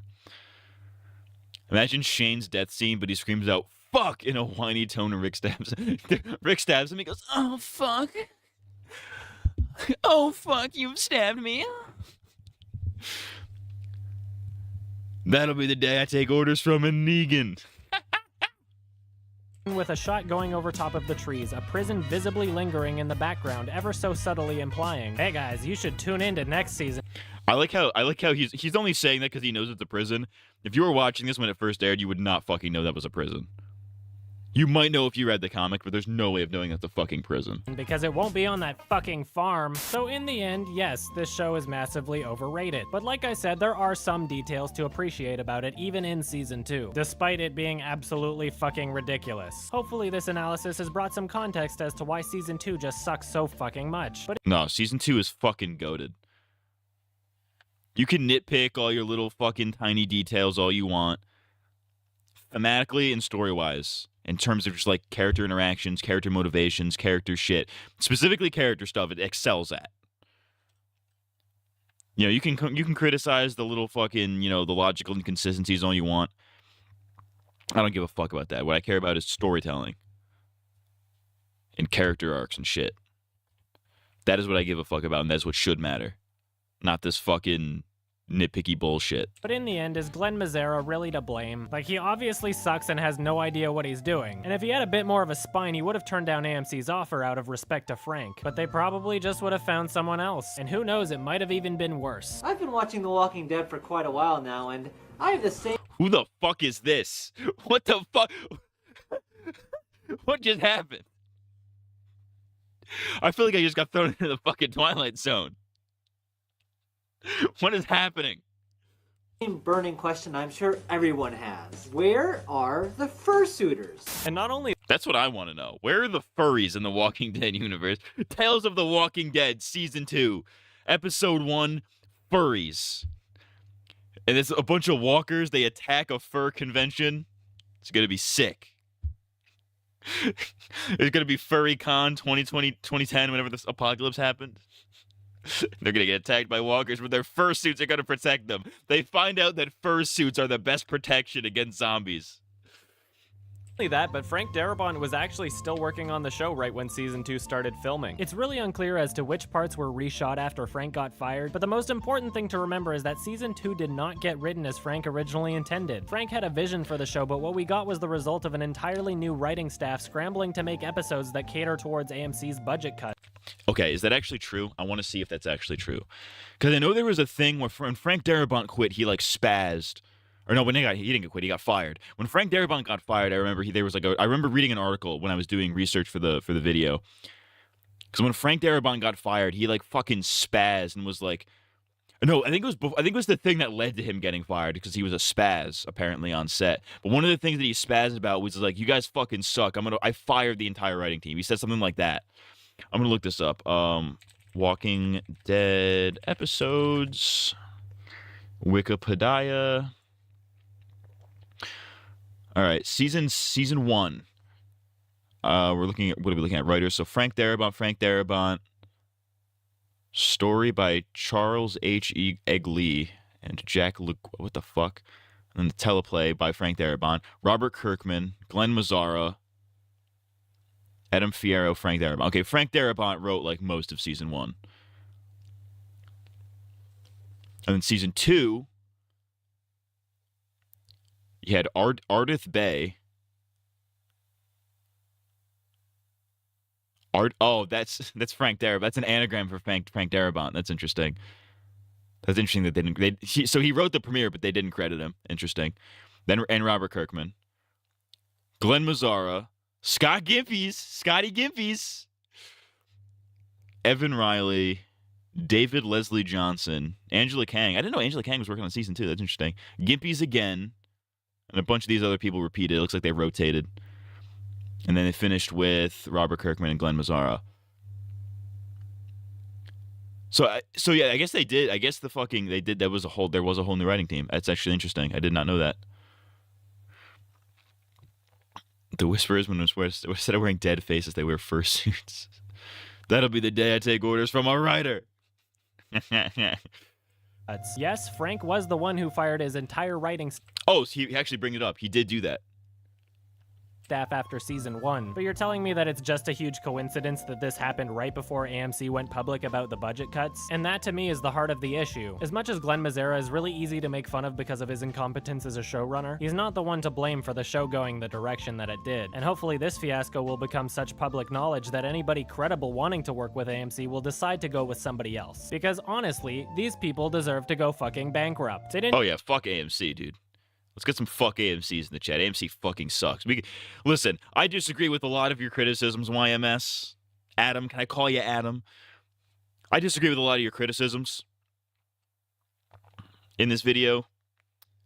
But if there's one thing we can agree on, from hardcore Walking Dead fan to Walking Dead hater, is that AMC fucking sucks.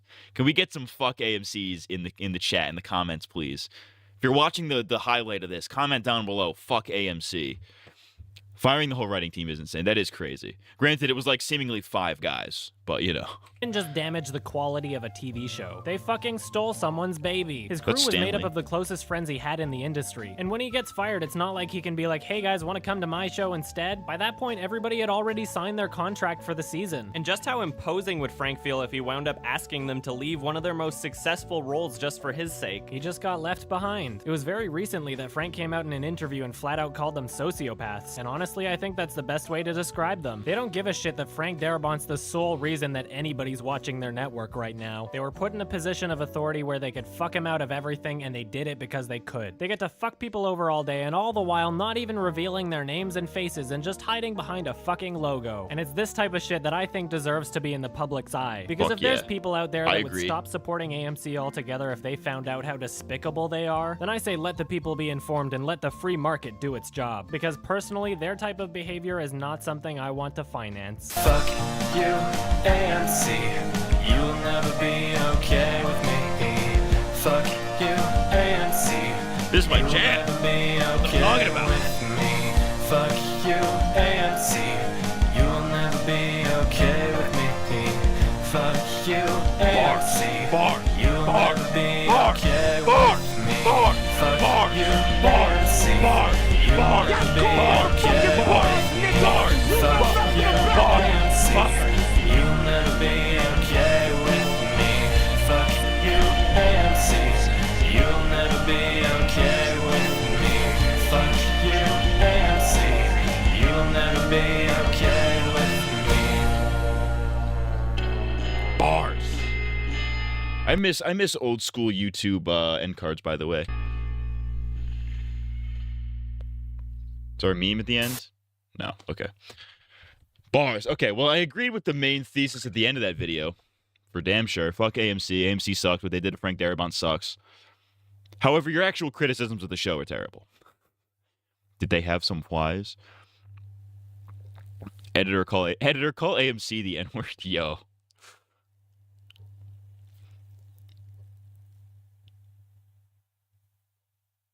What the fuck? Some guy commented on this a month ago. Here to renew interest in Adam continuing this one day when he's in good health and able. Why, is he fucked up right now? Is Adam is the YMS fucked up right now? No, he's still uploading shit. Oh, he's got health updates and shit. No, he's just doing his fucking cringe podcast with I Hate Everything. It's not how it's genuinely a miracle that channels like this fucking blow up. Channels like YMS, I Hate Everything. Not even because they're being negative, but it's because their negative criticisms are so fucking bad. You know what I mean? Yeah, he's gay. He's gay and Canadian. The two worst things you could be. the two unhealthiest things you could be are gay and Canadian. Bars. All right. Well, ladies and gentlemen, we did it. We finally watched YMS's Walking Dead review. They weren't as bad as I remember them being, but they were exactly as petty as I remember them being, you know? I remember them being a lot worse from when I was a wee lad. And they were pretty bad, but like only sometimes. So shout out I hope he never continues this series, by the way. I hope he never touches this again because his criticisms are going to be just as bad. But yeah, bars. Actually, or maybe do, because it'll probably bring attention to my video. Is my video in the recommended? It has to be, right? Where am I at? Where am I at? Where am I at? Where am I at? Where am I at? Where am I at? Come on, where am I? Where am I? Honest Trailers is there before me. Fuck you. Where am I? Where am I? I'm close. Is that iDubbbz? I'm close. I'm close. I'm so fucking close. Where am I? Me when I'm about to fucking... Where am I? Oh no, we've got to the point where the recommended has nothing to do with anything anymore. We got Killer Bean videos. Okay, that's how far we... I'm not in the algorithm for this video at all. That's fucked up. That's fucked up and gay. All right. Do your own cover of the Fuck AMC song, but add a verse or two. I don't know if I have the musical talent for that.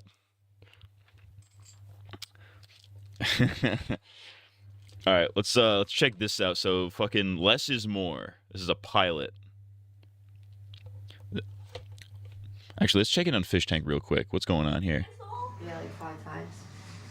That's no good. My homo sodomized execution style. We got Ellie chilling with Rachel. My bad OG fat. Who did that? Oh, I don't know. What is that, turd? Hey babe, this is your sponsor Trish. I think it's time to go home.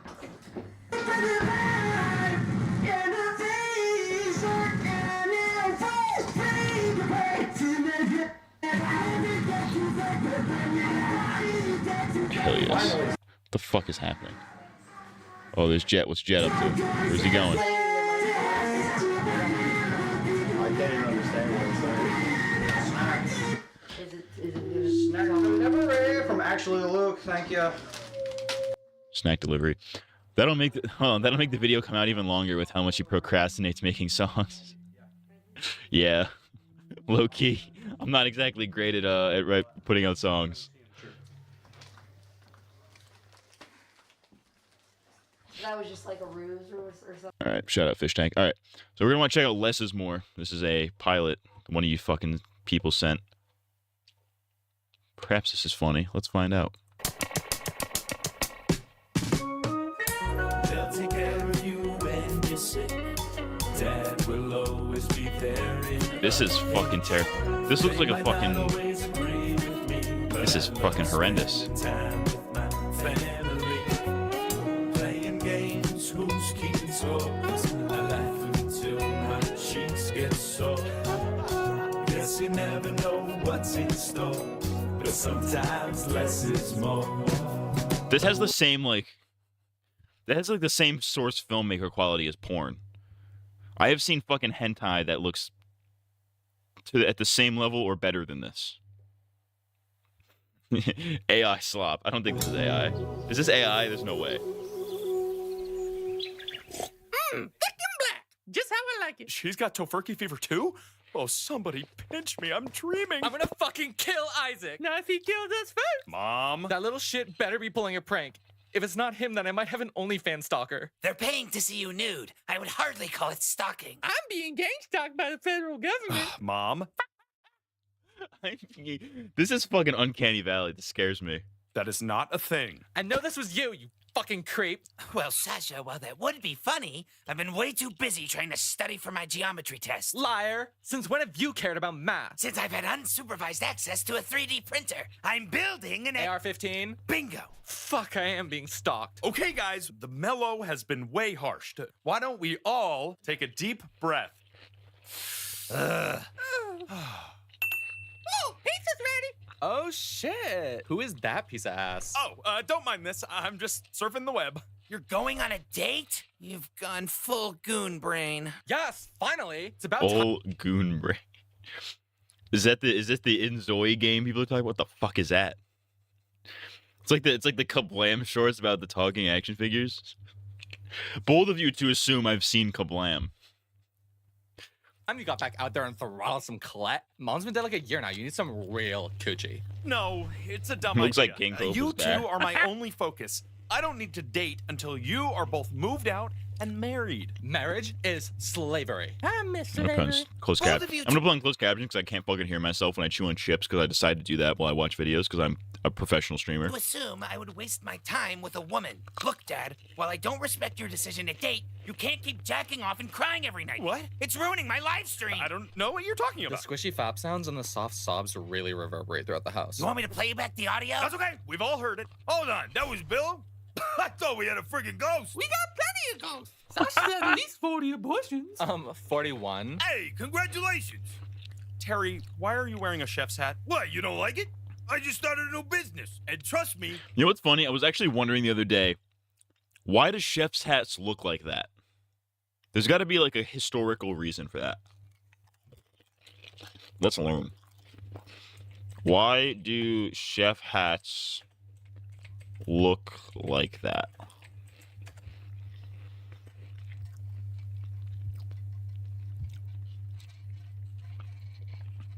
From the chef's pencil.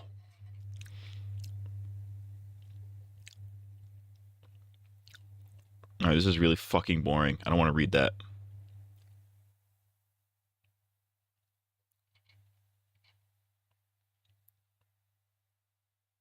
This is just like giving the pros and cons. I don't want the pros and cons. I want to know where it came from. I don't have fucking time for this.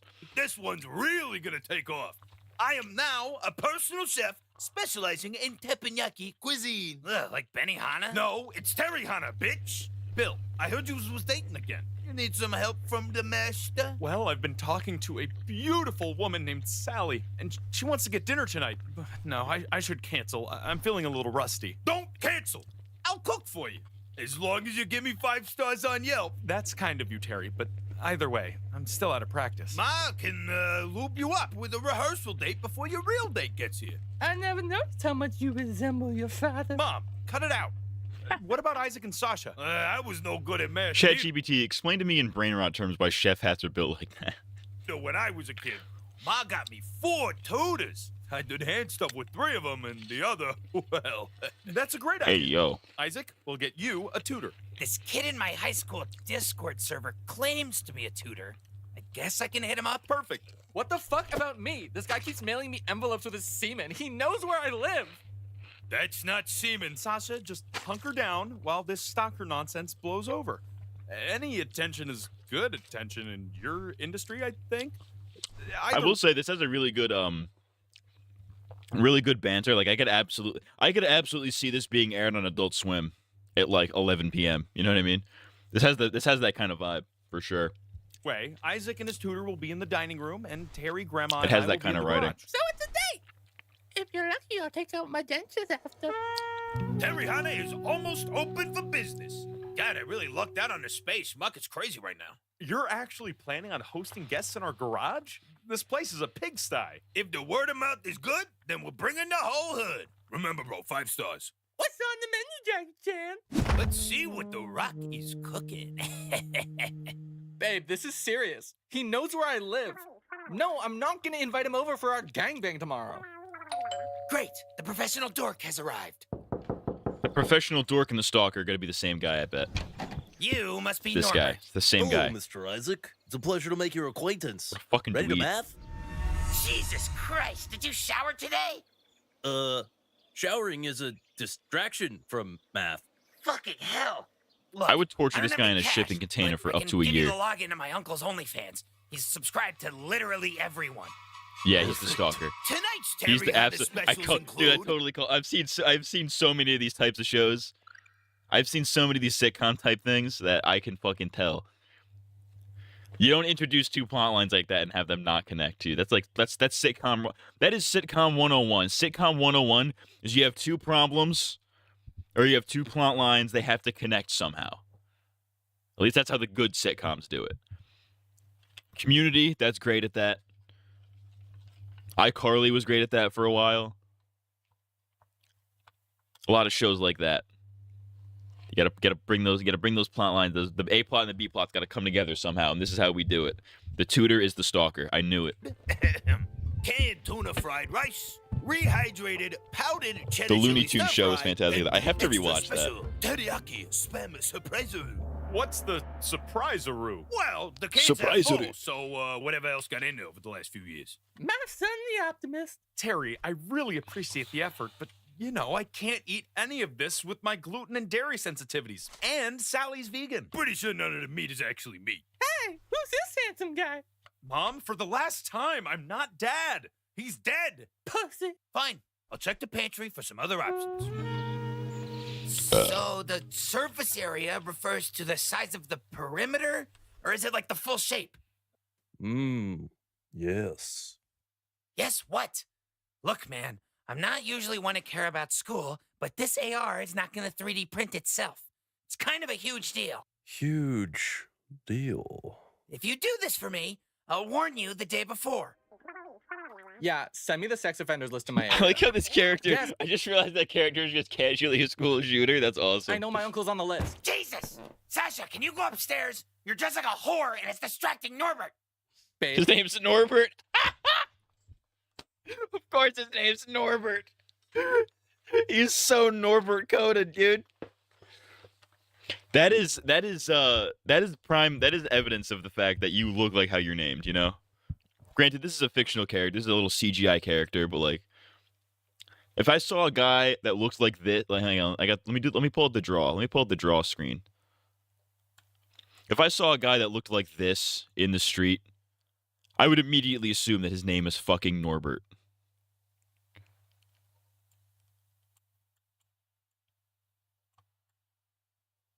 You didn't see that. I'm gonna have to call you back. Fuck you. Oh. Feisty, isn't she? She's a disgrace.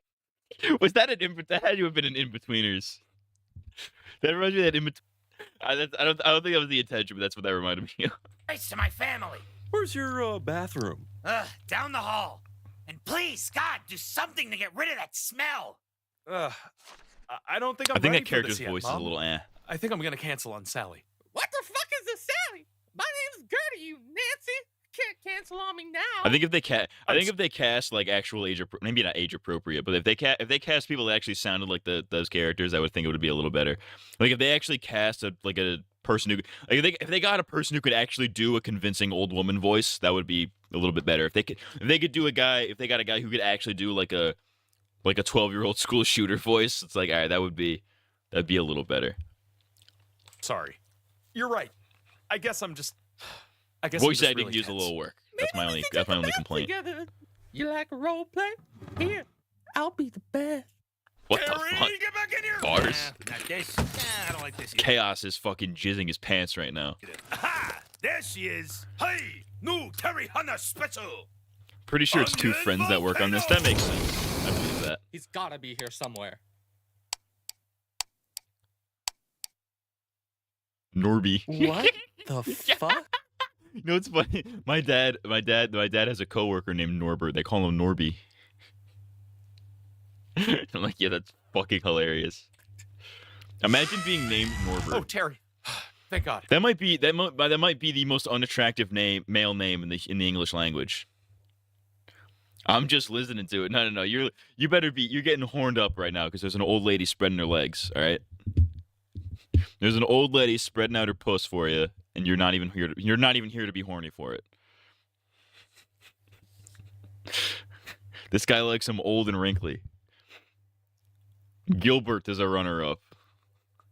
Gilbert's a runner-up, but you could at least shorten it to Gil, you know? Besides Matt. No, Matt's at least normal. Matt's a normal name. Unfortunately, it's a very normal name. I was actually... Did I ever mention this on stream? I was almost a Xander. Which would have been way fucking cooler.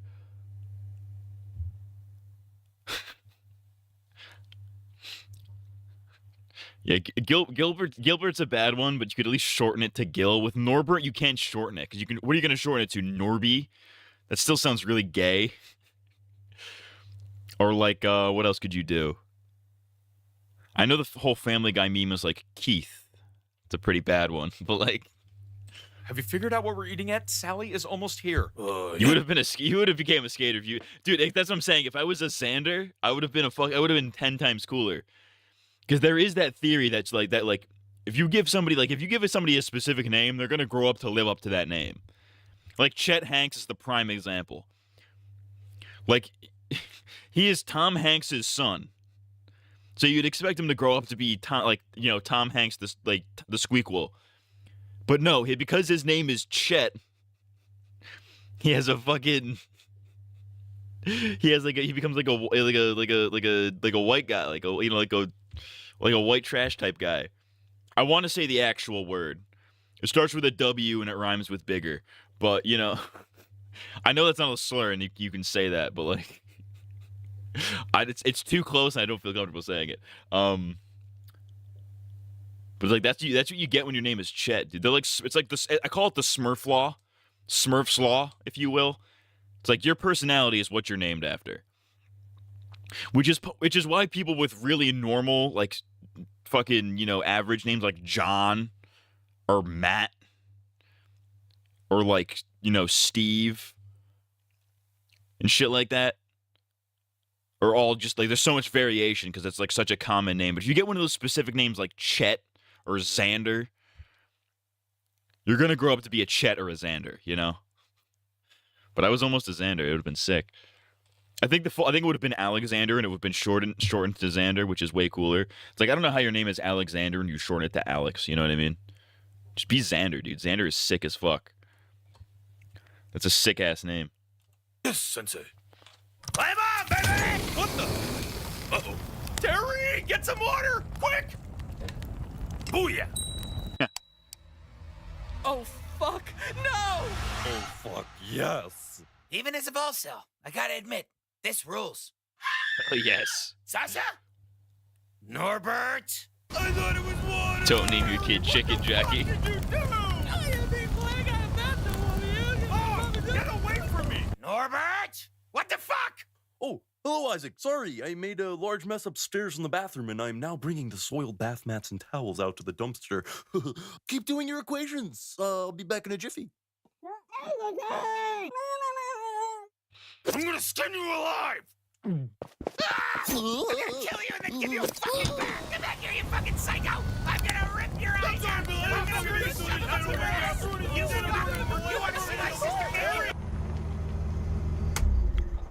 Come on, Sally. First date jitters are normal. He's just a guy.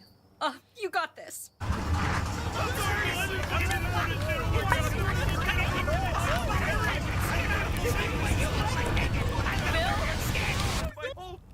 Sally! Hi! Meet my family. You like onions? Thanks for watching our first episode. I don't know how all this social media mumbo jumbo. That's pretty funny. I feel like this could actually, if they added like a fucking extra 3 minutes to this could easily be something you see on Adult Swim. They just do all sorts of this kind of shit.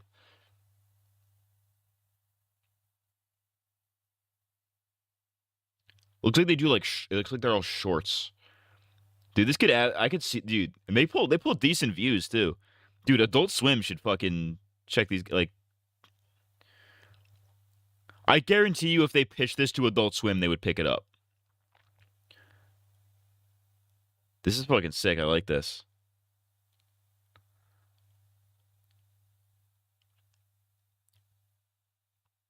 I fuck with it. Let's check it back up on the tank again. We got Rachel and Seth doing nothing. What else is going on here? Freddy's alone for once. What the fuck? You want to get D'Angelina back in? Shout out Freddy. Thank you, Trizard, for the candy. Shout out Mince. Production Mince. Fuck yeah. You thank God bless.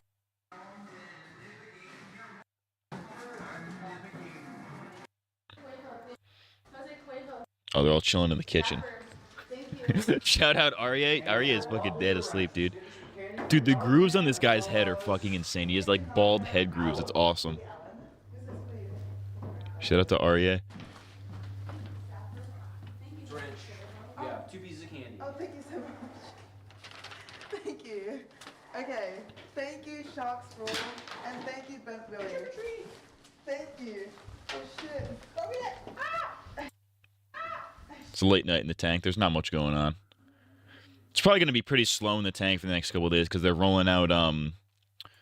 Sam Hyde's bringing back his Adult Swim show Not on Adult Swim. They're doing it independently because Adult Swim wouldn't sell them back their rights. So they're doing like the revival of that soon. So they're probably going to be pretty slow until that's over. But, you know, shout out, everybody watch Extreme Peace. Shout out Extreme Peace. Shout out Fishtank. All right. Is the Nostalgia Critic overhated? Shout out to motherfucking Nostalgia Critic. Why does it look like Vegas?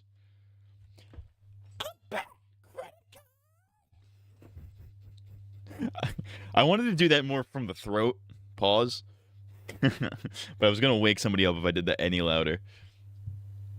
A back credit.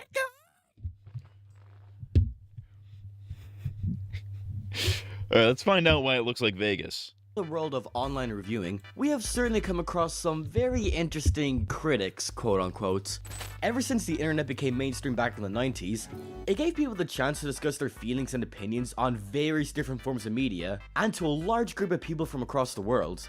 We have seen people review video games, music, comic books, animation, just about anything under the sun. It's me, the Lightbringer.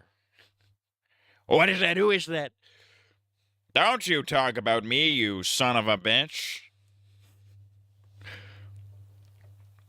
I was watching fucking, I remember like a year or two ago, I was watching fucking Linkara lore videos. I was just watching this video, it was like a 2-hour video of just some guy explaining the Linkara lore, and I'm like, hell yes, dude, I fucking love this. The BoJack Horseman joke got me. I didn't even notice that. Shout out BoJack though. I didn't finish that show. I'm actually kind of mad that I didn't finish that show, but like, I don't think I could ever watch it again though. Because I know it's depressing as hell. And I was watching it when I was like in high school. Which is like probably way too young to actually be able to relate to it. But like, I would have. It wasn't the right time. Really. But easily the most popular form of reviewing on the internet has got to be movie reviewers. Now, movie reviewers are nothing new. For a good few decades, Siskel and Ebert made their careers off of ranting about movies. And even nowadays, movie reviewers are all over mainstream entertainment, with various different personalities and styles of reviewing. But if we're discussing online movie reviewers, there's only one man that comes to everyone's mind. A man who has, in a way, changed the way people look at movies online, for better or for worst. And that man is none other than Doug Walker, aka the Nostalgia Critic. Now, I think you would be very hard-pressed to find someone. Why does he look like that? I know you could say that about me too. Like, why do I look like that? I wasn't expecting him to look like that. He looks like discount LS Mark. I watched it for the first time back last October. It was really good. I know that's my thing. My thing with BoJack Horseman is I know it's very good. I know it's very good, but I also know it's very depressing and it will fucking destroy me. So I can't watch it. I can't finish it. I don't even remember how far I got, if I'm being completely honest with you. Doug Walker. Walkers. Carl. Doug Walker's in the barn. Carl. It's happening. Ruh-roh. Someone who hasn't at least heard of Nostalgia Critic before. But to those who haven't, let's give a quick history lesson. Doug Walker was born in November 1991 in Italy, and from a young age he became obsessed with film, and he was hoping to one day pursue a career within the medium. After finishing college, he decided to go for a more steady job and worked as a janitor in some car factory place. This didn't last long, however, as he soon quit the job in this now infamous video that he— I love that fucking video, by the way. When he quits his job to go become Nostalgia Critic. Dude's got a moon head. I don't even know what that means. Posted years ago. After quitting his job, he attempted a career in illustration, not filmmaking, which had mixed results. After a while of his illustration career not really going anywhere, he decided to create a character who just yells about movies from his childhood all the time. And this character was the Nostalgia Critic. And I can imagine you guys know where the story goes from here. The Nostalgia Critic became viral overnight, but Doug Walker had a lot of issues with YouTube and its copyright system at the time, with the platform unfairly taking down some of his reviews. So Doug and his brother Rob Walker teamed up with some recently laid off Circus City employees, Mike Michaud, Mike Gallus, and Bargo, to create— You know what's funny? I was working on a video. I might still do this video. I kind of put it on the back burner for a bit. I was doing a video about forgotten YouTube groups. And one of the things I was going to mention was Channel Awesome, that guy with the glasses, because they were like this amalgam of YouTubers. And I started off doing the doing that. I was like, all right, that guy with the glasses was founded by Mike Michaud, Mike Ellis, and this guy whose name I'm not going to try to pronounce. I know it's a really tired, kind of unfunny joke, but I'm like, it's easier than trying to pronounce the name, you know. Shout out to India number 1. Guywiththeglasses.com, which is later renamed to Channel Awesome. The website would go on to host other creators who had similar styles to Doug Walker, such as Nostalgia Chick, The Cinema Snob, Angry Joe, Phelan Portis, Lankara, just name a few, honestly, there's so many more. Now, for the next 10 years or so, a lot of stuff happened at Channel This does not... you know what throws me off about this guy? He doesn't look like the kind of guy who would be into the Nostalgia Critic. He looks like the kind of guy who would make, like, Call of Duty videos and shit like that. He doesn't look like he doesn't look like a fucking weird dweeb who would be really into Nostalgia Critic, you know? Awesome. They produced some movies, held special events, some creators came and went. Basically, a lot happened with Channel Awesome. Then later, in April 2018, several creators from Channel Awesome had come together to produce a large document. There were complaints about the mismanagement, poor treatment, and even sexist behavior towards female producers. This document was a massive blow towards Channel Awesome, leading all remaining creators to leave the channel, with only one staying, being Brad Jones. Channel Awesome did respond, but it was a small response with a typical corporate apology. Doug Walker remained relatively silent on the drama, only briefly discussing it in an interview with Double Toasted, where he mounted to the situation as the company had gotten too big and there was poor communication. The big thing that we always acknowledge, yeah, we were never that great at, was communication, because we had just God knows how many people. You know, I think we bit off more than we could chew. We should have kept it smaller so that communication, more flowing communication, could be like within our means. It's rare for me to see somebody who looks whiter than you. It's like seeing a polar bear in a grocery store. Polar bear in a grocery store is a crazy fucking analogy. No, if I bet this guy's not whiter than me though. Like I bet if I stood next to this guy, I would be way whiter. I'm a pale motherfucker. It's kind of hard to see because the lighting sucks in here. Because none of the lights down here work, and I have my ring light, and that's it. That is the only thing illuminating me right now. But it's fucked up. Now, after all of this had happened, the public's view of Nostalgia Critic was not really good. The channel lost so many viewers, and Doug Walker was not particularly seen in the best light anymore, with so many pointless and dumb rant videos to count. Now, this is where I come in. I have been a huge fan of the Nostalgia Critic for almost a decade now, even after the whole drama came out. And I'm gonna be honest right here, the hate Doug Walker has received is a wee bit ridiculous. Even looking at the Channel Awesome document, there's so many points where I felt like, why is this in an exposed document? Like, don't get me wrong, they have some serious stuff in there like sexist behavior and sexual assault, which are points I will not be mocking whatsoever. But then you read complaints like, the cast were not given DVDs of To Boldly Flee, and Doug Walker's a wee bit incompetent, and he couldn't work a computer very well. I mean, yeah, he's like, what, 40? Yeah, of course he doesn't know how to use a fucking computer. It's really interesting, and that's to get into the whole generational fucking gap thing. But I find it really interesting how the only people who there's like a select age range of people who actually know how to use a computer, and it's people aged like fucking, you know, like 21 to like 35,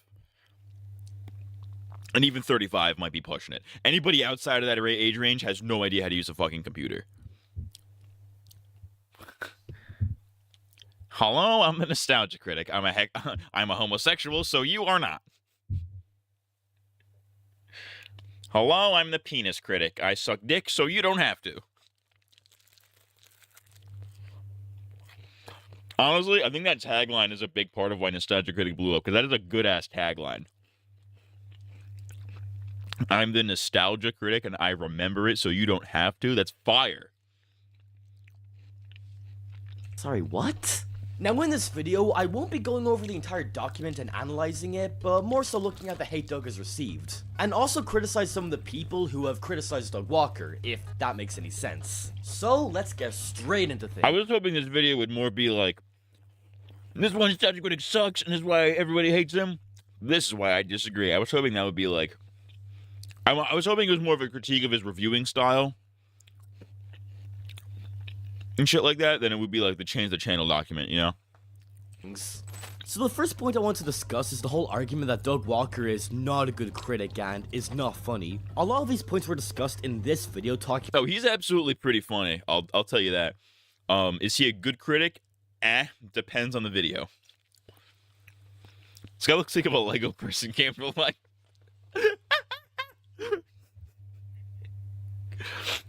Hello, I'm the Goyim critic. I hate Islam, so you don't have to. Yo. Hello, I'm the Israel critic. I bomb Palestine, so you don't have to.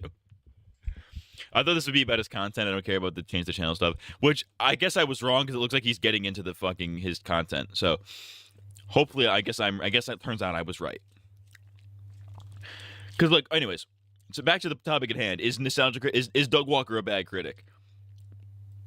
It depends on the video. Because some of his older videos are very much like, we're just going to recap the plot and make jokes about it, right? Which isn't really criticism. It's entertaining for the most part, but it's not like criticism, right? Granted, a lot of the criticism is in the jokes themselves, which is, I think, why Nostalgia Critic has lasted so long, while other people who've tried to emulate him have failed miserably, or have been forgotten, or just end up being seen as shitty critics because they just didn't do it as well as he did. But on the other hand, he can also say very poignant things at times. Like, I always think, like, one of my favorite Nostalgia Critic videos is his last Airbender review, like, of the live-action movie.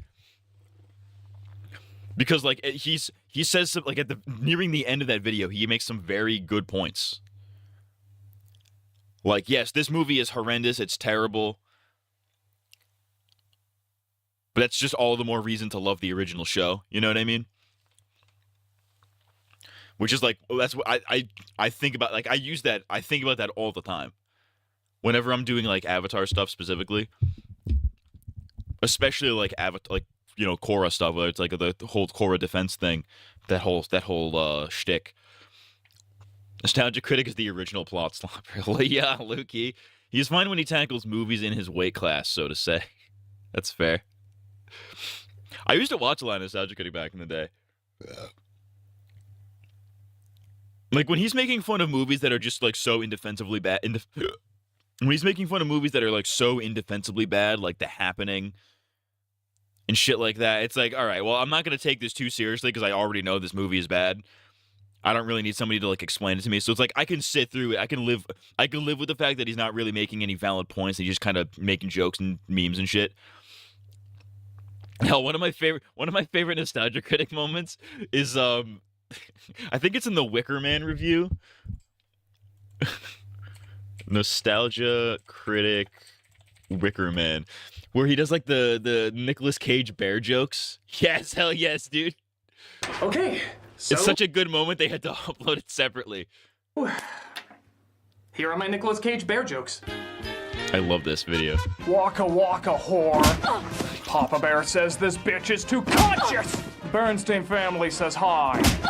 Allow me to introduce myself. I'm Winnie the Shut the fuck up. The Bear Necessities would like you to get more acquainted with the ground. Gummy bears bouncing here and there and in your face. Sister Rose, meet Brother Bear. I hear you've been harnessing picnic baskets. Paddington told me we should meet face to face. Can't get enough of that golden crisp. It's got the crunch with punch. And the #1 Nicolas Cage bear joke is, only you can prevent not getting your ass kicked by Nicolas fucking Cage. Play me on Paul. Hell yes. Bars. I fuck with this heavy, dude. I fuck with old school Nostalgia Critic, dude. I think the thing that gets me about Nostalgia Critic is just like the skits, because like I remember he did like another one I remember distinctly is when he reviewed the Power Rangers movie, And he had like this whole ending skit where he was like, he was doing like, he basically did a Megazord battle. I think it was this one. And he had like his own version of the Power Rangers theme where it was like, go Nostalgia Critic. Go Nostalgia Critic. You know what I mean? It was something like that. Like, I remember that specifically because, like, the whole point of that video was, like, I was too old for Power Rangers. I don't like Power Rangers. I don't care. But also acknowledge, like, also doing it just completely earnestly and being like, oh, you know what? It's actually kind of sick. Which is why something like the Wall review ended up being shit. I think the Wall review was crazy because, like, I've never actually sat down and watched it because, one, I've never seen The Wall, and two, I've never listened to The Wall, and three, I didn't give a fuck. But like, I feel like that video felt more so like he just wanted to make a cover album, but just didn't have the just had to do it through a Nostalgia Critic video because that's the only way it would get views. I took a peek at your Defending Korra video, and your neckbeard is wild. It was bad. Granted, my haircut now isn't exactly doing me any favors here, but you know. Don't ask a woman their weight, and don't ask Doug Walker where he was the morning of September 11th, 2001. It'll be out when it's out. We like that. It'll be out when it's out. Anyways. My channel awesome. Now, I just want to say that I do not have anything against this Anthony guy, and admittedly, there are some decent points present in this video. Why did I say that? That was a nice...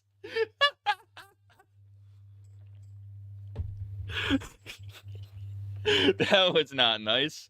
Why did I do that?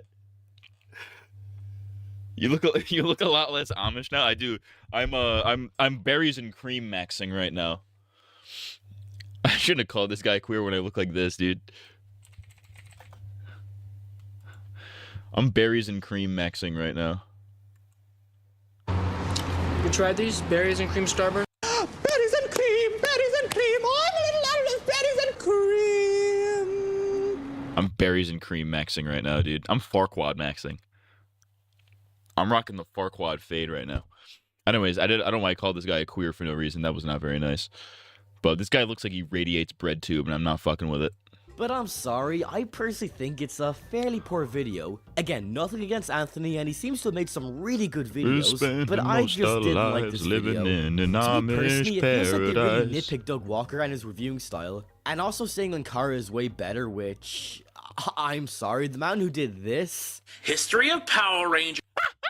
Let's go. Has no set schedule. Is not better than Doug.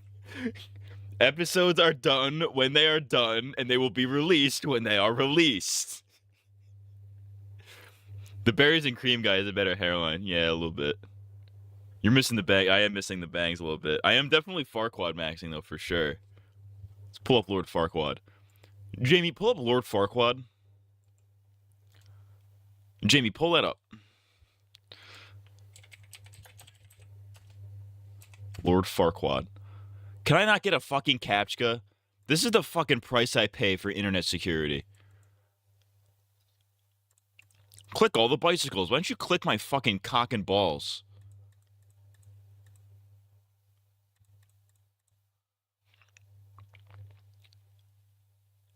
Oh, yeah. I want to make sure this doesn't have his dick in it. I want to make sure this isn't an edit with his penis. Alright, it's not his penis. There's no... Oh, I'm Farquad maxing right now. I'm fully Farquad maxing. His hairline's a little better. But he also has a really short forehead, so I think he gets away with it. Shout out Lord Farquad. The red bar, though, he didn't get that far into that guy's video. I feel like if you were going to criticize somebody's video specifically, I feel like you should either do a video dedicated to that or just, like, pick out specific points. And if they happen to line up, I don't know. I don't usually do videos like that, though I am in the process of writing one, which means I wrote an intro then didn't finish it. But, like, if you're going to do, like, a video like that, you got to, like... You either got to go through the whole thing point by point. Maybe not necessarily in a reaction style. You could obviously do that in, like, a more... Like a kind of a video, like a commentary style like this. Or you take those points and then combine the common points together. You know what I mean? Like if this video makes this point and another video makes the same point, then just bunch those points together and just kind of source it all from the same place. But above all, what you have to do if you're going to do a video like that is like make sure you actually like give context to what the argument is. A lot of people don't do that. I used to not do that. For the record, I saw that Anthony guy's Doug video, and it wasn't just a Doug bashing video. It's a weird one for this guy to bring up, I guess. But I mean, if the topic is Nostalgia Critic and he has a section about Nostalgia Critic, it's fair to bring that up. But anywho, Walker. His Power Ranger videos are okay, but not the best. And I'll just always know him as the Lightbringer, to be honest. Hell yes. Anyway, back on track. It's me, the Lightbringer. I remember watching, I think I watched one episode of fucking History of the Power Rangers by Linkara. I don't know if I don't remember anything from it. I think I remember watching it, but I never finished it.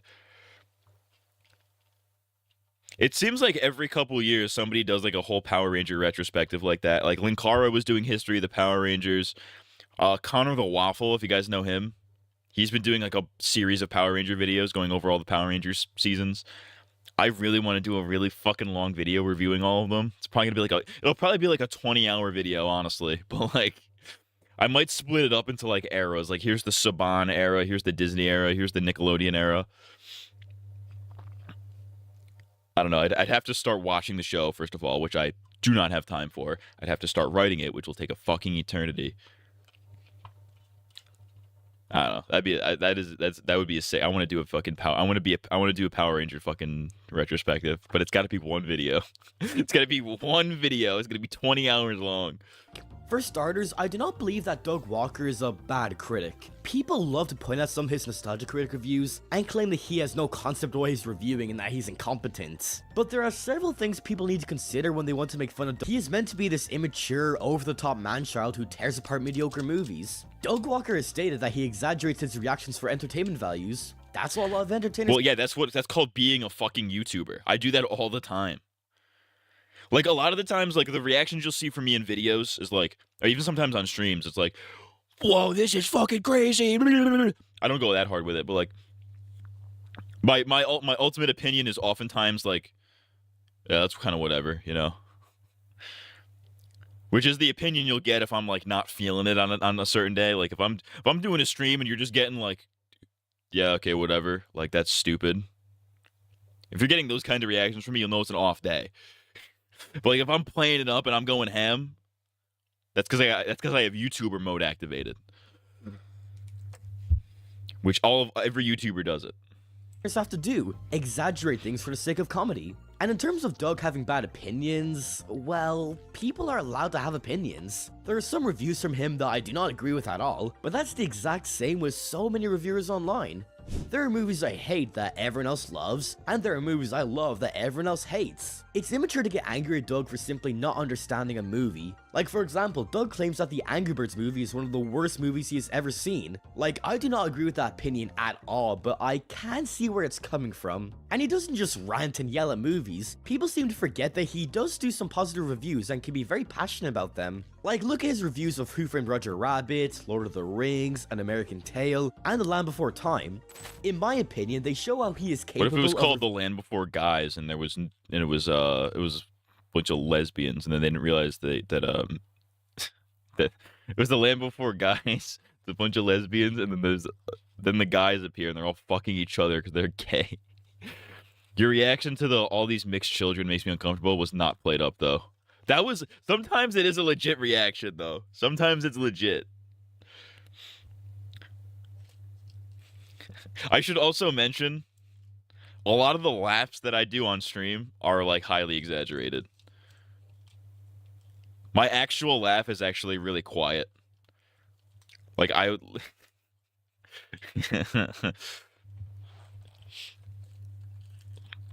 like, when I do, like, that cackle, like— when I do that, that's me saying basically like this is funny and I want everybody else to know that this is funny, but like this is also not my real laugh. My real laugh, you're not gonna hear me. You're not gonna hear much from me. You know what I mean? Can I get some explains of the opinions he gets shit for? I mean, I guess he's doing it. viewing movies, and he can even see the good in them sometimes. Even if they are bad, he's not afraid to point out some good aspects Imagine or being funny tickled to jokes. death. I would kill myself even if he with a hates the gun. movie he's talking about. But for some reason, people just assume that he hates everything and that he just yells at any movie he watches. They always point at some of his reviews like The Wall, and yeah, it's a bad video. So what though? He made a bad video, it happens to everyone. There's also— Don't I know it? Editor, put up my entire video catalog right now.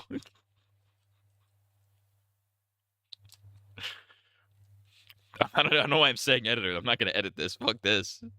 this weird debate online with how he is not funny and incredibly amateur with filmmaking. And I guess to start things off, are we really gonna give out to someone for not being funny? He simply has a sense of humor that is not really prevalent in today's modern internet society. Like, there are so many creators who can crack jokes that I do not laugh at, but as long as they're not unbearable, then it's fine. And Doug Walker can be funny sometimes. Some of his early reviews have moments that still crack me up to this day, so people trying to trash on Doug by saying he is not funny is not a valid complaint. And then there's the complaints that he is incompetent. It's also another one of those, like, comedy is subjective things. Because, like, I might find Nostalgia Critic funny. I might find him funny for the wrong reasons. Or like, okay, like, I might find Nostalgia Critic legitimately funny. You might find him ironically funny. We find him funny for the wrong reasons. But then there might be somebody who doesn't think he's funny at all.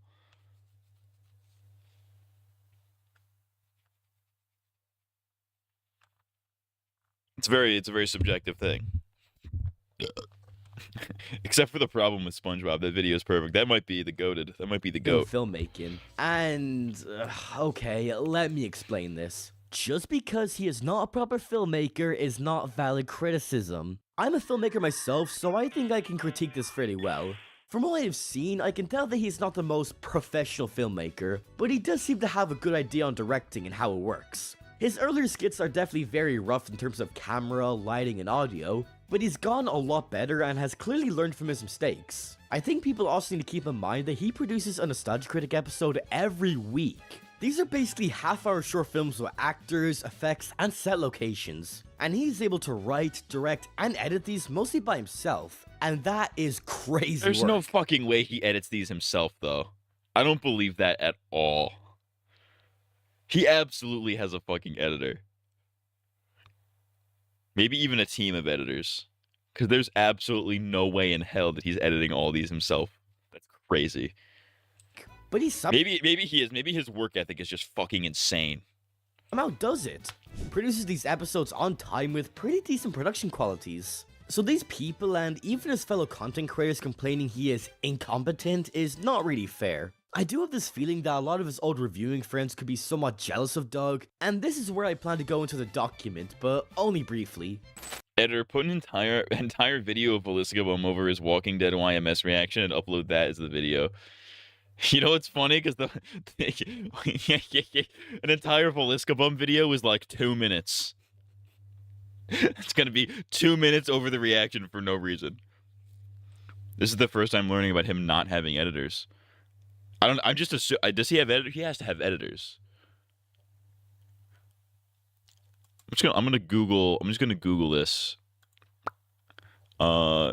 Nostalgia Critic editor.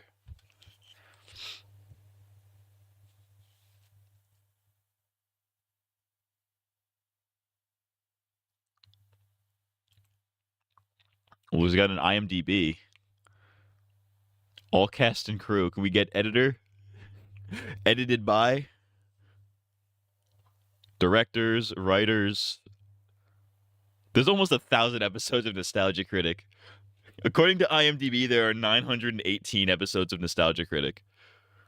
That's almost on par with One Piece.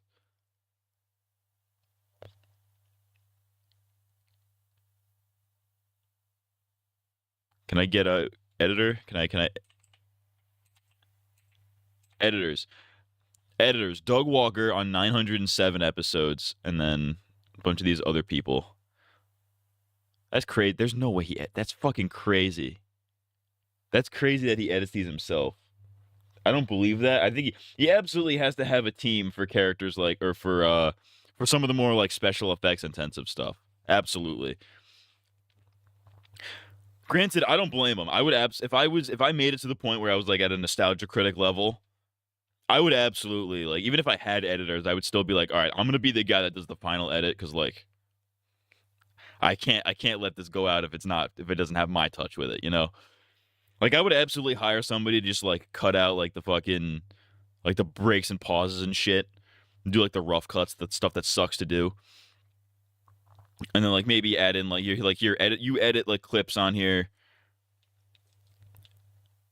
Edit a couple funnies if you think they're funny, and then give it to me. I'll do the final pass. I'll do all the editing. I'll do the funny meme edits and whatnot. Because I feel like editing is, especially with YouTube videos, editing is such like a fucking. That's like I feel like that's where the soul of the video goes. You know what I mean? At least for me. Because like my favorite parts of editing are like doing the memes, doing like little music videos, and like adding the background music. Those are my favorite parts of editing. Granted, they're at the end, so it's kind of like, you know, oh, I see the light at the end of the tunnel here, but like, that's my shit. That's my shit. This my shit. Play, you cunt. You see, a lot of his old friends like Mars Girl, Linkara, Phelan, and Allison are still creating content, but they are definitely not doing too well in terms of views, and Doug Walker's doing pretty decently. Well, at the time at least, cause now his views are a wee bit down. Not awful, but could be better. But these people constantly complaining about Doug Walker kinda comes off as them being jealous and trying to find ways to bring him down. They complained how they hated filming Kickassia, Suburban Nights, and To Boldly Flee. To Boldly Flee though, yeah, I get that production was quite messy. But when looking at the behind-the-scenes footage of Suburban Nights, you can see that Doug and Rob are doing their best to take care of the cast. They give them rides, buy them food, and are always prioritizing their safety. They even fully offer to cancel filming since they want the cast to feel comfortable, but the entire cast insists on continuing with the film. Now, I do not see how this production was a nightmare. Filming definitely seemed very uncomfortable and messy, but Doug and Rob did take care of them. Dude, I will keep this promise. I've been promising this for years. But when I do a 24-hour stream, I will be watching all of the Channel Awesome movies. It will happen. I've been promising this for years. I will be watching Kickassia. I will be watching Suburban Nights. I will be watching To Boldly Flee. That's gonna be. We're gonna do that triple feature. It's gonna happen. Whenever the 24-hour stream happens. It will happen eventually. I have not forgotten. The cast could have easily dropped out if they hated the production, but they wanted to stay on board, and they seem to have a lot of fun on sets. It's gonna be pure autistic Kino. Why are they suddenly saying that they hated filming and it was an awful experience? They literally got free flights, hotels, and got to see their friends and have fun. It's basically a free holiday, and they could have said no at any point, but they kept returning. So I'm sorry, I cannot take their claim seriously that they were treated like garbage when that is clearly not the case. Now, I'm not really good at transitions, so let me just play this clip to transition to the next segment. It looks like Vegas! Why does it look like Vegas? It's like, because Vegas looks like Greece, you fucking idiot. So soon after the whole Change the Channel document came out, I love that clip. Nostalgia Critic fell into somewhat obscurity. Shout out Oni Plays. Not complete obscurity, but at the same time, not a lot of people were really talking about him. Doug just kind of kept on making videos like nothing really ever happened. That wasn't until a certain creator named OniNG came onto the scene. Shout out Oni. A fellow Irish creator who started off making animations, then Oh, you're Irish, couldn't tell. moved on to gaming, with his buddy Zach Hadel. You may know Zach Hadel from a certain... Well, okay, you're oversimplifying the Oni Plays history here, but yes, Zach is now on Oni Plays. He wasn't always on Oni Plays, though. Because Oni Plays, I think, started... I don't know if the full lore of Oni Plays, but I'm pretty sure it was... the original members were Chris, Ding Dong, and Julian. And I think he still has Ding Dong and Julian on sometimes, but, like, the cast has been rotating a lot. It was Zach, Lyle, and Tomar for a little bit. Now, I think Tomar moved somewhere else. Zach is busy with Smiling Friends, so now I think they often do, it's Chris, Adam, and Corey, usually. But just so you know, he wasn't an original member, I'm pretty sure. Were they contractually obliged to be in these movies, though? Like, they can just leave? Feels like a weak argument. I have no fucking idea. I don't know. You're asking the wrong person. I don't know. Show. What's it called again? But here's the thing. I think the thing about the whole, like, you know, the production of the Channel Awesome movies being hellish, a lot of that didn't have anything to do with Doug Walker. That had nothing to do with him. That was more so, like, the other channel, like, the Channel Awesome higher-ups. If anything, a lot of those leaks proved that, like, Doug Walker was, like, the chill guy in that situation. Like, especially that Linkara, you guys know the Linkara lore where he was like, I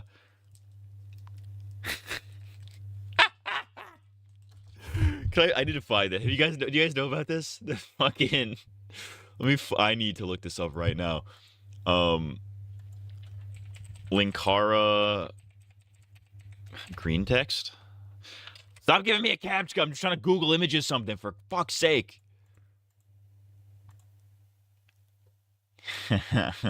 Is this the one?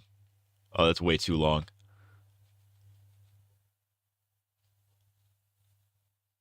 This might be it. Is this it?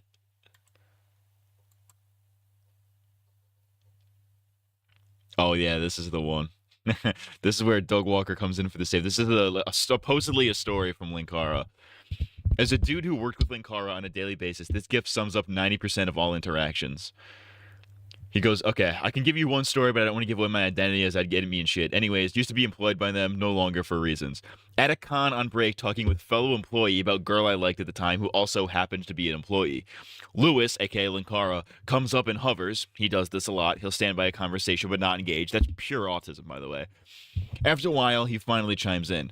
You know, you shouldn't objectify women like that. I'm not. Then why are you talking about her, Because she's employed, and I don't know our policy for that. Well, perhaps we need to take a tighter policy. Well, perhaps we need a tighter policy for those of us who would try to objectify our staff openly. Lewis, chill. Lewis, for fuck's sake. I'm just saying, maybe we shouldn't make the women feel uncomfortable. Maybe we should be a little more enlightened about this. Keep in mind, the friend I'm talking to happens to be a woman, and all I've asked is what steps to take to make sure I'm not screwing with some HR stuff. So who is it we're talking about anyway? Doesn't matter. Let's get some food. Let's go. Look, let's just get some food. She tries to pull me out of it, but Lewis fucking follows us to the nearby food court area and sits with us. Oh, come on, just tell me. It's not like I'll tell her or anything. Oh, for fuck's sake, it's blank. Oh, well, I wouldn't push her luck. She's a classy woman. He waddles off. Later, she starts acting awkward around me, and I get a letter from Doug telling me it's fine to pursue relationships. That's cool and all, but now everybody knows that I'm fucked. Ended up getting with her anyways for a short time, but holy shit, was it awkward for a while. Okay, one more story. Lewis is doing lines for the hotel scene. Everyone wants to go to bed. Brad keeps joking we should just slip out the door and go chill at the hotel bar as the camera isn't even on us at the time and we've done our scenes for the day. Head to the door. Lewis, stop. What? You do realize we're on set here, right? Yep. Brad leaves. Standing there, about to head out the door as well, Lewis goes apeshit. It's unprofessional to just leave another actor to do his scene alone. You're being unbelievably rude. Sorry, dude, but my scenes are done and I'm tired. I'm gonna go downstairs. Very well, but I warn you not to tip the scales too much. Head down to the bar, chilling with people down there for a bit. Doug comes down. Look, I'm only coming down because Lewis wants me to, well, I don't really know, but I guess to just talk to you. Oh, for fuck's sake. Yeah, look, just stay for his scenes, and if he asks, I yelled at you both, okay? Yep, walking back up to room, Lewis is standing outside our fucking door. So did you learn your lesson? I start cracking up and have to leave. Hear Brad just ripping into him before leaving. Still hear Lewis outside the door muttering, uncivilized, pathetic. He's butthurt for the next 3 days. I don't know how true that story is, but I 100% believe it. It's like it's kind of like Bigfoot, where it's like, I want to believe that that's true. I don't know how true that is, but I want to believe it, you know? Anyways, that's my... There's a fucking bug on my monitor, and I don't want to squish it because I don't want to have to clean the monitor off. Get off, cunt. Get off my monitor. Fuck you. You dead yet? Nope. Now you are. Fuck you. Get out of my fucking... Cunt. There's a bug on my desk. Anyways. Now, Zach and Chris were big fans of Nostalgia Critic growing up, and with their gaming series Only Plays, they would often make a lot of jokes about Channel Awesome, mainly about Doug Walker and Linkara, the Lightbringer. There's some compilations out there, and there are some of the funniest videos on YouTube, and these compilations sort of put Nostalgia Critic back in the limelight in a way. Old subscribers could laugh along with Chris and Zach, while new subscribers could discover the wacky world of Channel Awesome. And very soon, both Doug Walker and Linkara caught wind of these videos. And let's see how Doug Walker reacted. I haven't seen much. Rob showed me a little bit where he does some jokes with me and stuff like that. And what I've seen, I think is pretty funny. I especially like when he does my voice, like, what are you doing here? He makes it like super high pitch and like scratchy. Hell yes. What Good guy, I've Doug. seen, He's the I goat. laugh pretty hard at. Shout out, Now, Doug. isn't that a very mature response? Now, how about Linkara's response? They are a YouTuber who is the one who constantly mocks me, makes fun of me, and apparently they do an impression of me that everyone loves. That everyone has to point out, wow, his impression of you is so accurate. It is. And he's the one who popularized people calling me the Lightbringer. Why is he stuttering like Porky Pig? Now again, I want to I'm the Lightbringer, folks. I feel like if you get named, if you get named Doug, you're bound to be bald. Just one of those names. I knew a Doug. He wasn't bald. He might be getting there, but he wasn't. State that I do not hate Linkara in any way, but this is such a pathetic response. Linkara is reaching 40 years old, That's and he crazy. can't handle a simple joke? Also, if you haven't seen his comic The Lightbringer, go read it. It is so fucking funny. But Doug is able to I saw a acknowledge that at recap the of end of the Lightbringer. It's day, actually these sick. are all just jokes. Nothing personal. And because he was such a good sport about it, he was able to get a role in the Smiling Friends episode. So it all worked out in the end. I bet Linkara would take the Smiling Friends cameo if they offered it to him. I bet he would. I bet they would, honestly, too. But it's very clear to me that Doug is able to take criticism. He definitely knows that everyone hates his review of The Wall, and he understands why. I really admire how he says he personally likes his review of The Wall because it was his vision, and he is just really proud of the final results. But he does understand that people don't like it, and he's okay with that. And by the way, it is not his worst review ever. I can see his vision, and he did try, but it simply wasn't executed right. Also, Slipknot's here. I love Slipknot. Oh yeah, that's what the guy Again, from. you really It's can't either dunk- was it Corey? It was Corey Taylor from Slipknot who helped him do the soundtrack for the Wall review. That's crazy. Or was it was Corey Taylor or Corey Taylor's son? I don't remember. Simply because he produced a video that you didn't like. Doug is clearly very passionate and he has produced some good stuff. Like, yeah, Pop Quiz Hotshot and Demo Reel were a mess, but you can't deny that. I was just thinking about Pop Quiz Hotshot yesterday. That's funny. Doug Walker was really I know it was this stream actually. Hey, look, it's me. It's not me though. putting us all into them. He really tried and probably just didn't have the expertise or filmmaking knowledge to pull them off. And at least he didn't make a video ranting about how his fans are complaining about the wait for a video. Sorry, just give me one more second here. History of Power Rangers has no set schedule. The videos are done when they're done, and they'll be released when they're released. So to quickly wrap things up here, what is the I love final that video. verdict with Doug Walker and Channel Awesome in general? Well, starting off with Doug Walker, all the hate he gets is way overblown in my eyes. I'm not saying he's completely innocent. He's definitely made some mistakes here and there in terms of management and directing. But with the way people talk about him online, you would swear that he is the devil reborn or something. Just because he made a few bad reviews and has some bad opinions does not make him an awful person. And honestly, I am getting so sick and tired of seeing video essay after video essay of people just mindlessly ripping into Doug Walker over videos he made ages ago. Like seriously, no hate to Lady Emily, but she does nothing but make Doug Walker videos. And even AVGN videos, like come on, leave the guy alone, he's done nothing. But God forbid that Doug Walker has a— Well, in fairness, that Lady Emily chick is like terminally fucking online. Like severely terminally online. So that kind of makes sense. To be honest, I'm more interested in just nostalgia critic clips than this video. This video is not interesting at all. It kind of isn't. It's kind of a nothing video. It's kind of, yeah, I kind of agree. I mean, I agree with some of the points he makes in it, but it's also kind of a nothing video overall. Bad take or makes a bad video. He has made mistakes, but you can tell he has learned and is actively improving, making sure Channel Awesome is a safe working environment. The current cast has nothing but praise and good things to say about Channel Awesome, so things have clearly changed. Now, in terms of Channel Awesome, well, no doubt there's a lot of shady stuff happening. I wonder if one day, Nostalgia Critic is going to become one of those like, I wonder if he's going to be the type of character where like he's going to pass the torch to somebody else one day. You know what I mean? Like it's like I guarantee you in like 10, 20 years he's gonna retire from Nostalgia Critic. But I bet they're gonna continue it with like a new character. It's gonna be like a Doctor Who like type beat where like he's gonna pass the torch to a new actor. Like a new person is going to play the Nostalgia Critic. You know what I mean? The same way somebody else has played fucking James Bond, you know what I mean? Like, somebody else is eventually going to play the Nostalgia Critic, you know what I mean? Nothing but Doug Walker videos, but I can clearly see a video she did about kitchen nightmares on the screen. Yeah, that was a bit of an exaggeration. Like, yo, you make nothing but Doug Walker videos? It's like, she made 3. KB taking Unami's role tonight is sending in the slop. Ignore the fact that I sent a slop video pilot. Rashad does seem like a very sketchy dude, and I really do not agree with his behavior and business practices. And with people like Mike Ellis, I'm honestly glad they're out of the company. Good riddance. There were some clear bad apples that Channel Awesome that did some bad to even heinous stuff.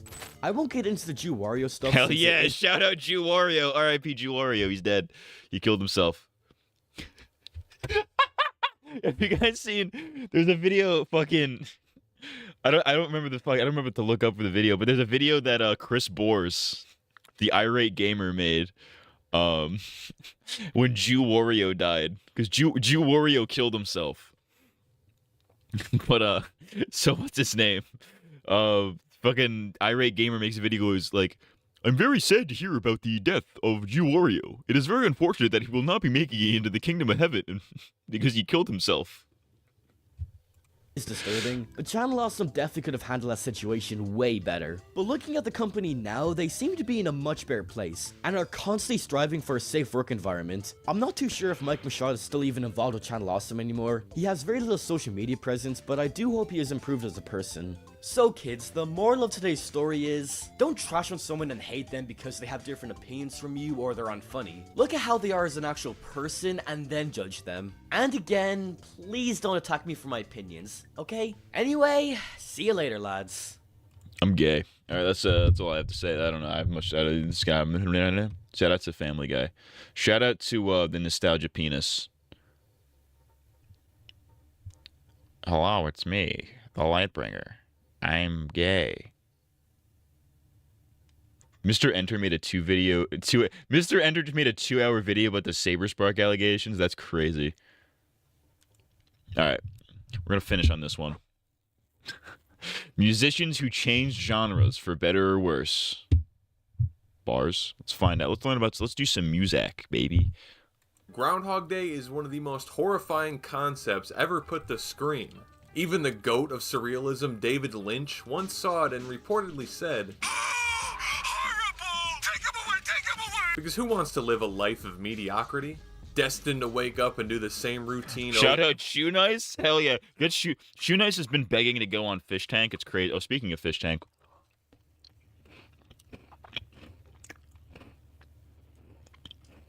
What is going on here?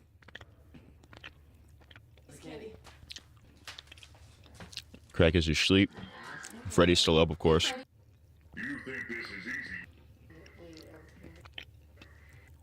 Alright, nothing interesting going on tonight.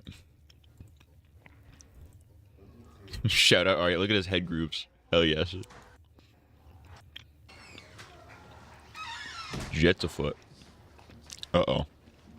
He's probably just handing out snacks or whatever. Screw Jew Wario. He's a rapist and a Jew. Oh. Hey, yo. Fuck Jew Wario. I bet it wouldn't let you write "fuck Jew" in that order. Over and over? No one, right? For this reason, when a musician changes their sound, I don't like to immediately write it off as trend chasing or running out of ideas. I like to see it as experimentation. Unless you bought an 808 drum machine around 2017. I'm sorry, bro, but you had no chance. No, I won't be talking about experimental artists who change their style with almost everything they release, like Zappa. I'd like to talk about his crazy genre shifts, but trying to catch up with Zappa is like trying to catch up with One Piece. And when you start throwing out experimental, ballet, and Tuvan throat singing in one sentence, well, I get the ick. So let's talk about it. The artists who I will changed not their be style silenced, YouTube. I will spew my anti-Semitic rants. Jew Wario? More like... You can imagine what I was saying there. Music for better or worse. With SpongeBob racing down Kid the Cudi. Autobahn. I think I listened. I was actually listening to Kid Cudi's discography not that long ago. His first album is really good. What was it? I don't even remember. That's the one with I'm on the pursuit of No, it's the other one. It's Day and Night. Which is it? Kid Cudi discography. His first album was really good. Then his second album, being about like the success of his first album, was really good. Yeah, Man on the Moon. Yes, that was Day and Night. They did Man on the Moon 2, which was like about the success of the first one. A lot of these were pretty good. I liked a lot of these.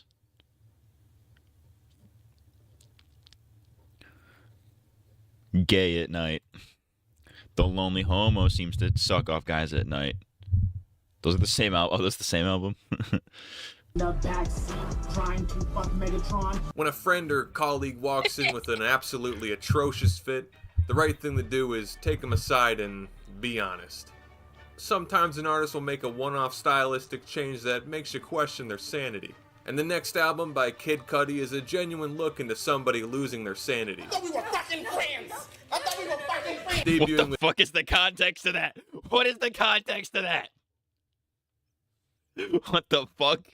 That's awesome. With the gem, Man on the Moon, he failed to live up to that level of quality with each following release. I like this second album a lot. I like when albums are about the last album being successful. I like albums about success for whatever reason. Something about that just gets me. This guy has the fit that makes him come off as a Xander. Low-key, yeah, he's kind of got the Xander fit. Cutter was in a bad mental state around 2015, but delusions be damned. An album was still set to drop that year. He hyped it up by saying it was his pure, unfiltered emotional self. As release day came closer, he revealed that his fifth album, Speedin' Bullet to Heaven, I remember not liking that one. You're correct. would not be rap, but grunge. It may have been 20 years late, but I think Speedin' Bullet to Heaven is the worst grunge album of all time. I listened to that Speeding Bullet to Heaven, and it wasn't that bad. I listened to it. I can't remember a single song off of it, but I remember not liking it that much. In favor of beats, we have guitar tracks, if you can call it that. It's more like the same shitty riff for 3 minutes straight. I didn't think I'd ever call something annoying for being simple, but songs like Amen make me go insane by the end.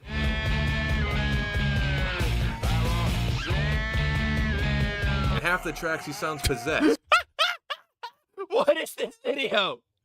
That is awesome. I need to find this. What do I even look up to find this?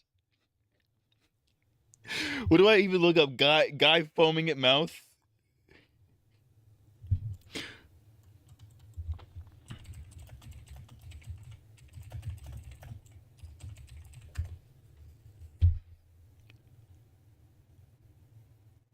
What do how do you even I keep getting the Avatar guy. I don't want the Avatar guy. How do you even find this? Embers and the titular track on that album slap. See, I don't remember shit. And the other half he just moans and groans to the point where Chris Chan has more coherent songs. Cudi rips off Kurt Cobain's whole flow. Shout out Chris Chan and the Hedgehog Boys. Just Kurt. The songs sound like his creepy ass demo tapes, and he takes his cadence, including that weird squeal thing he does. And I hope you cleared your afternoon, because this album is a whopping hour and a half long. It's a whole movie. Yeah, I kind of agree that that's too long. I think an album should be like an hour max. If it goes above an hour, I'm like, all right, buddy, you're getting a little too big for your britches there, all right? You know what I mean? I'm not saying it's great. I give it like a 5 out of 10. People just over-exaggerated the flaws of it, and it being Fantano's first 0 out of 10 rated album was head-scratching. That's crazy. That is crazy. 18 tracks wasn't enough. This is a double album including 8 demo tapes. Calling these demos would imply the first half is finished, but honestly they just sound like more of the same.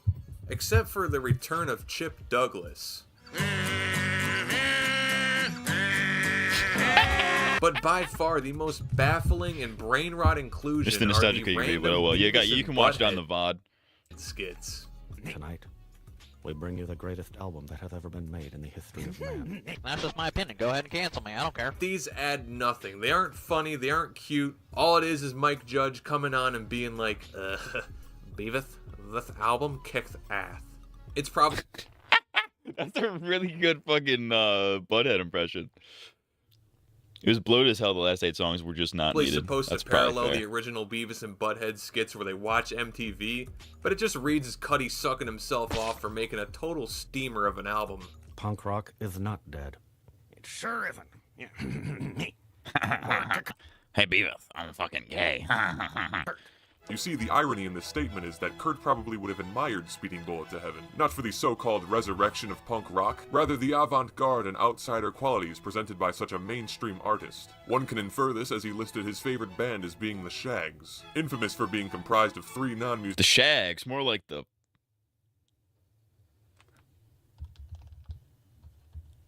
Wait for it. I decided I didn't want to play the sound effect, so you're gonna have to wait. The Shags. Bruh. More like the Bruh. Musician sisters who were locked in a basement by their father and forced to play music for hours a day. But I guess we'll never know. 2 tolerable songs are Fuchsia Butterflies, because it reminds me of a rap rock group that's actually good, Horror, and the title track, because it has a trip-hop feel that I kind of mess with. Cuddy's previous... Is that not? I mean, I guess that's kind of Cuddy's vibe, is like trip-hop, right? I guess you could describe him as that. Rock was a side project called Wizard, and it was also terrible. Knowing that, and the fact that he was as sane of a rapper as Space Ghost Perp, this was bound to be a disaster. Maybe this was a Saint Anger situation, where it had to be made in order to restore the natural order. Like, without this, we wouldn't have gotten Kids See Ghosts? Oh, hell yeah. Kids See Ghosts fucks. That's a great fucking album. I don't feel pain anymore. Guess what, babe? I feel free. Actually, that might be on Kanye's album. That might be the second version.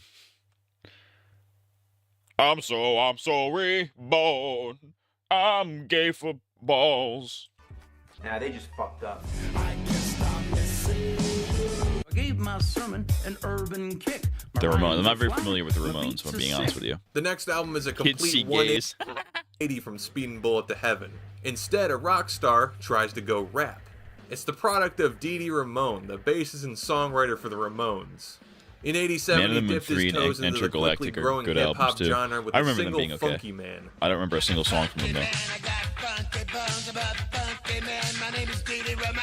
The bars this That's guy not good. delivers with 100% sincerity is so goofy and lame that it wraps around to becoming genius.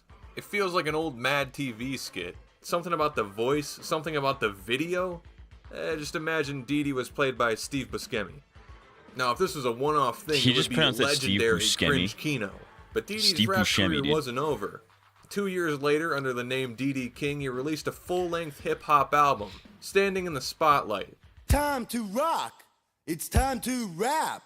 The Intergalactic on Netflix based on that album was solid, too. That's kind You of think sick. NWA were the toughest group bars. back then? Dee Dee King could have Ice Cube killed in 10 seconds. I'm almost certain he put this cover in because the original was made by Dee Dee Sharp. You see, there's like a name thing going on. This is the cool version. It's a weird album to label hip-hop because half the tracks are rock instrumentals and some of them just sound like Ramones songs. Hell, the song The Crusher got repurposed and put on a Ramones album. And the other tracks sound like the fucking Monster Mash. I That's think just Dee Dee is Ghost. too much of a nice guy to be an MC. I mean, That's what Ghost's first album is. Ghost's first album is just the Monster Mash. he's literally too polite. Dude was still writing songs for the Ramones after he left, like Child Support. This album's conception took place after he got out of rehab, which implies that this is not the product of a 3-week bender. Unfortunately, listen, it's really unfortunate that the best music often comes at the cost of drug use. You know what I mean? Like a lot of artists, their best music was when they were fucking doing fucking insane amounts of drugs. Like Eminem's first few albums, he was fucking off all kinds of shit, and he was making bangers. You know what I'm saying? That's one example of many. A lot of like hair metal bands, those guys were shooting up heroin like it's nobody's fucking business. They were making their best shit. You know what I mean? At the time, Warner Records gave him $25 grand to release something and said, "Have fun, kid." Basically, standing in the spotlight is a dude with a better outlook on life making something that he believes is genuinely cool. And that's based as fuck. But this album flopped hard and Didi retired the rap persona. Before passing, he seemed to publicly disown it. It wasn't so good anyway, the album. I couldn't do rap, I was trying. I don't know how. I'm not good enough to know. I'm not a The Walter Jr. pick goes raw. But the album lives on as a so bad it's good classic. And yet somehow he still wasn't the biggest cornball in early hip-hop.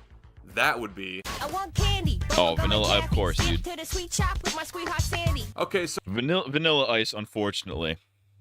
The first mainstream white rapper. He's not great. Ice Baby, the Ninja Turtle rap. That's all I know. I don't know a single other Vanilla Ice song. So my Zoomer status is gonna show here, but I gotta ask. Did anyone actually listen to Vanilla Ice? I know there's some 90s kids in the audience who can answer that. Seriously, The though, unction, yo, the unction goes hard. was he ever cool, or was that just You'll a find me at the psyop built unction, from the dude. one song that gave him relevance? Oh, your song's in Mr. Popper's Penguins. Nice fucking career, bro. I'm only half John joking Vanilla Ice. because it seems he spent his career sucking the scum off of whatever the current thing was. In '94, he tried to take an edgy direction with the rise of East Coast and West Coast rap. His production shifted from pop to a rip-off of DJ Muggs. And for that, the album sounded like the Not even play that funky music, white boy. That's him.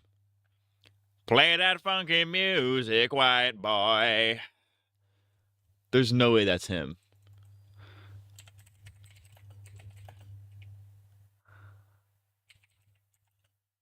There's no fucking way that's him. There is no way that's fucking Vanilla Ice. Yo, Vanilla, kick it one time, boy. Thought I couldn't swing this. Now I rock something real sexy and nice. Play that funky music, Vanilla Ice. Says fuck. Why is that like 2 decibels? Play that funky music, white boy. He just okay, he sampled it from an actual good song, is what you're telling me. Okay. Vanilla Ice is canonically in the Walking Dead universe. What? What? I'm gonna need you to give more context on that. inbred baby of Cypress Hill and House of Pain. After that flop, Vanilla Ice had to find a new trend to leech off of.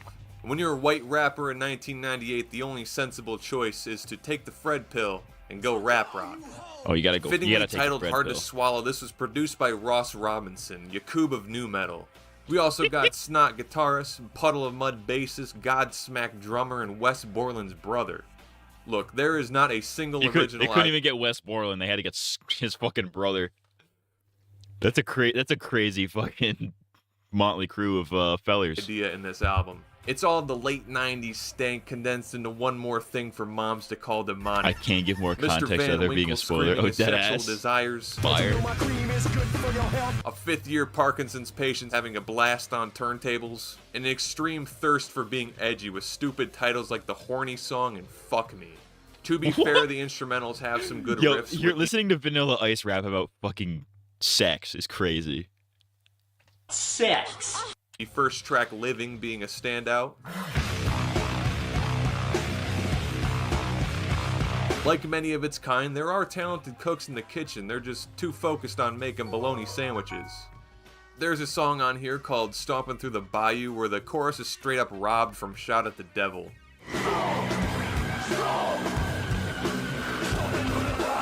Okay, a new age spin on a classic. I could not. If you made me listen to that in complete full, and it told me to guess what artist this is, I would never fucking guess Vanilla Ice. That's crazy. Can't give more context without being a spoiler. Did I read that already? If not, that's crazy. It's too bad that Motley Crue themselves already did that. Like, there's nothing. The best nu metal bands got success because they all had something that made them stand out. And the ones who didn't have that could at least write a good hook.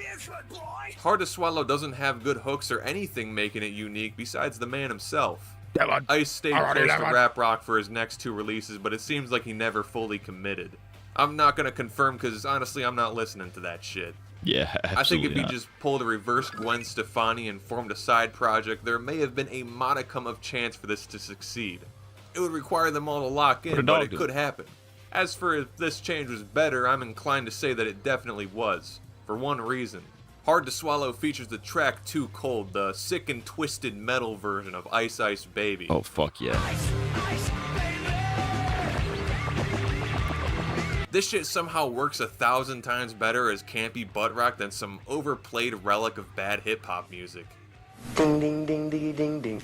Ding ding ding ding. That's the way theirs goes. Ours goes ding ding ding diggy ding ding. White people have this innate thing. I love this clip of fucking Patrice O'Neal. R.I.P. to Patrice with Creep. Dude, his take on Creep is great. They want to feel bad. I didn't own slaves, but I'm a weirdo. Radiohead made their debut Hell with yes. Pablo Honey, an album that isn't looked back on with much praise or really looked back on at all. What's that? Because this came out when Radiohead was just another grunge band in the peak of grunge. So you've got a guitar and you want to kill yourself. 50 other Sing. losers just came in with the same pitch. For that reason, I'm out. Yeah, it wasn't The deepfake was crazy. groundbreaking, but there was one song off of Pablo Honey that managed to hit the charts. Unfortunately, it was also the first song on the album, so the rest of the album just isn't the same. I tried getting into Radiohead. I had to stop at OK Computer. Because like everybody says OK Computer is one of the best albums ever made. I listened to it and I'm like, okay, this is good. Nothing else they do after this is going to be worth my time. I might have gone maybe one album after that. I don't remember. But I remember their first album was like, all right, you got Creep on here. Unfortunately, that's kind of the best song on the album. And they lead with it. So it's like, all right. Creep. You know Creep. The chorus just played out in your mind. Queef. Creep is in the holy trinity of rock songs that have a generational chokehold on people. Simple, catchy, easy chord progression, a little too relatable. Bars. This song hit depressed teenagers like Alibaba vape carts. Hang on, let And me I switch get my it. fucking earbuds because they're yelling at me. Do not play. Do not play. Do not play. Do not play. Do not play. It's alright. I can't. I listened to it and it was like, I was like, okay, computer. I like some of OK. I like OK. Well, not some of OK. I like OK Computer. It's a great album. Shit, which fucking speaker is it? Is it this one? Guess we'll find out. But it's not the apex of creativity. In fact, some people would call it shallow and pedantic. Radiohead certainly felt that way, and they quickly got sick of Creep. Probably because I all could their see shows why. started looking like this.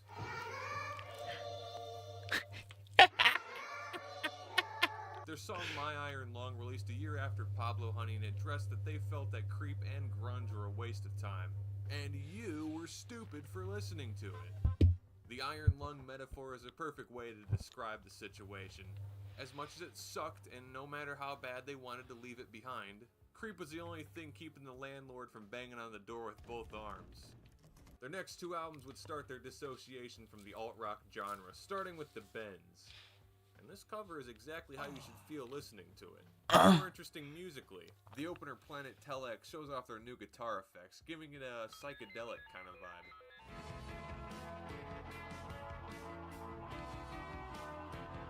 Word. Not only that, the songwriting is just miles better. You get traditional rock songs like Just, but they also sprinkle in these melancholic acoustic ballads. The Alex Jones clip is fucking crazy. Like High and Dry. There's actual emotion on display here. It's Pablo Honey without the melodrama.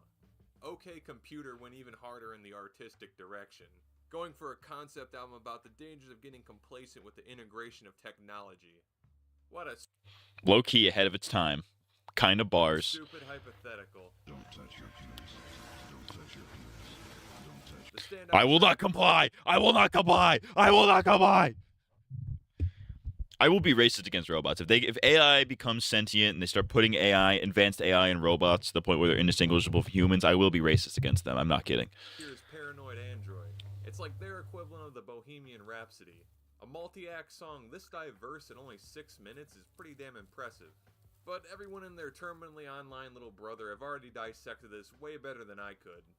Music theory? Yeah, my music theory is that this represents peak Radiohead, and how they wanted to continuously push their own limits. But once you peak, you don't waste time chasing that high. You strap in and make some completely new shit like Kid A.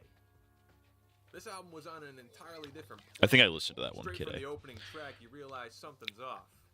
There ain't no guitars in it. Instead, it's a somber, droning track made entirely with synths and Tom modulating his own voice. Gay Matt CMG be like, I will not fuck guys. I will not fuck guys. Excuse me, what is this beep boop shit? Is probably what some critics said Hell when it yes. came out, and The one honestly, pissed that's off video gamer. understandable. It's quite the abstract release, but it plays to its strengths and makes something sick. I like the song The National Anthem because it holds this bass groove, but devolves into something that I like to call a jazz orchestra, but there's been a carbon monoxide leak.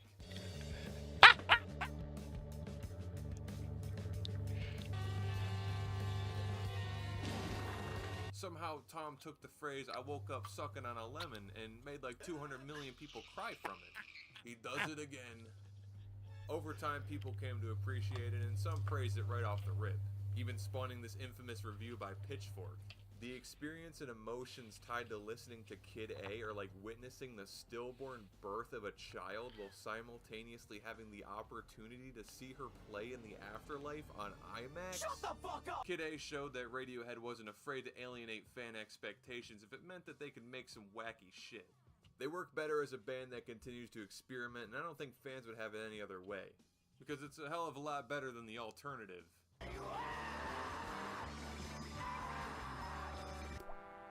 Damn. It's a shame Tom York is a fucking Zionist. Gay Matt CMG. I hate foodies. Well, guys, turns out I'm gay. Unfortunately. What's the dumbest music trend you can think of? Maybe it's those 2 years where everyone was obsessed with dubstep. Maybe all those shitty jam bands from the 70s where everyone is dressed up like a member of the Manson family. For me, the cringiest trend in music has to be hair metal. The era where rock stars dressed as prostitutes and screamed about their balls. Hair metal or glam or cock rock peaked in the 80s and... Hair metal. I like hair metal, but it was pretty fucking gay coded. Like if you played any hair metal song like a fucking 60-year-old boomer, they'd be like, "Damn, that's fucking sick, man. I would listen to fucking hair metal when I was fucking at the peak of my life in 7th grade." Like if you showed them the music videos of these guys, like with today's context, they'd be like, "Oh, these guys are flaming homosexuals." Pretty much stayed in the 80s. There are standout singles and even albums from this era, but most of it is forgettable. Many have come to realize... I fuck with Def Leppard. Dude, I grew up listening to fucking a lot of Def Leppard. My parents loved Def Leppard. They weren't even like... I guess they were... Yeah, I guess my parents were kind of the age demographic for it. Because, like, hair metal was like the 80s. My parents were like young kids in the 80s. So yeah, they probably. I'm guessing they grew up probably listening to Def Leppard. I remember they would go to Def Leppard concerts when I was a kid. I wouldn't go with them, obviously, but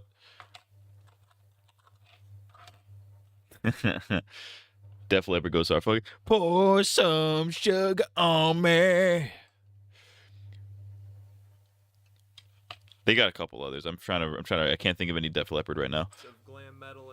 Oh, I said a long time ago that glam stands for gay LA metal, but of course it was Dave Mustaine that said that. That's the Megadeth guy.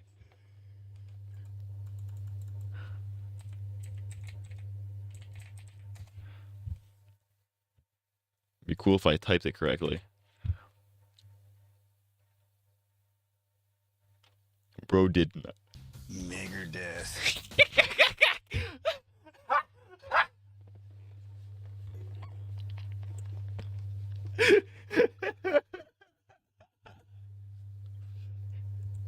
Megadeth. Megadeth.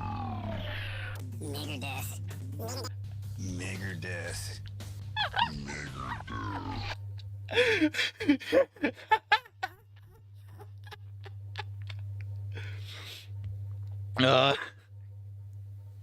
Oh, that's fucking awesome. Megadeth. death. I know those guys. That's peace. Oh my god, that's awesome. Oh, that's fucking fire. Shout out Dave Mustaine. Mad if he was part of the KKK. The audio in the video isn't playing. Can you say what he's saying? I don't think I will. Even spawned parody groups like Steel Panther or motherfucking Rex Viper, the best 80s revival band ever. Glam happened and it wasn't all horrible, but styles that were more interesting and had way more potential would follow. I'm just glad the 90s came and erased glam out of existence. Bands like Pantera came and flipped the genre on its head with their unique style of groove metal. On their I'm trying to think of any Pantera song. What do they have? Walk. Respect. Walk. You suck. Dick. Ass. I have a gay. Debut album. What do you mean they made music before that? What do you mean they looked like this? What? Before Cowboys from Hell, it was Cowboys from the Showers at Ram Ranch. Hell yeah, brother. Rock Pantera sounds like a bad idea to you, then congratulations, you are marginally smarter than a bloodhound. Founding member and guitarist Dimebag Darrell was a huge Kiss fan. The Kiss influence is laid on heavily in their early work, starting with the real debut, Metal Magic. First off, that's fucking crazy. Frontman Phil Anselmo. Instead, it's Terry Glaze on vocals. Glaze gets the job Glaze? done, More like singer, gaze. but honestly, he just sounds like a bored David Lee Roth. And honestly, bored Van Halen is how this whole thing sounds. Check the first track, Ride My Rocket. Gay?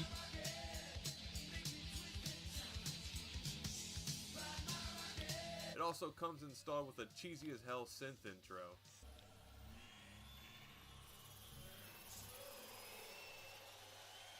Yeah, that was the world's introduction to Pantera. Like, no, I don't think I need Pantera. I need this fucking fursuiter to stay 100 feet away from me. It's a paint by the numbers 80s album. Type of shit old heads think should be played at the Super Bowl. Type of shit that plays at Home Depot when you're looking for an extremely specific size drill bit. Dimebag is still here and he shreds on every I have a slight fondness. I have a fondness for hair metal because I remember when I was a kid, my dad would take the whole family out on the boat. We go out on the boat, and I guess my dad had like CDs or something. I don't know what that fucking deal was. I guess maybe it was just the local rock station he would listen to, but they would play almost exclusively hair metal.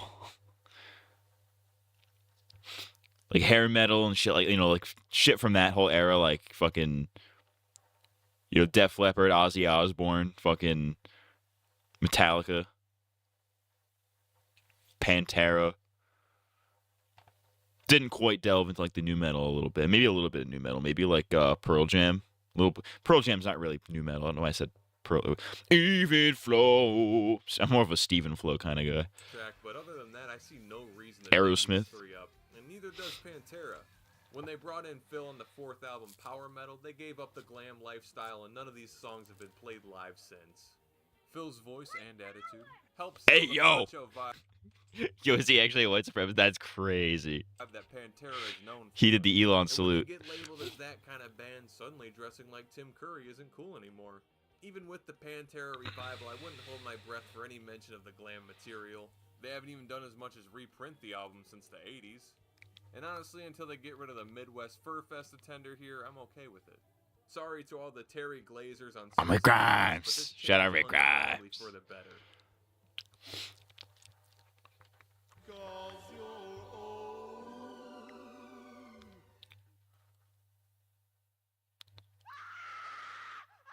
It's approaching. No, stop. Stop. It's approaching. The 30 is approaching.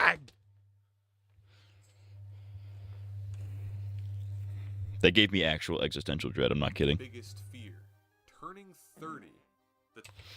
Listen, as soon as I'm 30.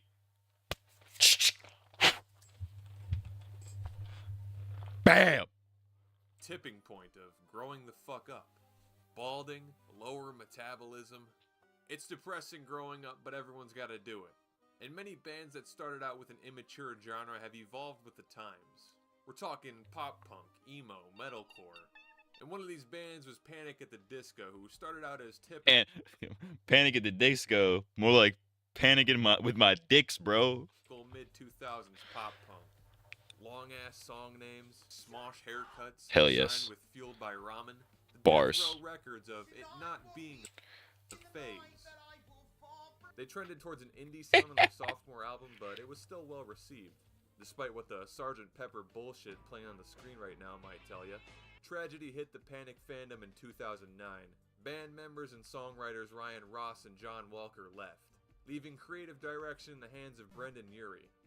People like to joke that Panic at the Disco became Brendan Urie the band, but that's not far from the truth. Brendan shifted the project into pop, probably because there were more hot chicks and money involved. He is spitting. That is kind of facts. Megadeth. Each Panic release is more sterilized than the last, and Brendan took the brand building tactics like streaming on Twitch. Yo. I need to hear that. I need to hear that.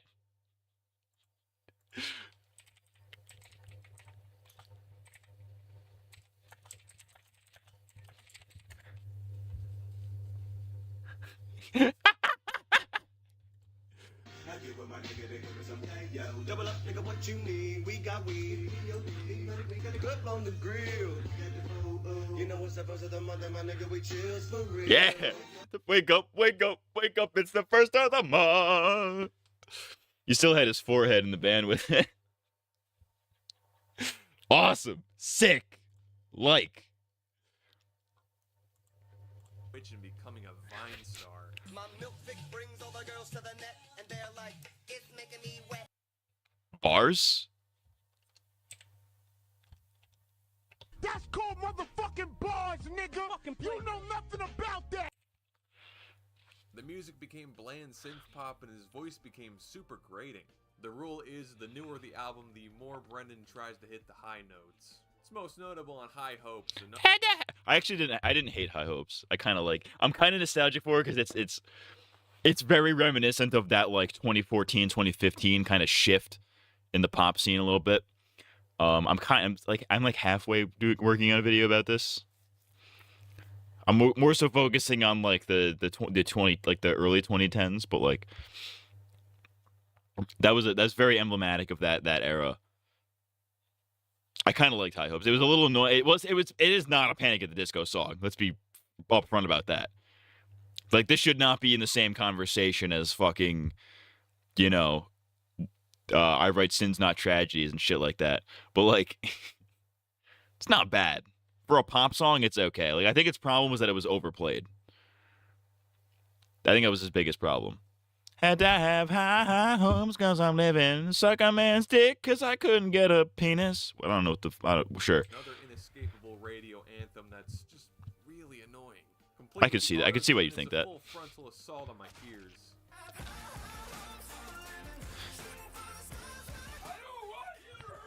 The horns go hard. The horns go really hard in that. Very triumphant horns. I fuck with it. If you wanted to make pop music, then that's cool, but either get good or ditch the name. Panic never had any sort of return to form before splitting up in 2023, allegedly for creative differences. Brendan has threatened to return for When We Were Young 2025, but he's learned what the people really want. He's only going to play the first album, so all you millennials can get your giddies one last time before dying of old age. Real. Settling with pop is like settling with the girl you kind of knew in high school. A safe bet, yet complete soul-sucking energy. To these bands' credit, it worked and they're laughing their way to the bank. Case in point, Fall Out Boy. Their first 3 albums may be mall emo slop, but fuck, man, it's good slop. Facts. I'd even argue that Folly Ado is fucking... That's bars. That's a good album. Neon High is a classic and my favorite. But you don't need self-harm scars down to your ankles to hear it's more on the pop side of pop punk. Oh, for sure. How I know? Jay-Z feature. The puppet master of the Billboard Top 100. They also had guest producers, notably one on the single Thanks for the Memories. This song was very contemporary, and it may have the catchiest hook of all time. More time. Thanks for the memories, even though they weren't so gay. He sucks penis. He's a homo. It got a lot of attention, even from Obama, man. The shit was played at the inauguration. That's crazy. The success of this song and the castration of youth culture led to them switching to pop on newer records like American Beauty. Which, okay. I see where the criticism comes from, because that album had a lot of not great tracks on it. I think the radio hits were okay. Like Centuries was okay. I like Centuries a lot. My songs know what you did in the dark. Like the Light 'Em Up song. That one's like okay. I like fucking Immortals off of this one. The production's kind of shitty on it, if I'm being honest, but I like Immortals. We could be immortals. Immortals, just not for long, for long. I can never understand what the fuck he's saying. He's one of those artists where I don't know what he is saying ever. Even you know what's crazy about Fall Out Boy is that even Patrick Stump doesn't even know his own lyrics. Light 'Em Up and Save Rock and Roll, you're a fraud. Wait, that's on Save Rock and Roll? I'm retarded. I don't know anything. No, it's not. What? Cricket! Am I retarded? All right, can we get rid of the fucking Travis Scott off my thing for a second? All right. Where are you at, Fallout Gay? Fallout Boy, if they weren't Jewish, be like Fallout Goy. Oh, that is Save Rock and Roll. I don't know why I get those two albums confused. You are correct.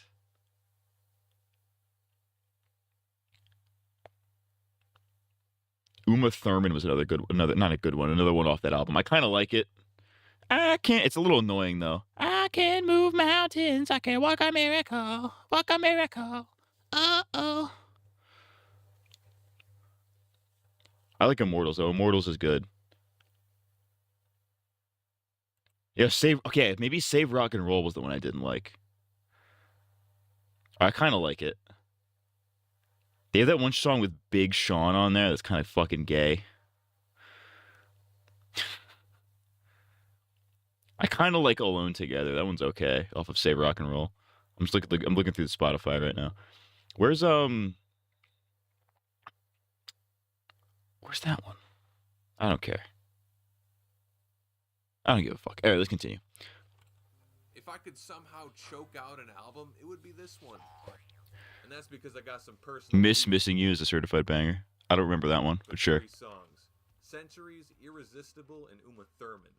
Now don't get me wrong, the whole album is cheeks. But these 3 are the epitome of those boring-ass radio songs you think people would be sick of, but somehow have a billion plays. I could agree with that for sure. Centuries is a little annoying, for sure. It's definitely the best out of those 3 singles, though. I don't know if they're necessarily singles, but out of those 3 tracks, that's definitely the best of the 3. It's got a good flow to it. Some legends are told, some turn to dust or to gold, but you will remember me for centuries. There's a lot of like Ash Ketchum AMVs for this song for some reason. Like I guarantee you, if you look up Ash Ketchum AMV right now, there'll be a fucking Centuries one. Ash Ketchum AMV. Hall of Fame.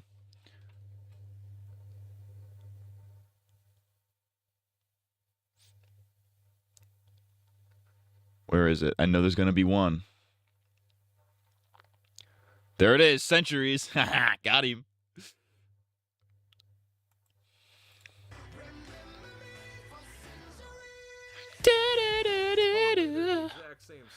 I remember watching so many Sonic AMVs for the Century song. Yeah.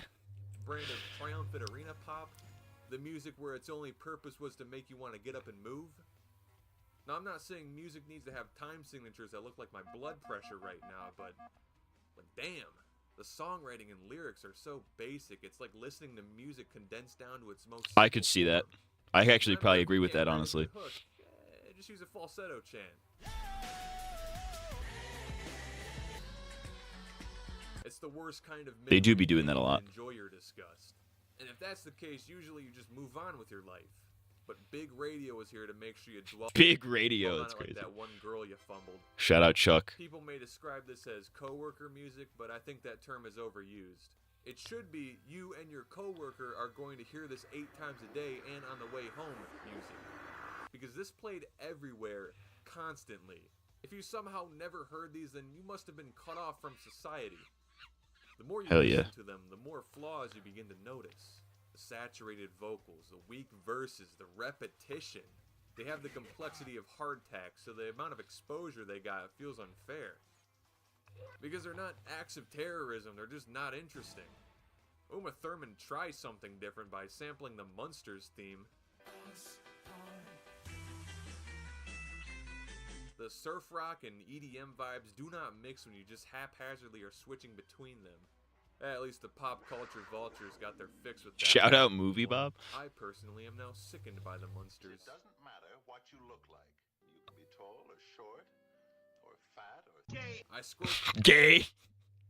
It was funny. I was exactly thinking gay. That's really funny. comments for the uploads of these tracks and see a bunch of people nostalgic for them. Well, it's only nostalgic because it was like a pop hit in 2014. You know what I mean? Missing something? No, I'm happy people have a song to connect to their childhoods, but like there's got to be a deeper connection here, man. That Undertale? What? Oh.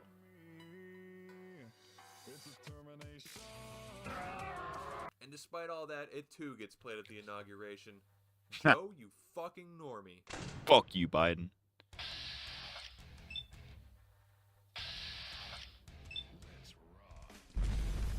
Truthy Nuki. Behind most genre changes, even if it makes me seethe, like the crap that Fallout Boy was making.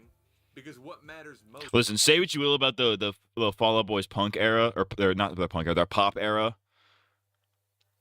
With fucking American Psycho.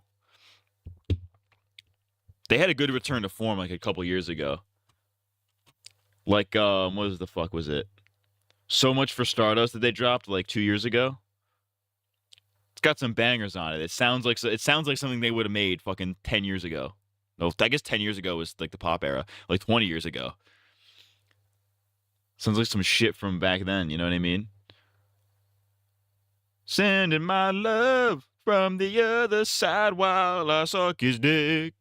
You know what I mean? Most is the vision.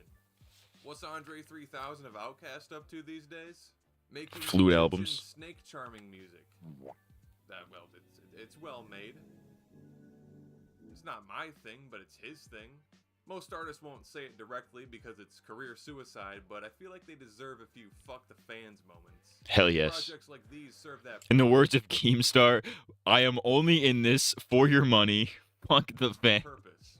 And yeah, you know what? If my fans were making shit like this, I would make a dubstep album. I'd make 10 of them. I was not interested in being involved in the pregnant Fred Durst situation. Hell yes, dude. Shout out to fucking Fred Durst. I did it all for the nookie! Surprised you didn't mention when Fall Out Boy rhymed to George Floyd with Metroid. Oh yeah, they did like that We Didn't Start the Fire cover. I like this guy. We didn't start the fire. Oh, this might be another music channel for me to hit up. Cause I've been into I like Todd in the Shadows a lot. Looks like this guy makes very similar videos. Which for some reason get tens of thousands of views on a channel with 20k subs. That's pretty crazy. Shout out to that guy.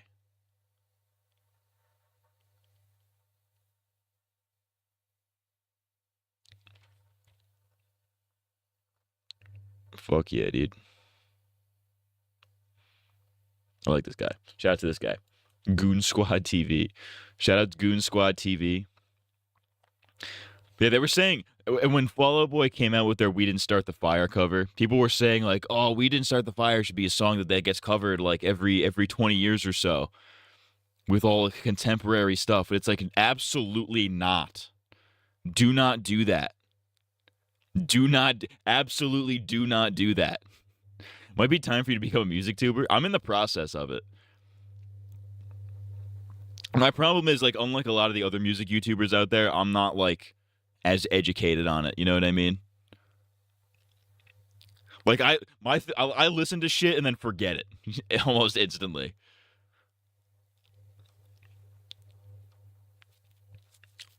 Like, my knowledge only basically goes as far as, like, oh, this was a big pop song back in the day. I remember this. Or, like, I'll get really into a specific artist, but, like, only their singles. You know what I mean? Like, I've been getting into Marina and the Diamonds a lot recently. I've listened to, like, maybe 4 of her songs. But, like, when I say I'm really getting into this, I'm like, all right, there's, like, 5 songs that I like. I've never sat through a full album. Prima donna girl. All I ever wanted was a man sticking my ass because I'm gay. What are we doing? Anyways, I was talking about the Fall Out Boy thing. They did, like, a cover of, like, We Didn't Start the Fire a couple years ago, and it's like, oh, this should be something that gets covered every 20 years with contemporary topics. It's like, no, do not do that. I think a better way to handle this is there's, you guys know Billy Cobb? He did a cover of, 1985 by Bowling for Soup, but made it 2005, and it actually works, as opposed to whatever the fuck Fall Out Boy was doing.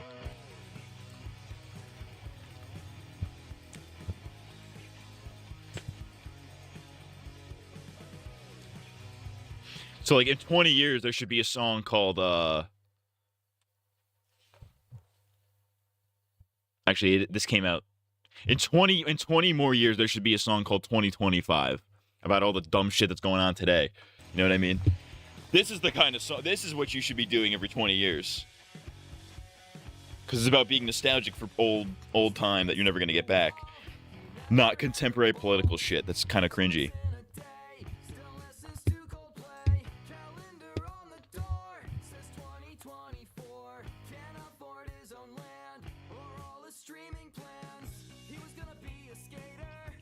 This is fire. This is bars.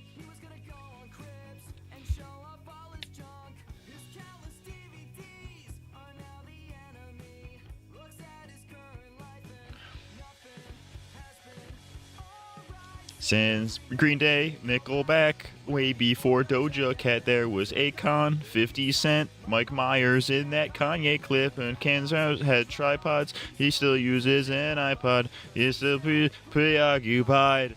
2005. Like, this is the kind of thing you should be like. I think this is a better example of that, because, like, this is like, what the fuck is going on with you? Why are you doing this? Why are you doing this, man? Why are you popping? What the fuck are you doing? Don't tell me the plastic on this broke. That'd be a pain in the ass. But, like, this is the kind of, like, because, like, a song like 1985, it's all about, like, being nostalgic for, like, a time that you're never going to get back. So it is pointing out all, like, it's, like, yeah, like, the song is a little bit negative and pointing out that, like, a lot of the stuff we liked back then is, like, kind of shitty. It's, at the end of the day, it is, like, okay, it was shitty, but, like, you know, we liked it for a reason. This was the time we grew up in. We Didn't Start the Fire is, like, a very politically charged song. You know what I mean? And I guess the fact that it's still kind of relevant, it's like, all right, sure, but, like, it doesn't hit the same, because it's very much like, oh, here's all the political issues going on in the world today. It doesn't work the same. Anyways, shout out to Dave Mustaine. Bigger death. Hell yes. Let's pick up on the tank ski. Is director asleep?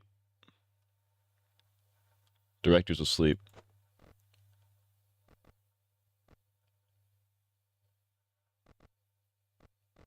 What's going on in the garage? Mince? Shout out Mince.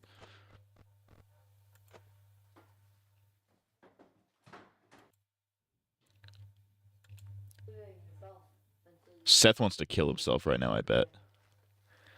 He's locked in a room with Rachel. I'd kill myself too.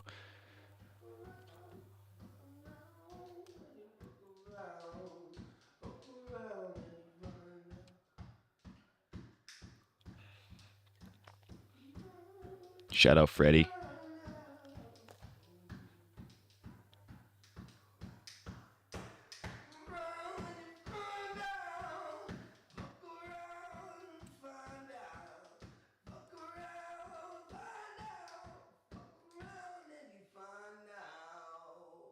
Shout out to Freddy.